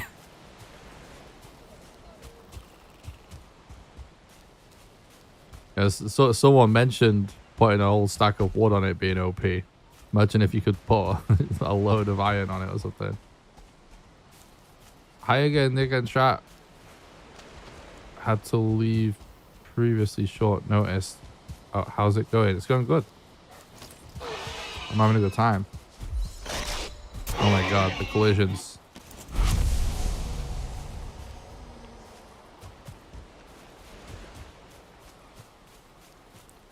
They need some sort of trader runestone to use in no map. You got more of a chance of bumping into Yag Arena than fighting Aldo. True.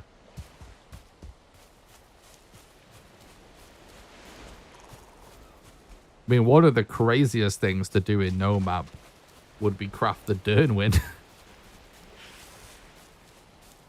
Can you imagine?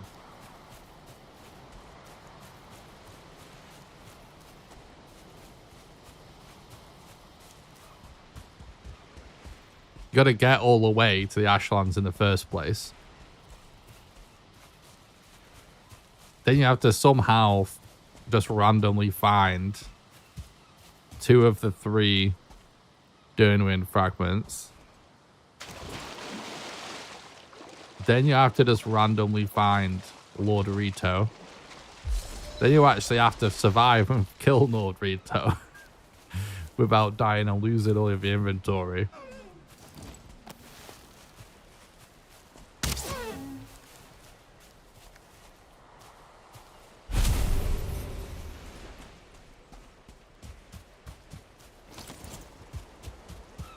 Then you'd still need like a bloodstone, right? Am I tree navigating? At the minute, I'm not tree navigating. I'm sure I will at some point. I just made a path to the coast, and then I'm following the coast right at this moment in time. I'm sort of gradually getting what I need from the coast of this Black Forest as we're easing our way into the next biome. What kind of shenanigans is this? Path of Fires? It could be kind of good.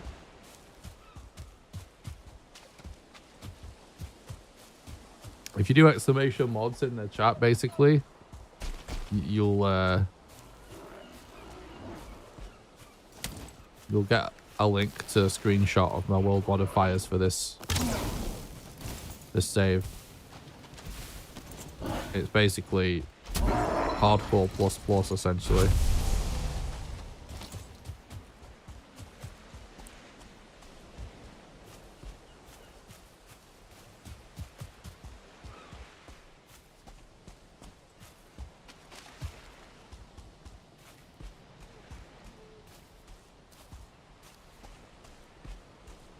Alright, I need to focus a little bit now then here.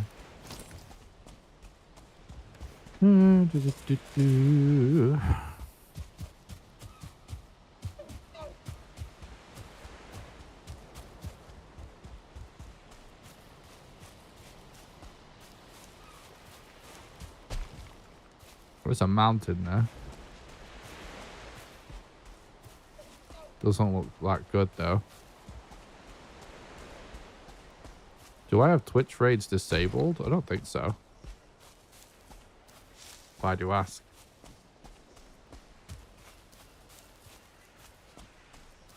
Ooh, copper. Perfect.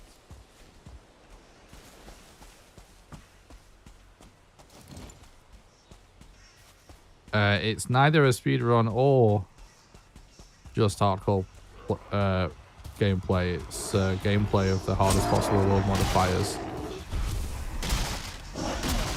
World modifiers can actually go even higher than hardcore, and that's what we're experimenting with today. And I'm honestly really liking it so far. The 50% resource rate is crazy how bad it is.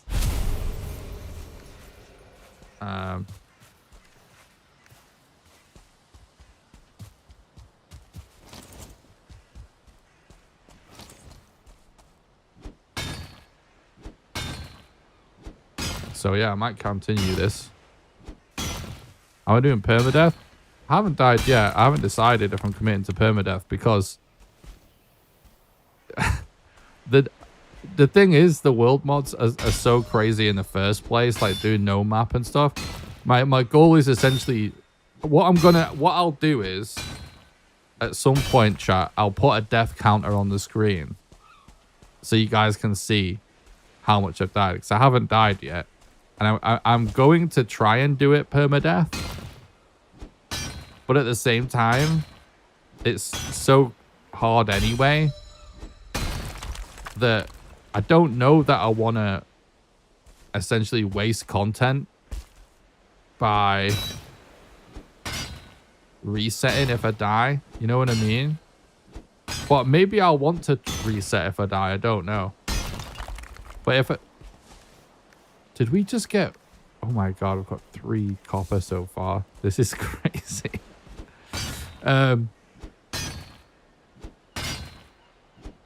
If I die, I might carry on. I'm not sure. It kind of depends. The only reason I say this, right, is that imagine if I just die at Father and that's it. My one death.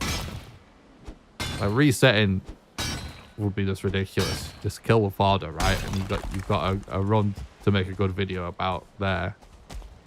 What I will say is, though, if I do die, I'll probably want to do it again. But right now, we're just trying it out, see how we feel about it.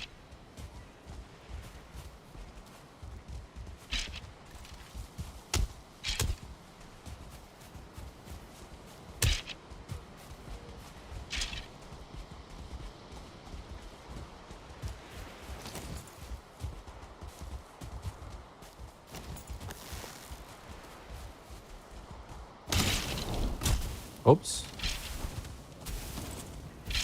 Oh, no. Not like this.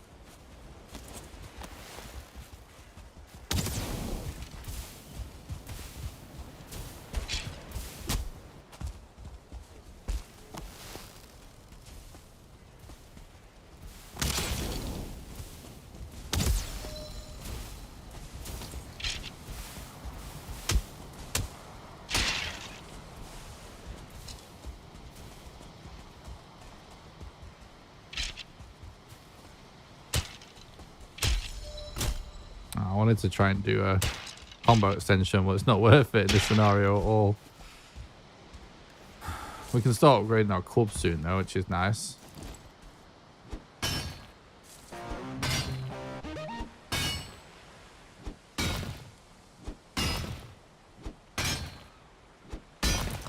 One thing about this mode, you can get in a death loop. You die, you're screwed. Yeah, I've been kind of thinking about that as well. It's like...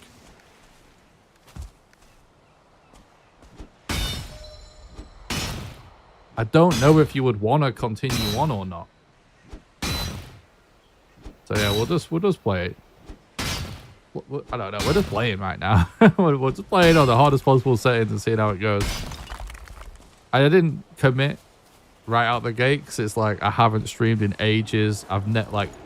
This stream setup has never been used before. My entire setup broke and I had to like redo it all. It was a nightmare. It's like I just want to figure out a fun idea we can do for at least one stream, and this is it today.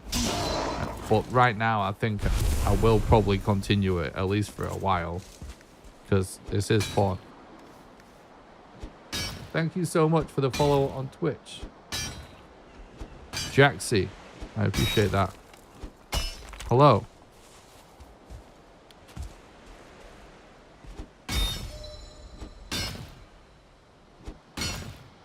Reduce resources. So do no star balls still drop more trap and meat? Sometimes balls have been dropping nothing. Sometimes they've been dropping the usual long leather or meat. I stream on Twitch and YouTube at the same time, but the chat for both is on the screen so you can see what's going on.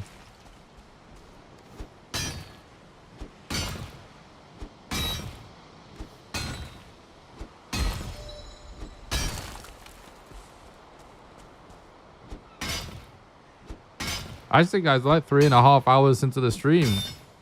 Usually the 3-hour mark is where I remind all of you guys all the ways that you can support the content and help keep the dream alive by supporting us financially. the number one best way you can support the content financially is over on Patreon at patreon.com/NickRawcliffe. Patreon allows you to do monthly donations, sort of like a Twitch sub, except you get to do it for any amount of money, even as little as $1. Anyone that becomes a patron also gets access to 2 private Valheim servers, and you get invited to play Valheim with me live on stream when we do server streams, and you get to play on the server with the rest of the community whenever you want. You can do !Patreon in the chat for the link, or click the pinned comment in the chat. Second best way you can support the content financially is by doing donations. Donations are the best way to do a one-off contribution, because your money goes the furthest. You can get a link to the donation page by doing !Donate in the chat. We do have TTS and stuff. Or there is a link in the description for that. And you can also support the content by becoming a YouTube member on YouTube. And YouTube members get access to random behind the scenes content. And you can also support the content by doing super chats or bits, or becoming a Twitch sub as well, if you want access to emotes and stuff in the Twitch chat. Also, don't forget, if you can't support financially, the absolute best way you can support totally for free is just by heading to the YouTube stream and smashing the like button on the stream and subscribing to the YouTube channel, because it does make it more likely for my content to show up in the recommended feed, which is a massive deal to me as someone who focuses a lot on YouTube videos. So !YouTube, you can head over there as well, and you can join the Discord as well. It's the best way to make sure you don't miss any live streams or videos, because you get a notification when I go live or post a video in there. You do !Discord, or follow the link in the description for that as well. You get more monies out of Patreon than via Twitch? Yes.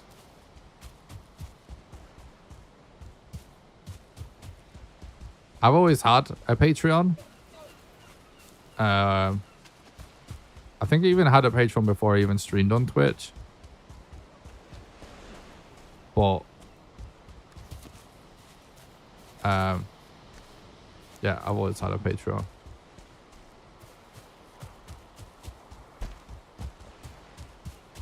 For a long time, because most of my audience is on YouTube, because I make YouTube videos, I cancelled my Twitch affiliate, because it used to be that if you were a Twitch affiliate, you couldn't stream on Twitch and YouTube at the same... well, you couldn't be a Twitch affiliate and stream on Twitch and YouTube at the same time, but if you weren't an affiliate, you could. So it was better for me to just have a Patreon and stream on both. But thankfully, Twitch finally came to their senses, and they now allow that. You can be a partner even and stream on both now, which is awesome.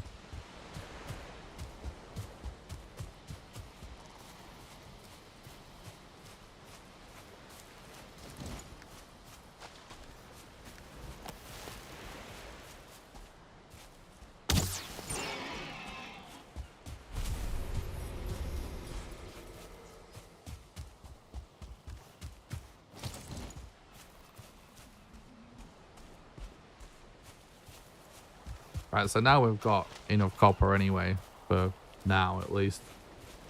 I only want enough to make a forge for now. We've got a bit more than that. We'll take this back to base. And then, once we've slept, the next thing I'm going to do is I'm going to start making paths into the Black Forest to explore more in the middle. And I'm probably just going to bring enough wood to sleep through the night by putting a bed down somewhere in the Black Forest. And just try and find some cores.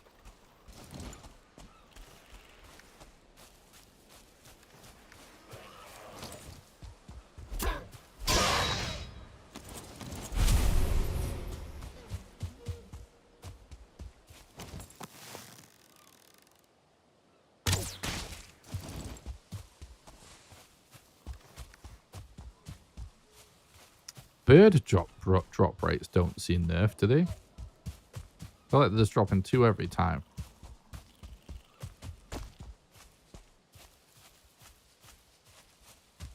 Print seeds allowed? I haven't really thought about it, to be honest. I'm going to try not using print seeds.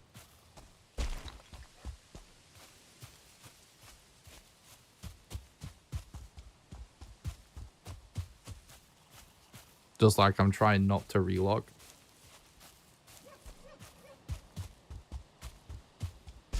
But I don't know if we get really lost or something, man. Or really in a pinch.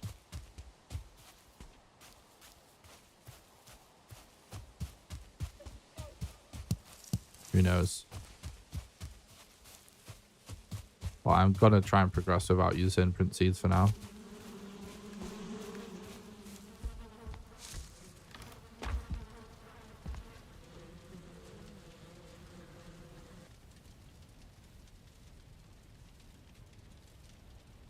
Like I said, today we're kind of just trying this stuff out. Wait, am I now super dark on stream?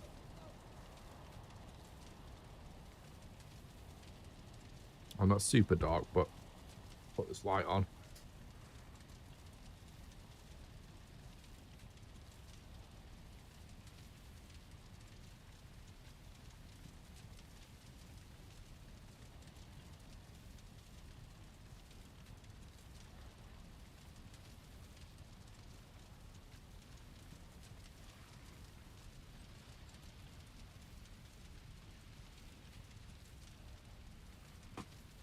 All right.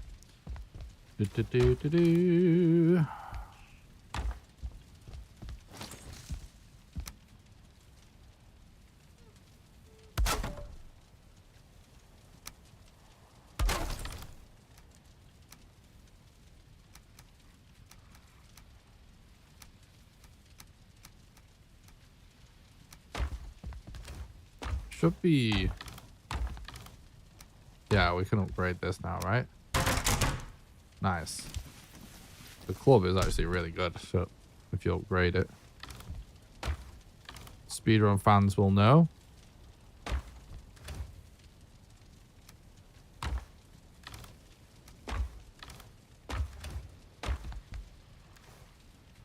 Make some more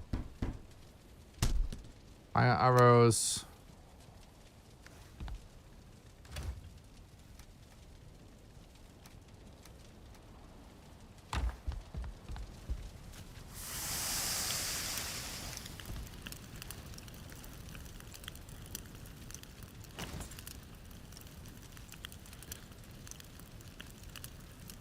Yeah, we really just need to get up to like metals and stuff.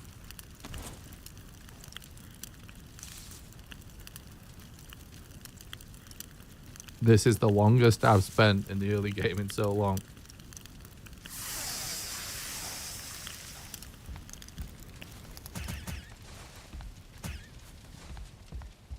Oh, well, we're going to make sure we have enough wood to make a bed as well, weren't we?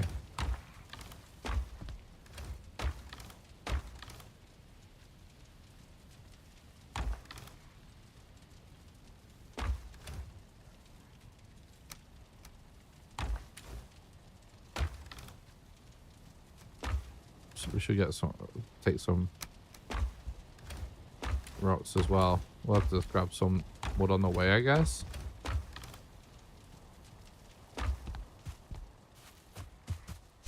Right, so now I'm going to go back the same way we keep going. But this time, I'm going to build a path with the hoe. Sort of diagonally through the middle of this black forest. To try and see if we can find a dungeon or something.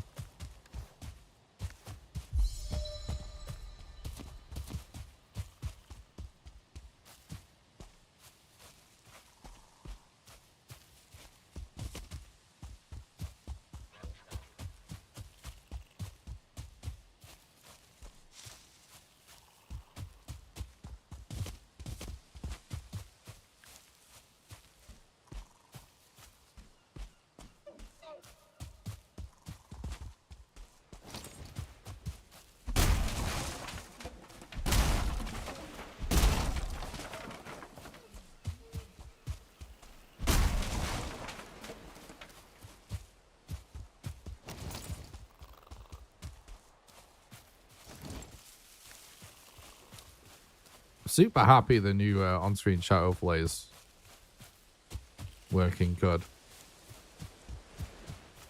I know it seems like nothing because it's such a common thing to see on like Twitch and stuff, but when you stream on multiple platforms and you like combine the chats, there's just so many like dog shit options. We're trying a new one today. Super happy with it.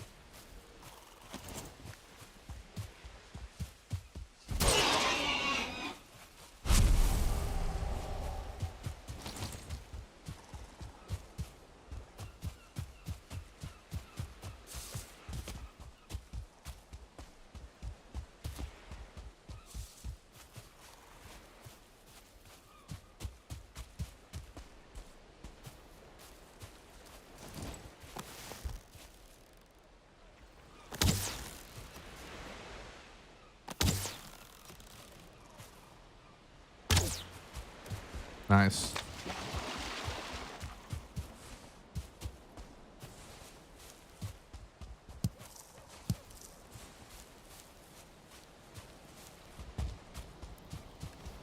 was definitely pretty rusty shooting birds with a crude bow.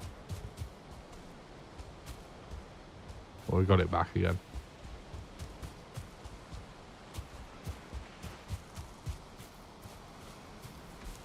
It's the thing with Valheim. It's like if I'm streaming all the time, you get so crisp, so used to everything. But it doesn't take that long for me coming back to it to be back exactly where I was. Because I do still play the game very regularly. Definitely always start a little bit rusty if I'm streaming for a while.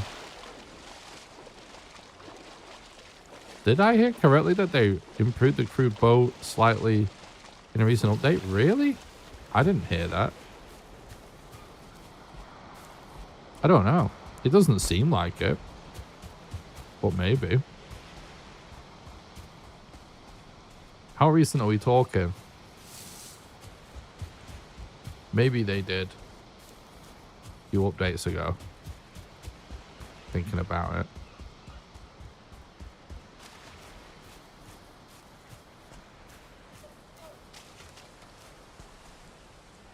Right, we should stop here before we wander any further. Someone mentioned its aim is better now. Doesn't feel better to me.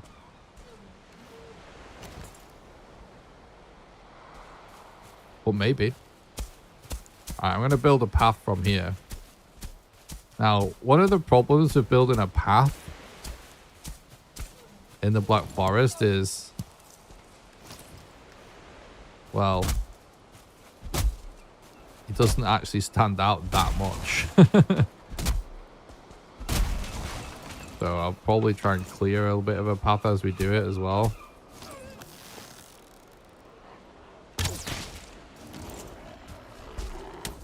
Hello, troll.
fuck?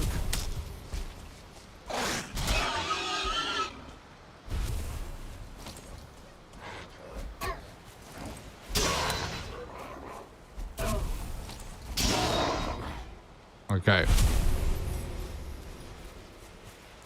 Those attacks seem serious, but don't worry, he's trolling you. True. It's just a troll.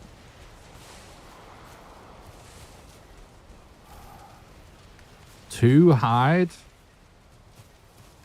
That shit, innit?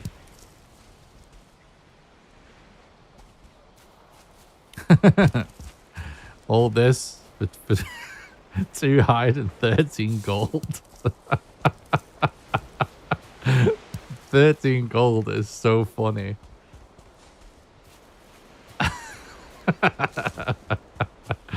Poverty Heim. True, that's what we should call this.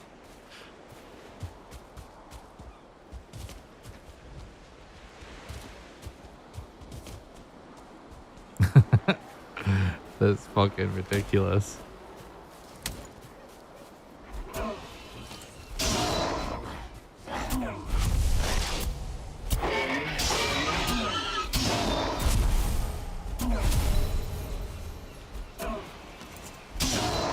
Fucking hell. Right. Back on the path anyway.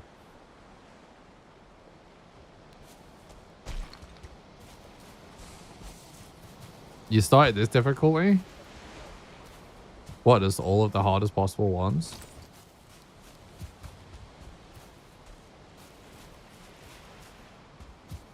The resource rate really just seems like the craziest part of it, right? It's, well, not maybe not the craziest, but it's a part of it that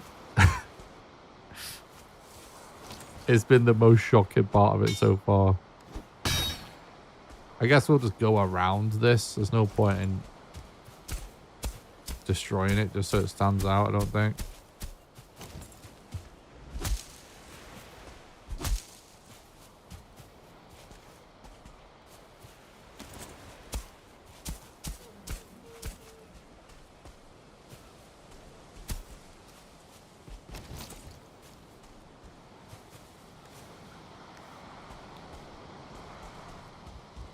Man, it's getting really hard to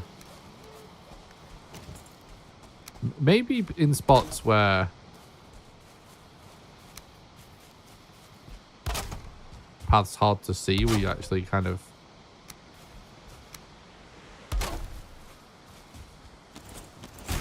build something there or something like that.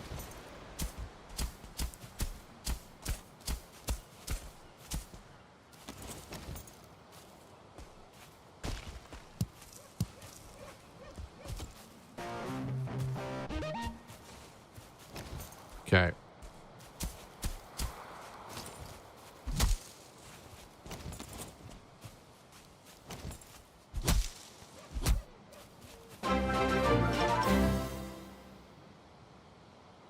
Zekas, thank you so much for the raid. Hope you had a good stream, bud.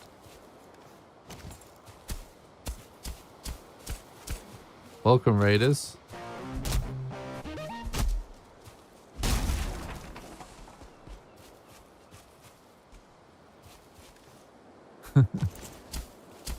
Hope you had a good stream.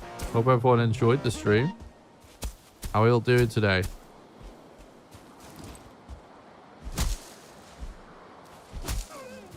Thank you for the follow, as well as Akers. Becca, thank you.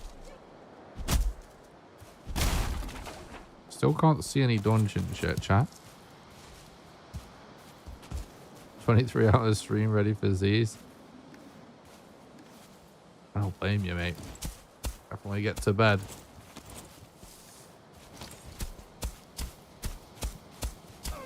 It's always brutal doing a stream that kind of length.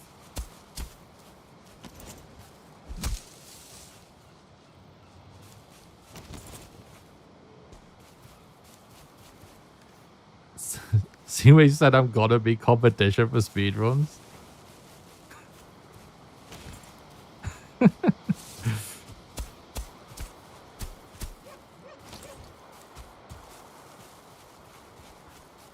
Okay. You could say that, yeah.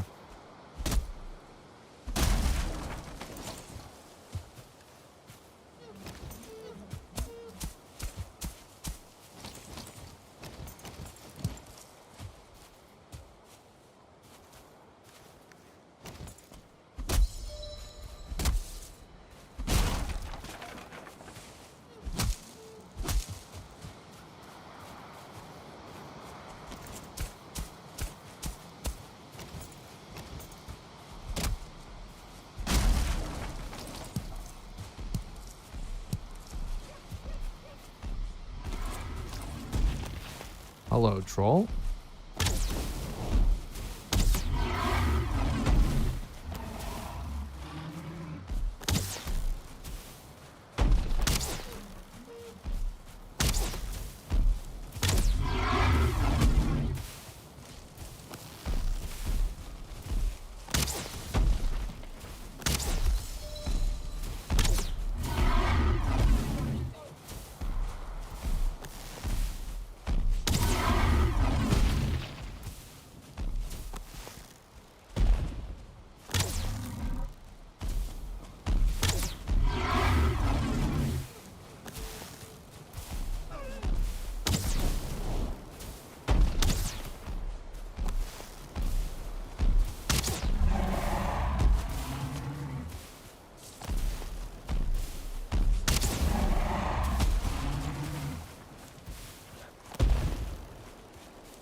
Well, we decided to build this path.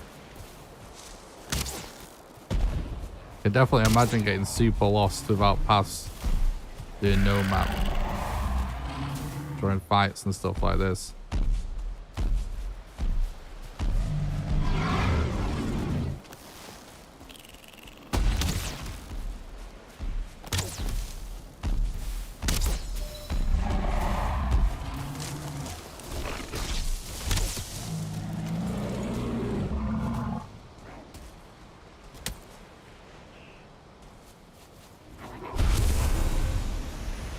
What did we get this time?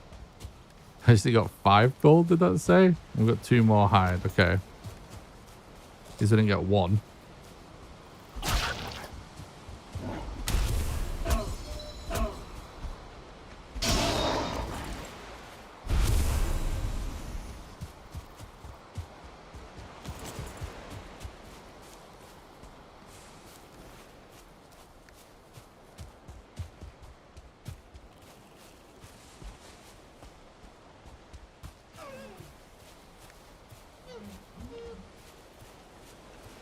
Maybe we just stick our bed down here.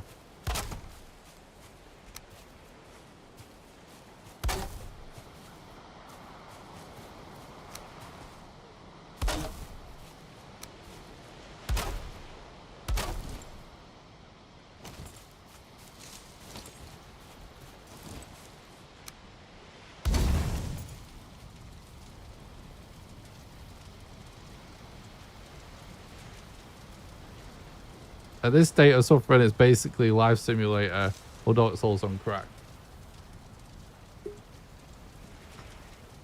True.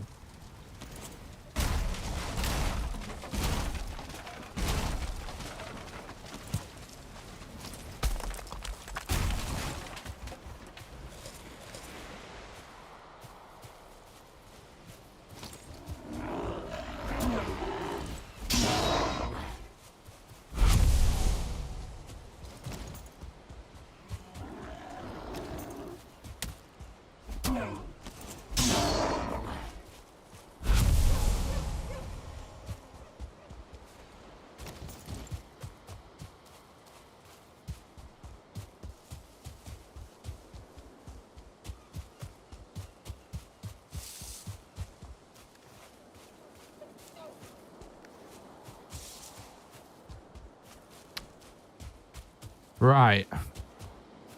That actually looks like it might be a troll cave up ahead.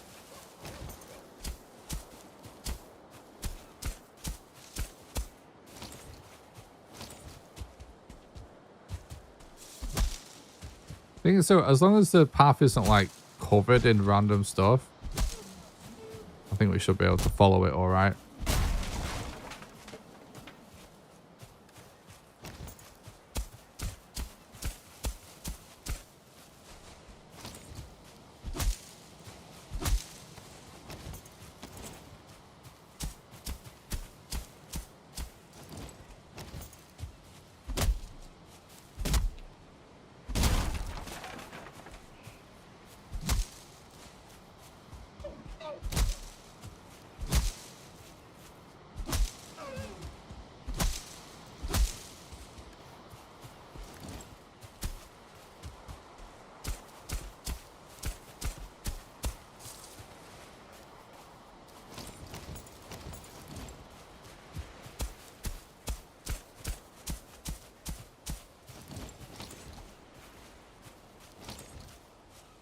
I'm gonna just chop this tree down.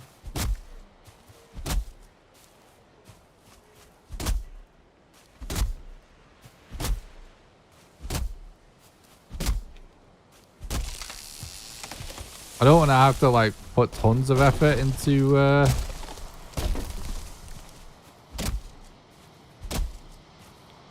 they're in the forest, but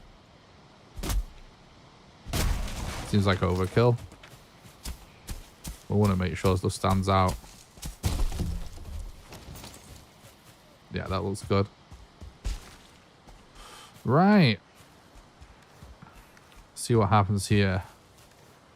I'm going to drop this stack of wood just so I don't get over encumbered whilst looting in case there's a troll here. Man. You see, these world mods aside, I do feel like in general in Valheim, I've been getting a lot of dead, empty troll caves these days. It's like a few updates ago. Oh wait, no, is this will be the same. Is this? Oh, I think we looted this one. This is the one where we came to when we came from the coast, I think. All right, false alarm. Well, it is a shit one, like it was last time. But it's the same shit cave that we discovered earlier, I think. Which, yeah, it is terrible. If you do exclamation mods, you can see the world mods we're playing with today. We're doing the... We're playing Valheim on the hardest possible settings.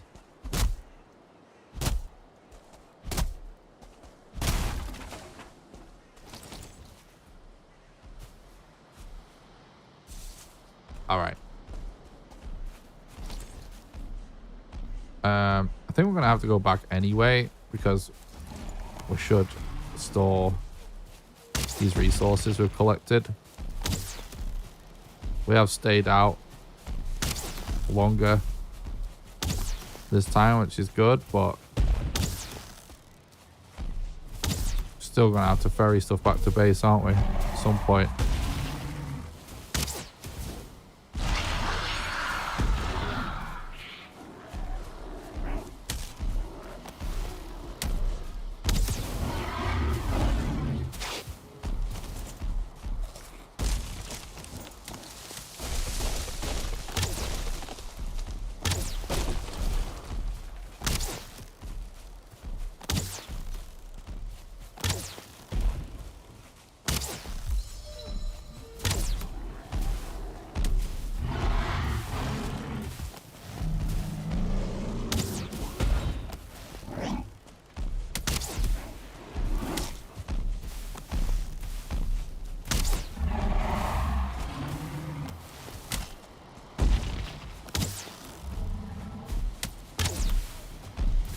There's double rock throws from the Great Wall, so it's going to wreck me with this troll.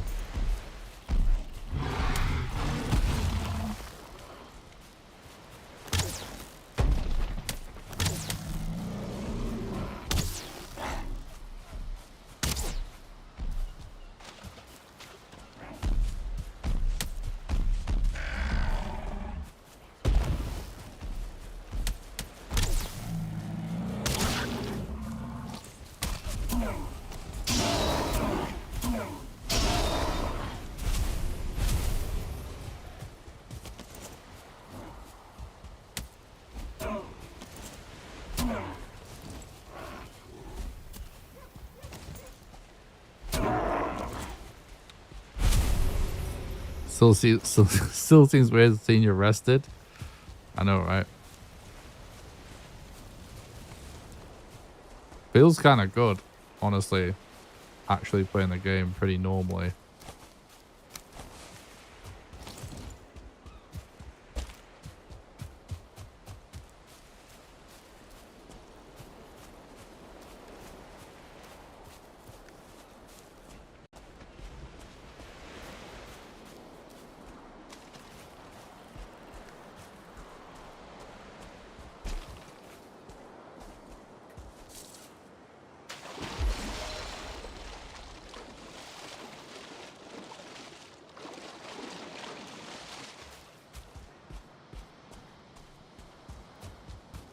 Normal, right? Normal-ish. Not a speed run. Or some ridiculous challenge run.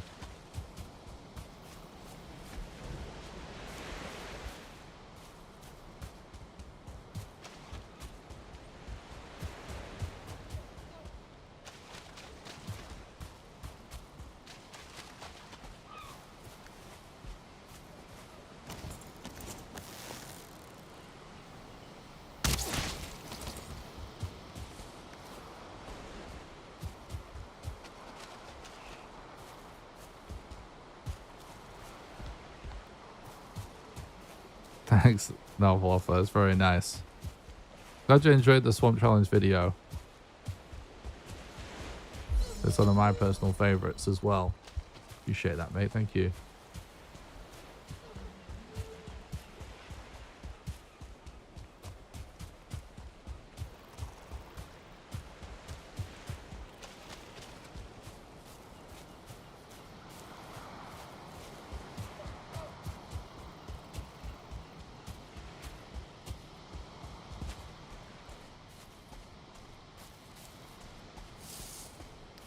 I'm playing vanilla just with maximum difficulty world mods right now. If you do exclamation mods, you can see.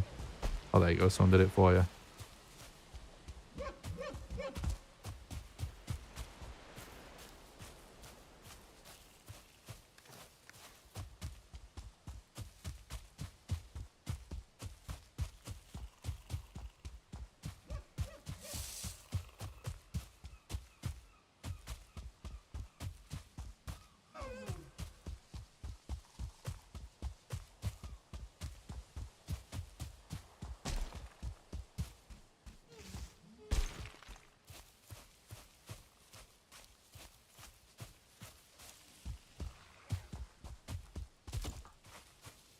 I'm trying to think about, like, what armor sets are going to be worth grinding, if any.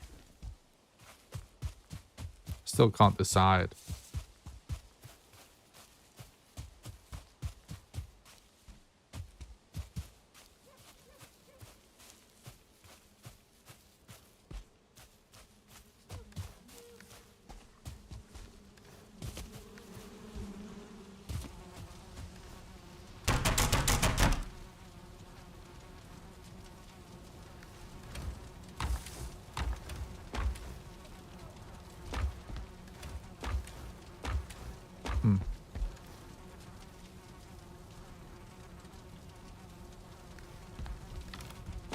Definitely need to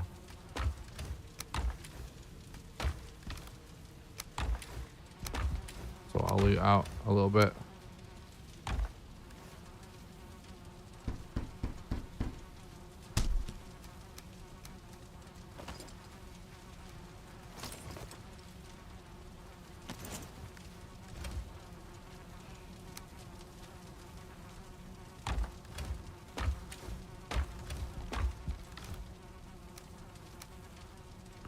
We might as well upgrade our hammer as well, to be honest. There's literally no reason why not.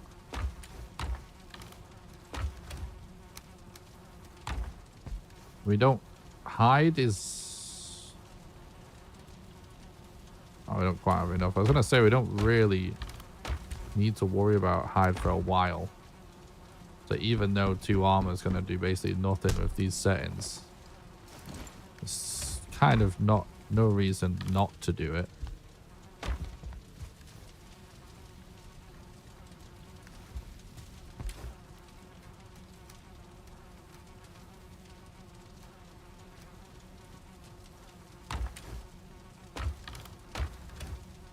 Um,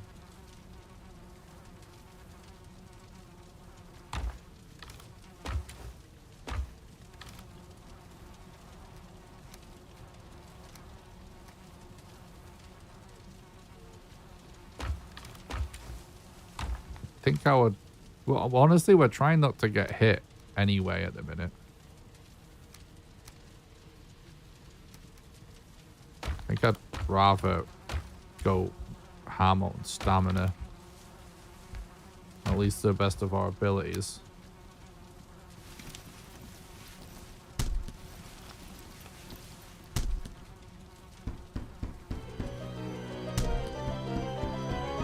Hoggy, Archie, legend, mate.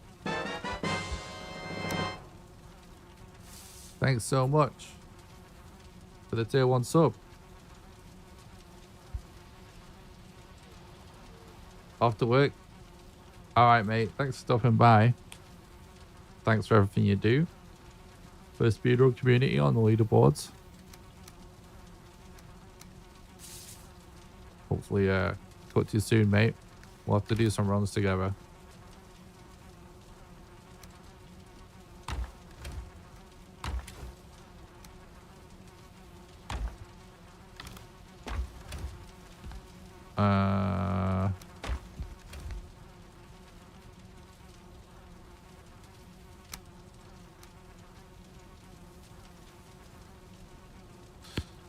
Yeah. Kind of hold the. I just don't. I don't know. I kind of don't like it. I don't know why. It feels off. I like a button.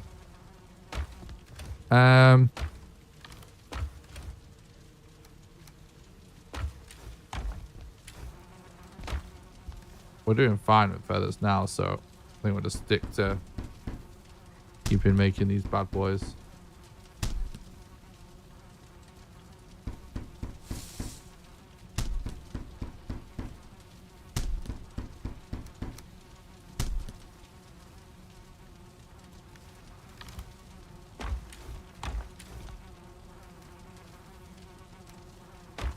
All right.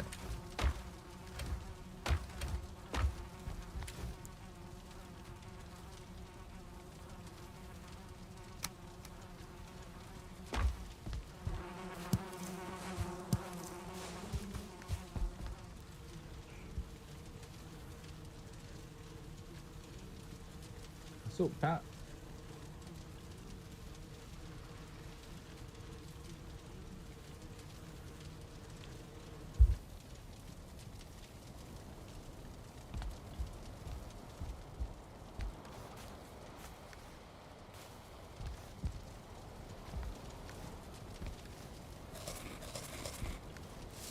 Let's do this.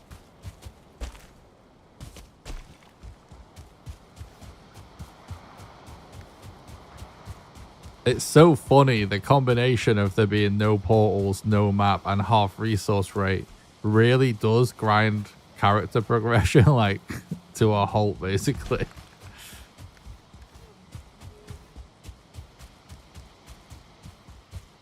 Every time we go out and come back, we are doing like a little better. Like we're our character is getting a little bit stronger and a little bit stronger, but fuck.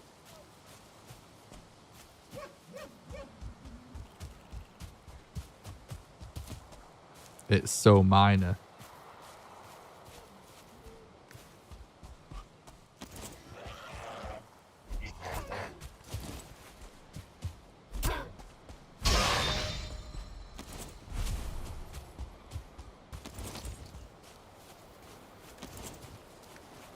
Maybe I should have made another stack of wood arrows as well. Oh.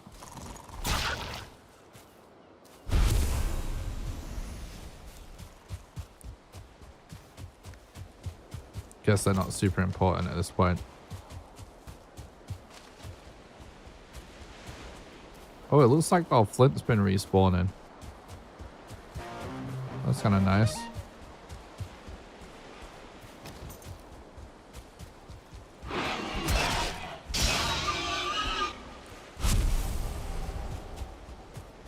Let's see if I find having this little HP to this minor stamina gain worth it. What?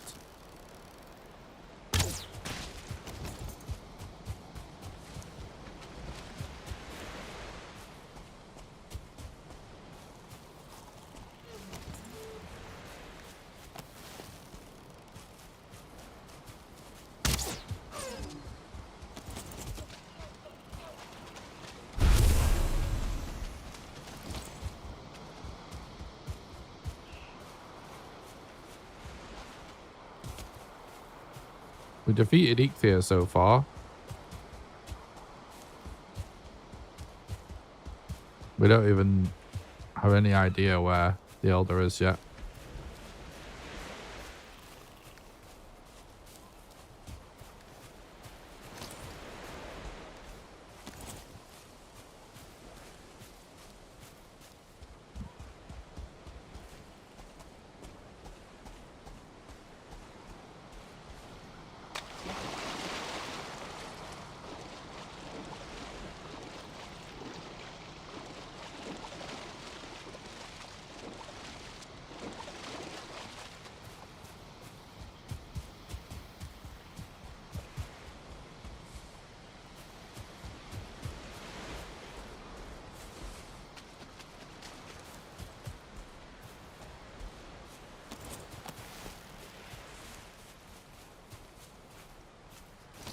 Oh, there was a bird there. It's gone now.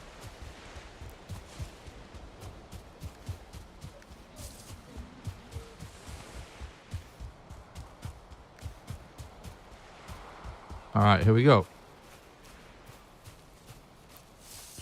Back on the path.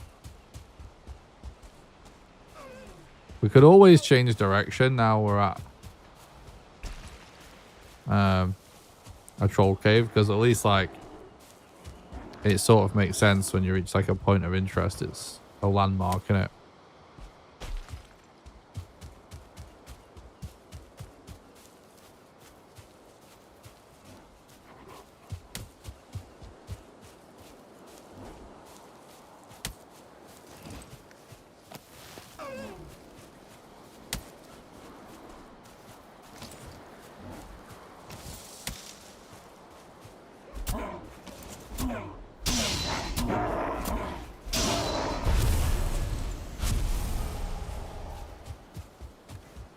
Okay.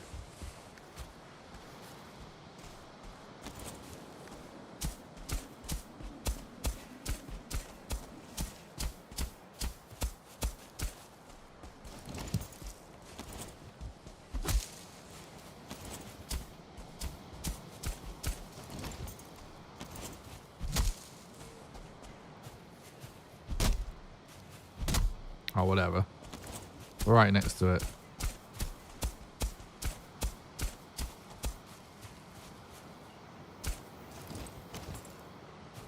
I think I do hear crows. Let me just have a peek over this ridge real quick.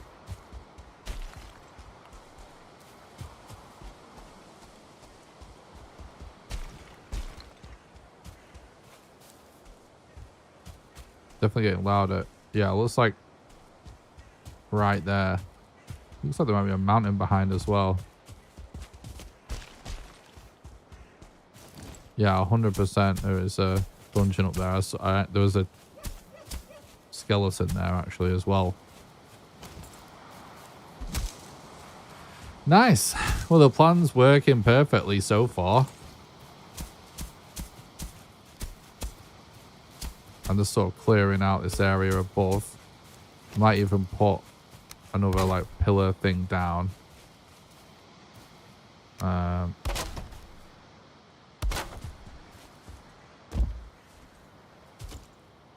Whatever.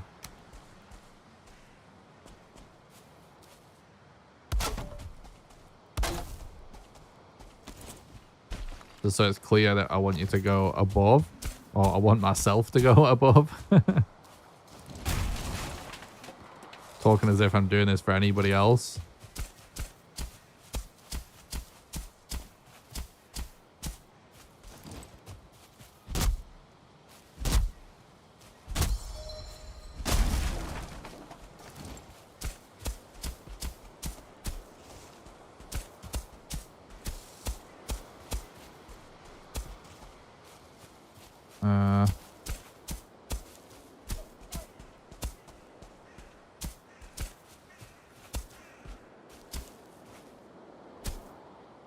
Yeah, that kind of works.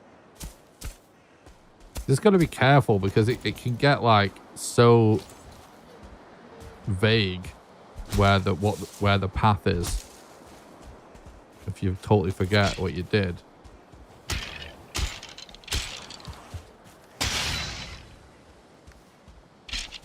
I would really love to upgrade this. Oh, thanks, Kobe. I appreciate that. I'm glad you enjoy the videos, bud. It's nice of you to say.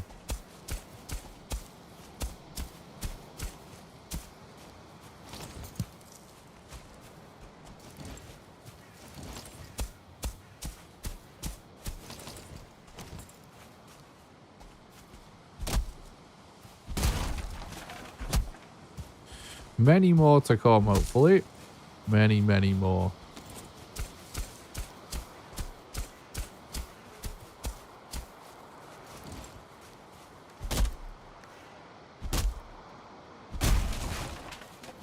In fact, guys, something I'm curious to hear about is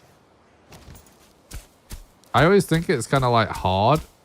I've been planning like doing some videos about some other games again lately. And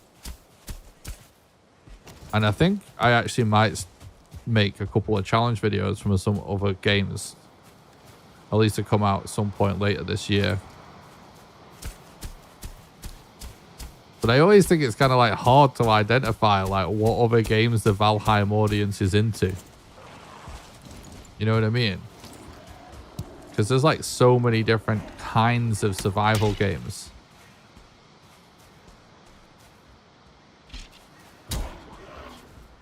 Whoa.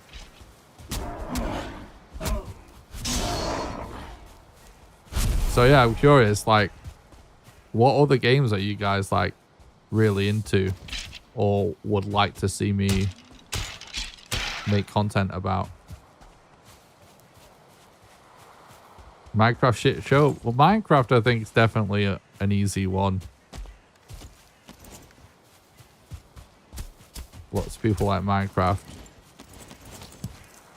I would like to make some kind of Minecraft challenge video. I think it would be sick, but the only problem is everything's kind of been done already, and I'm also like not the best Valheim player. I don't know. I would love to do that one day though. I'm into Noita, but it's quite a different game. No way. That's funny because I've recently I've been falling asleep, well, not falling asleep, for a few hours every night before I go to bed. I've been watching Pirate Software. And he plays Noita like all the time. And I've never played it. But it looks really cool. But he streams Noita a lot. I've been watching his game dev streams though, because I've been working on my game every night before I fall, like, before I go to bed. I do a few hours work on the game. Here we go, we found it.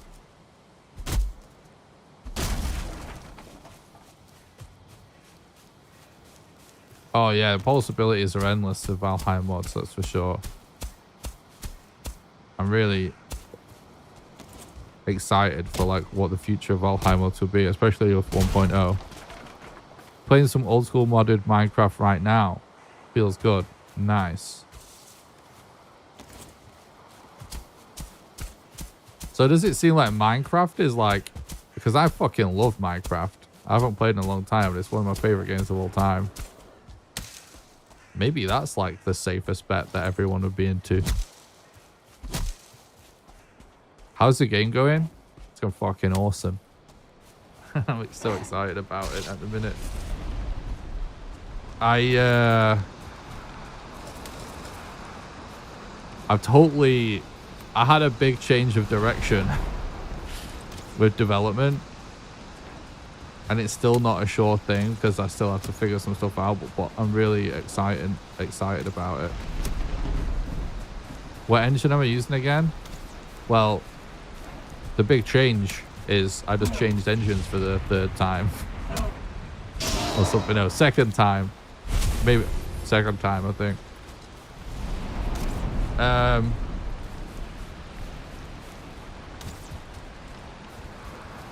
I guess I might as well just say it. For whatever crazy reason,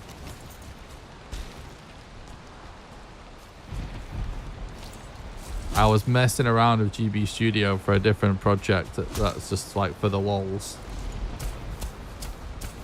And I was like, I was talking to my mate about it. We're doing some project together just for fun. And for this project, we was talking about how funny it would be to have it work on a Game Boy, like a real Game Boy. So I started messing around in GB Studio for that reason. And then just whilst working on that, I was kind of like, I was thinking about my game and what that could be like if it could run on a Game Boy. And then again, after talking to my mate about it, working on this other project together, we're talking about like if we did that project to run on a Game Boy, which is just a joke project done for fun. We're saying like, oh yeah, could still, if we made it for the Game Boy, we could still release a PC version because the game would just end up as a ROM file anyway. So you could literally just take any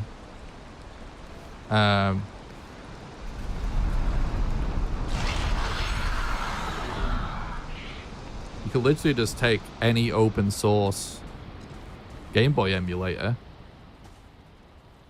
and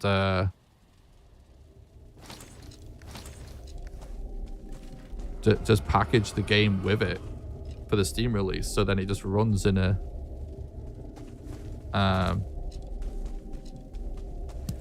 the Steam version.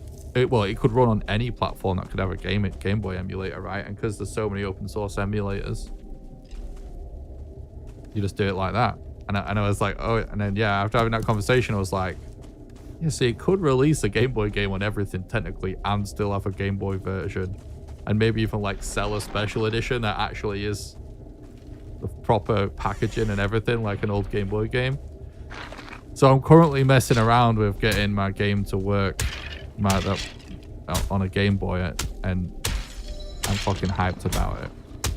It's ridiculous, the limitations, but also very fun. You need limitation, have to work with Game Boy pixel counts, and maybe could force your hand into coming up with some cool mechanics. Yeah, exactly. Like lots of the mechanics through the game are like already designed. But the reason I'm excited about it is because one of the problems with like making indie games and stuff is like, it's so hard to make a game that gets someone attention. Like you can't just like do something and it's good and that's enough. It's like there needs to be a like you can just make something and it just be good, but you have to get so lucky in that scenario. But it's so good to have the game be like so unique. It just like stands out so much. And as someone that's just like, oh shit, we don't have the health for this anymore. As someone that's like working on a solo project, like I'm the most talented pixel artist. It's so hard to have like an art style or something that really gets people's attention. And I just got so excited about it when I was thinking like, there's definitely never been a game like it. I don't think there's really been a game like it anyway, because I'm happy with the idea. But nothing like it has ever ran on a Game Boy. You know what I mean? It sort of like immediately is another thing. So it just makes it kind of interesting. Plus, I'm super nostalgic about the Game Boy. So it's like, yeah, this could be really cool.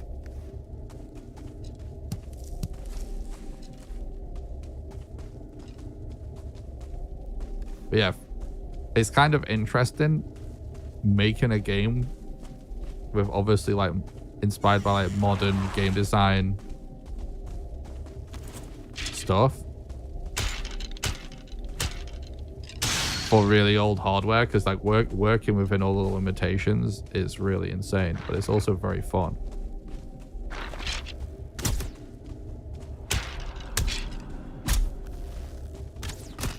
Ah, shit. I gotta go. I'm dead. Let's regen.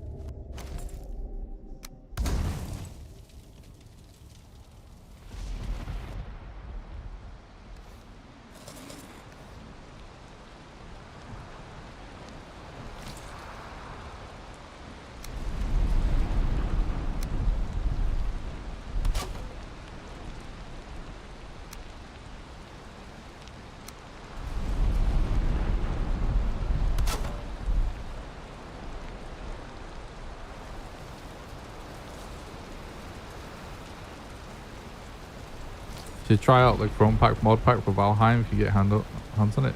I'll look into that maybe.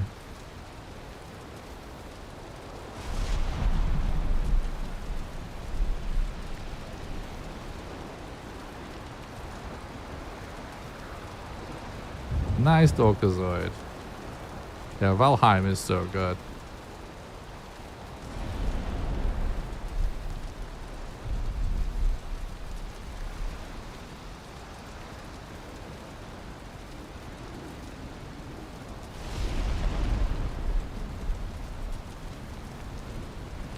Things definitely can get crazy in the Ashlands, that's for sure.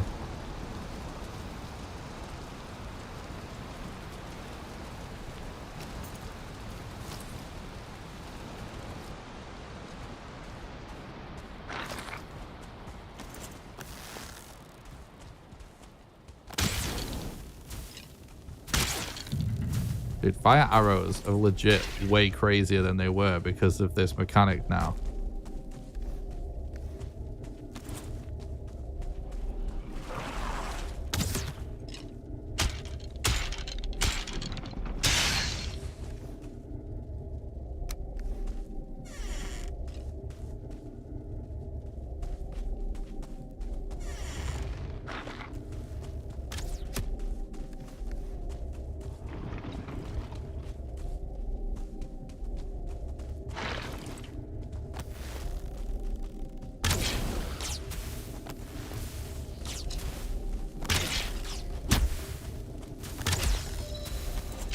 I'm stuck.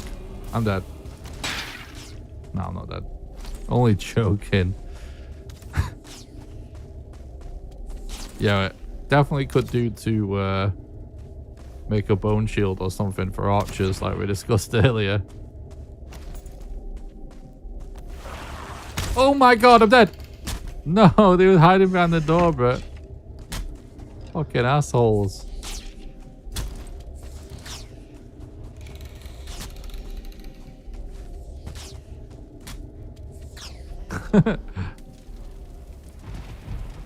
First time playing with fire hazards on a set a troll on fire, and he set all the grey doors around him on fire too. It was epic. Hell yeah. That's awesome. It is really good actually. I didn't, yeah. It's a subtle thing, but it's actually so cool. I love the fire hazards world mod, is sick. Can't wait for Deep North. Me too, dude.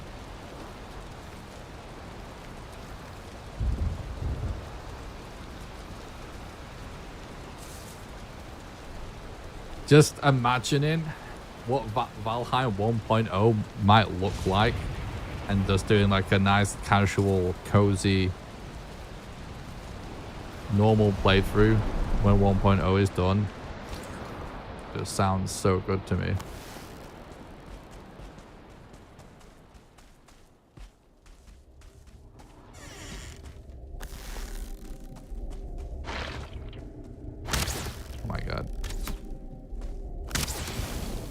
Could have wrecked him if we got that stealth bonus. We're actually melting him by hitting the wall there, I think. Are we not?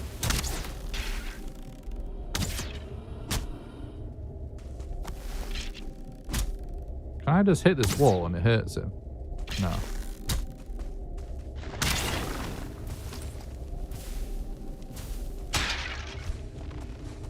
Alright.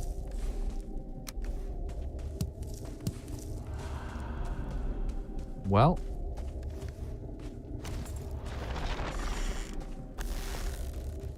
I'm gonna say we know there's a ghost here, so. I'm dead! No! I thought he was stuck on the door then.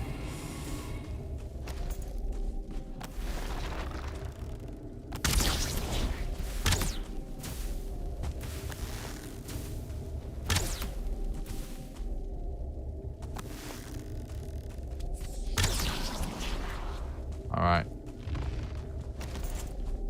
Now, ghost usually means room with cores and potentially a veg Vasir. No veg Vasir, but we do got them cores. So, that's a nice start.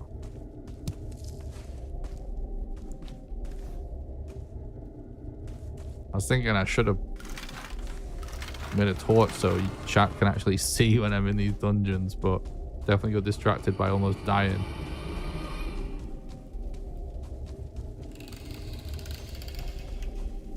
Let's double check we've looted everywhere. I think we did though.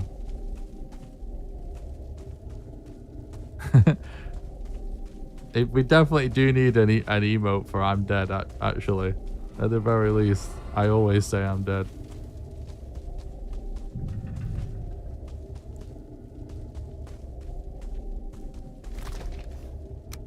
All right.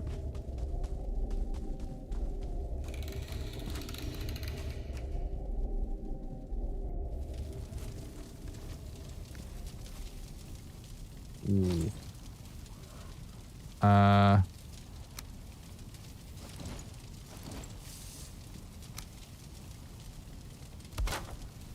gonna try and sleep.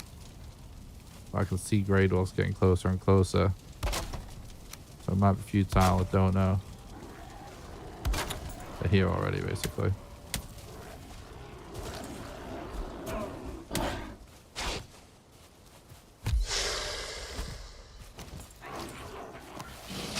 Ah, oh, you dipshit. I might be dead.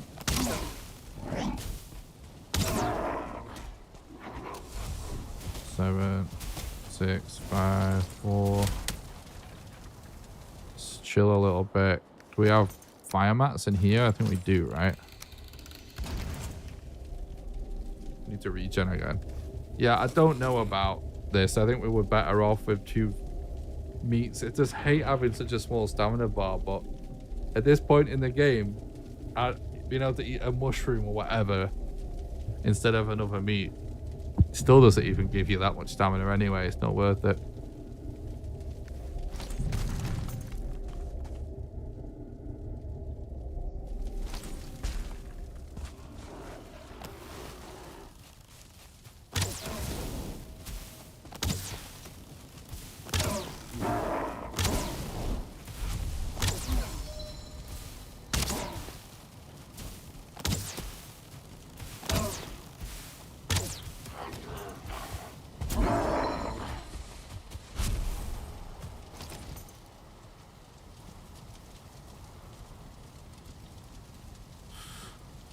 All right. Now we're just going to take all of this loot back to base. Even though we don't really... I don't know. I mean, do we? It's probably worth it, isn't it?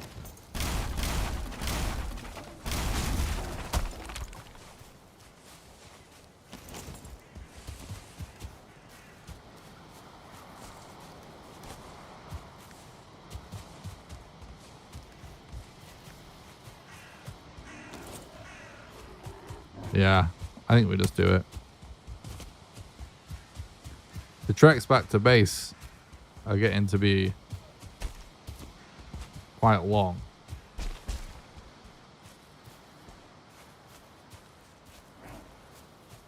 Maybe we even consider just making a base in the Black Forest now or something.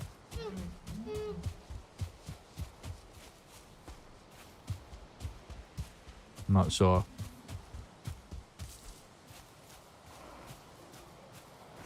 What's up, Kraken? Thanks for talking about the stream. Hope you're doing good, dude.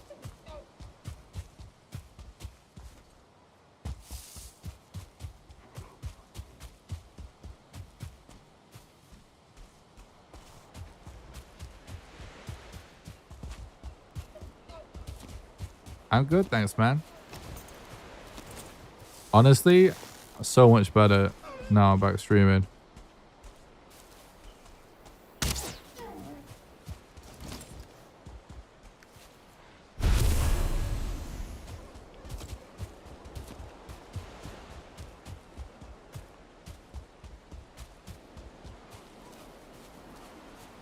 Yeah, Icon reminds me of one of my favorite artists, MF Doom. Hell yeah. Always like to hear that. MF Doom's sick.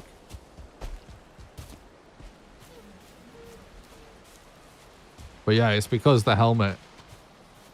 Obviously, the MF Doom mask is actually the Doctor Doom. It's like a Doctor Doom reference or whatever, right? But the Doctor Doom mask is based on the helmet that is my logo, which is actually a gladiator mask, a gladiator helmet.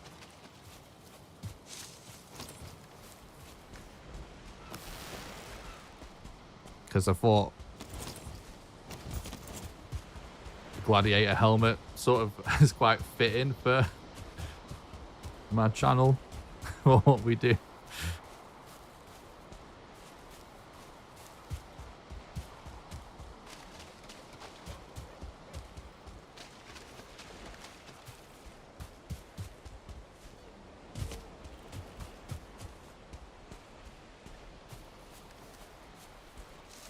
Might be, I forget exactly what we need to make a bone shield, but I think we might be close to having the stuff, right?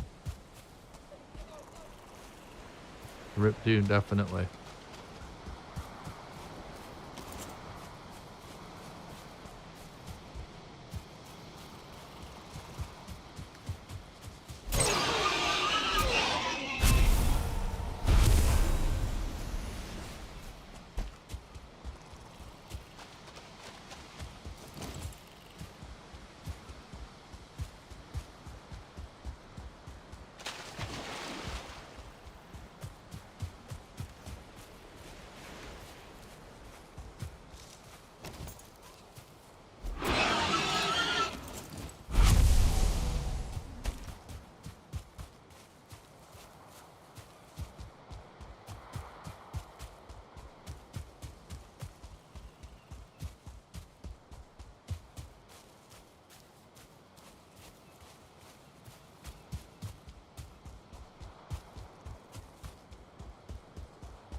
Whoa, that deal looks so weird then.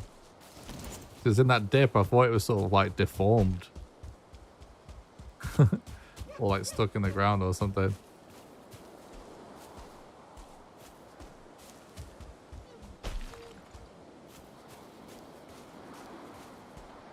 Oh shit, it's 9:30. I didn't realize it's got to that time already. I might have to dip and get some food, chat. I haven't eaten in like over 9 hours.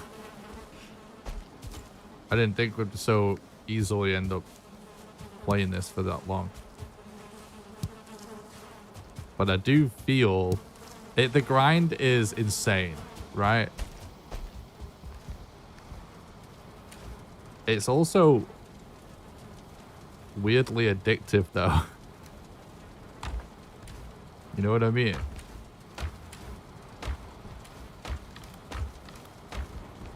And feel like it's so, when things take so long just to do the most like minor shit, it's like so easy just to get sucked in. You need 3 skeleton trophies? I fucking forgot that. Fuck. Well, I think we should still be able to get it, but getting 3 trophies when we've got 50% drop rates is actually kind of ridiculous. What the actual fuck? It should... at least those trophies are common than other more common than other trophies, so I'm sure we'll get there eventually. Whether or not it's going to be worth having all this stuff by that point, I don't know.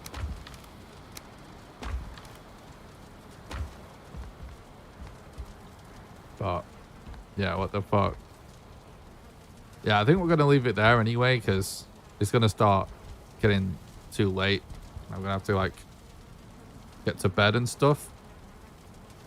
I think this is a good place to leave it.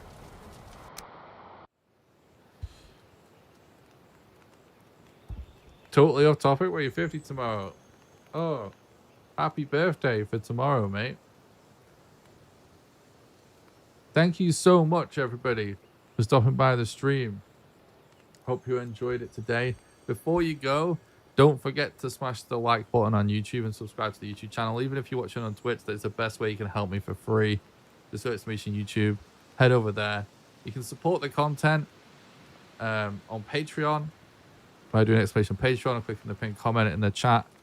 Patrons get access to private Valheim server as well. It doesn't matter what you pledge out for any amount of money. You can also support with bits and super chats and YouTube memberships. Members get access to random behind the scenes content. And obviously Twitch subs get emotes and stuff. And don't forget to join the Discord as well. It's the number one best way to make sure you don't miss any live streams or videos. So do exclamation Discord in the chat and join that so you get a notification when I go live and post videos and stuff. Before I go, what are you guys thinking? Shall we carry this on? Let's get a vibe check. Today I was just wanting to try out the hardest possible settings in the game. And even though it's gotten a little dicey here and there, I'm feeling kind of good about it. So I might continue it. I'm enjoying it. Loving it. 100% yes. I like it. Please continue. All right, chat. For you, we'll continue it. Should also upload it to YouTube. All of my VODs are permanently archived on YouTube as well, so you can always catch any VOD from any stream on my YouTube channel. I wish you had a timer going.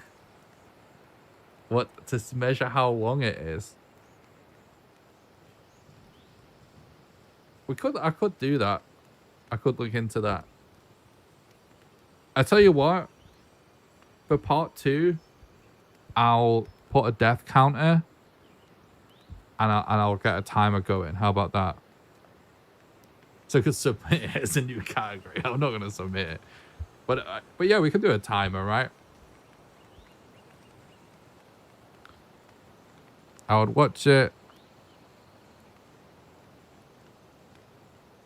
And sign on it while working. Great to have you always. I appreciate that, Leonardo. All right. I'm going to leave it there for now. I need to like check some stuff. Make sure everything works correctly with the stream and that the recording's good.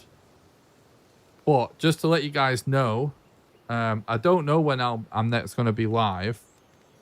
But it should be very soon. It might be tomorrow, but I'm not sure yet. But just so you guys know, this month, and maybe even a part of early next month, I'm going to be streaming as much as I can. Because I haven't streamed in ages, and I want to just do a load of streams. I'm kind of I've gone too long just being in the lab working on videos and stuff and not talking to you guys, and it drives me insane spending so much time alone doing that. The streaming brings me back to sanity, I feel like. So I'm gonna be streaming as much as I can for the next month-ish, or at least for this month. And I'm just gonna alternate. The plan is between this playthrough and figuring out the speedrun for our Ashlands. So I can take a break. If I want to take a break from this, I'm going to do speedruns. If I want to take a break from speedruns, we can do this. So that's what we're going to do. We're going to alternate between those two things. But thanks a lot for watching. And I'll see you guys very soon. Maybe tomorrow. If everything has gone well, I'll see you tomorrow. If everything works, if there's something I end up having to fix, it might be the next day, right? Thanks a lot for watching. Until next time, have a good one.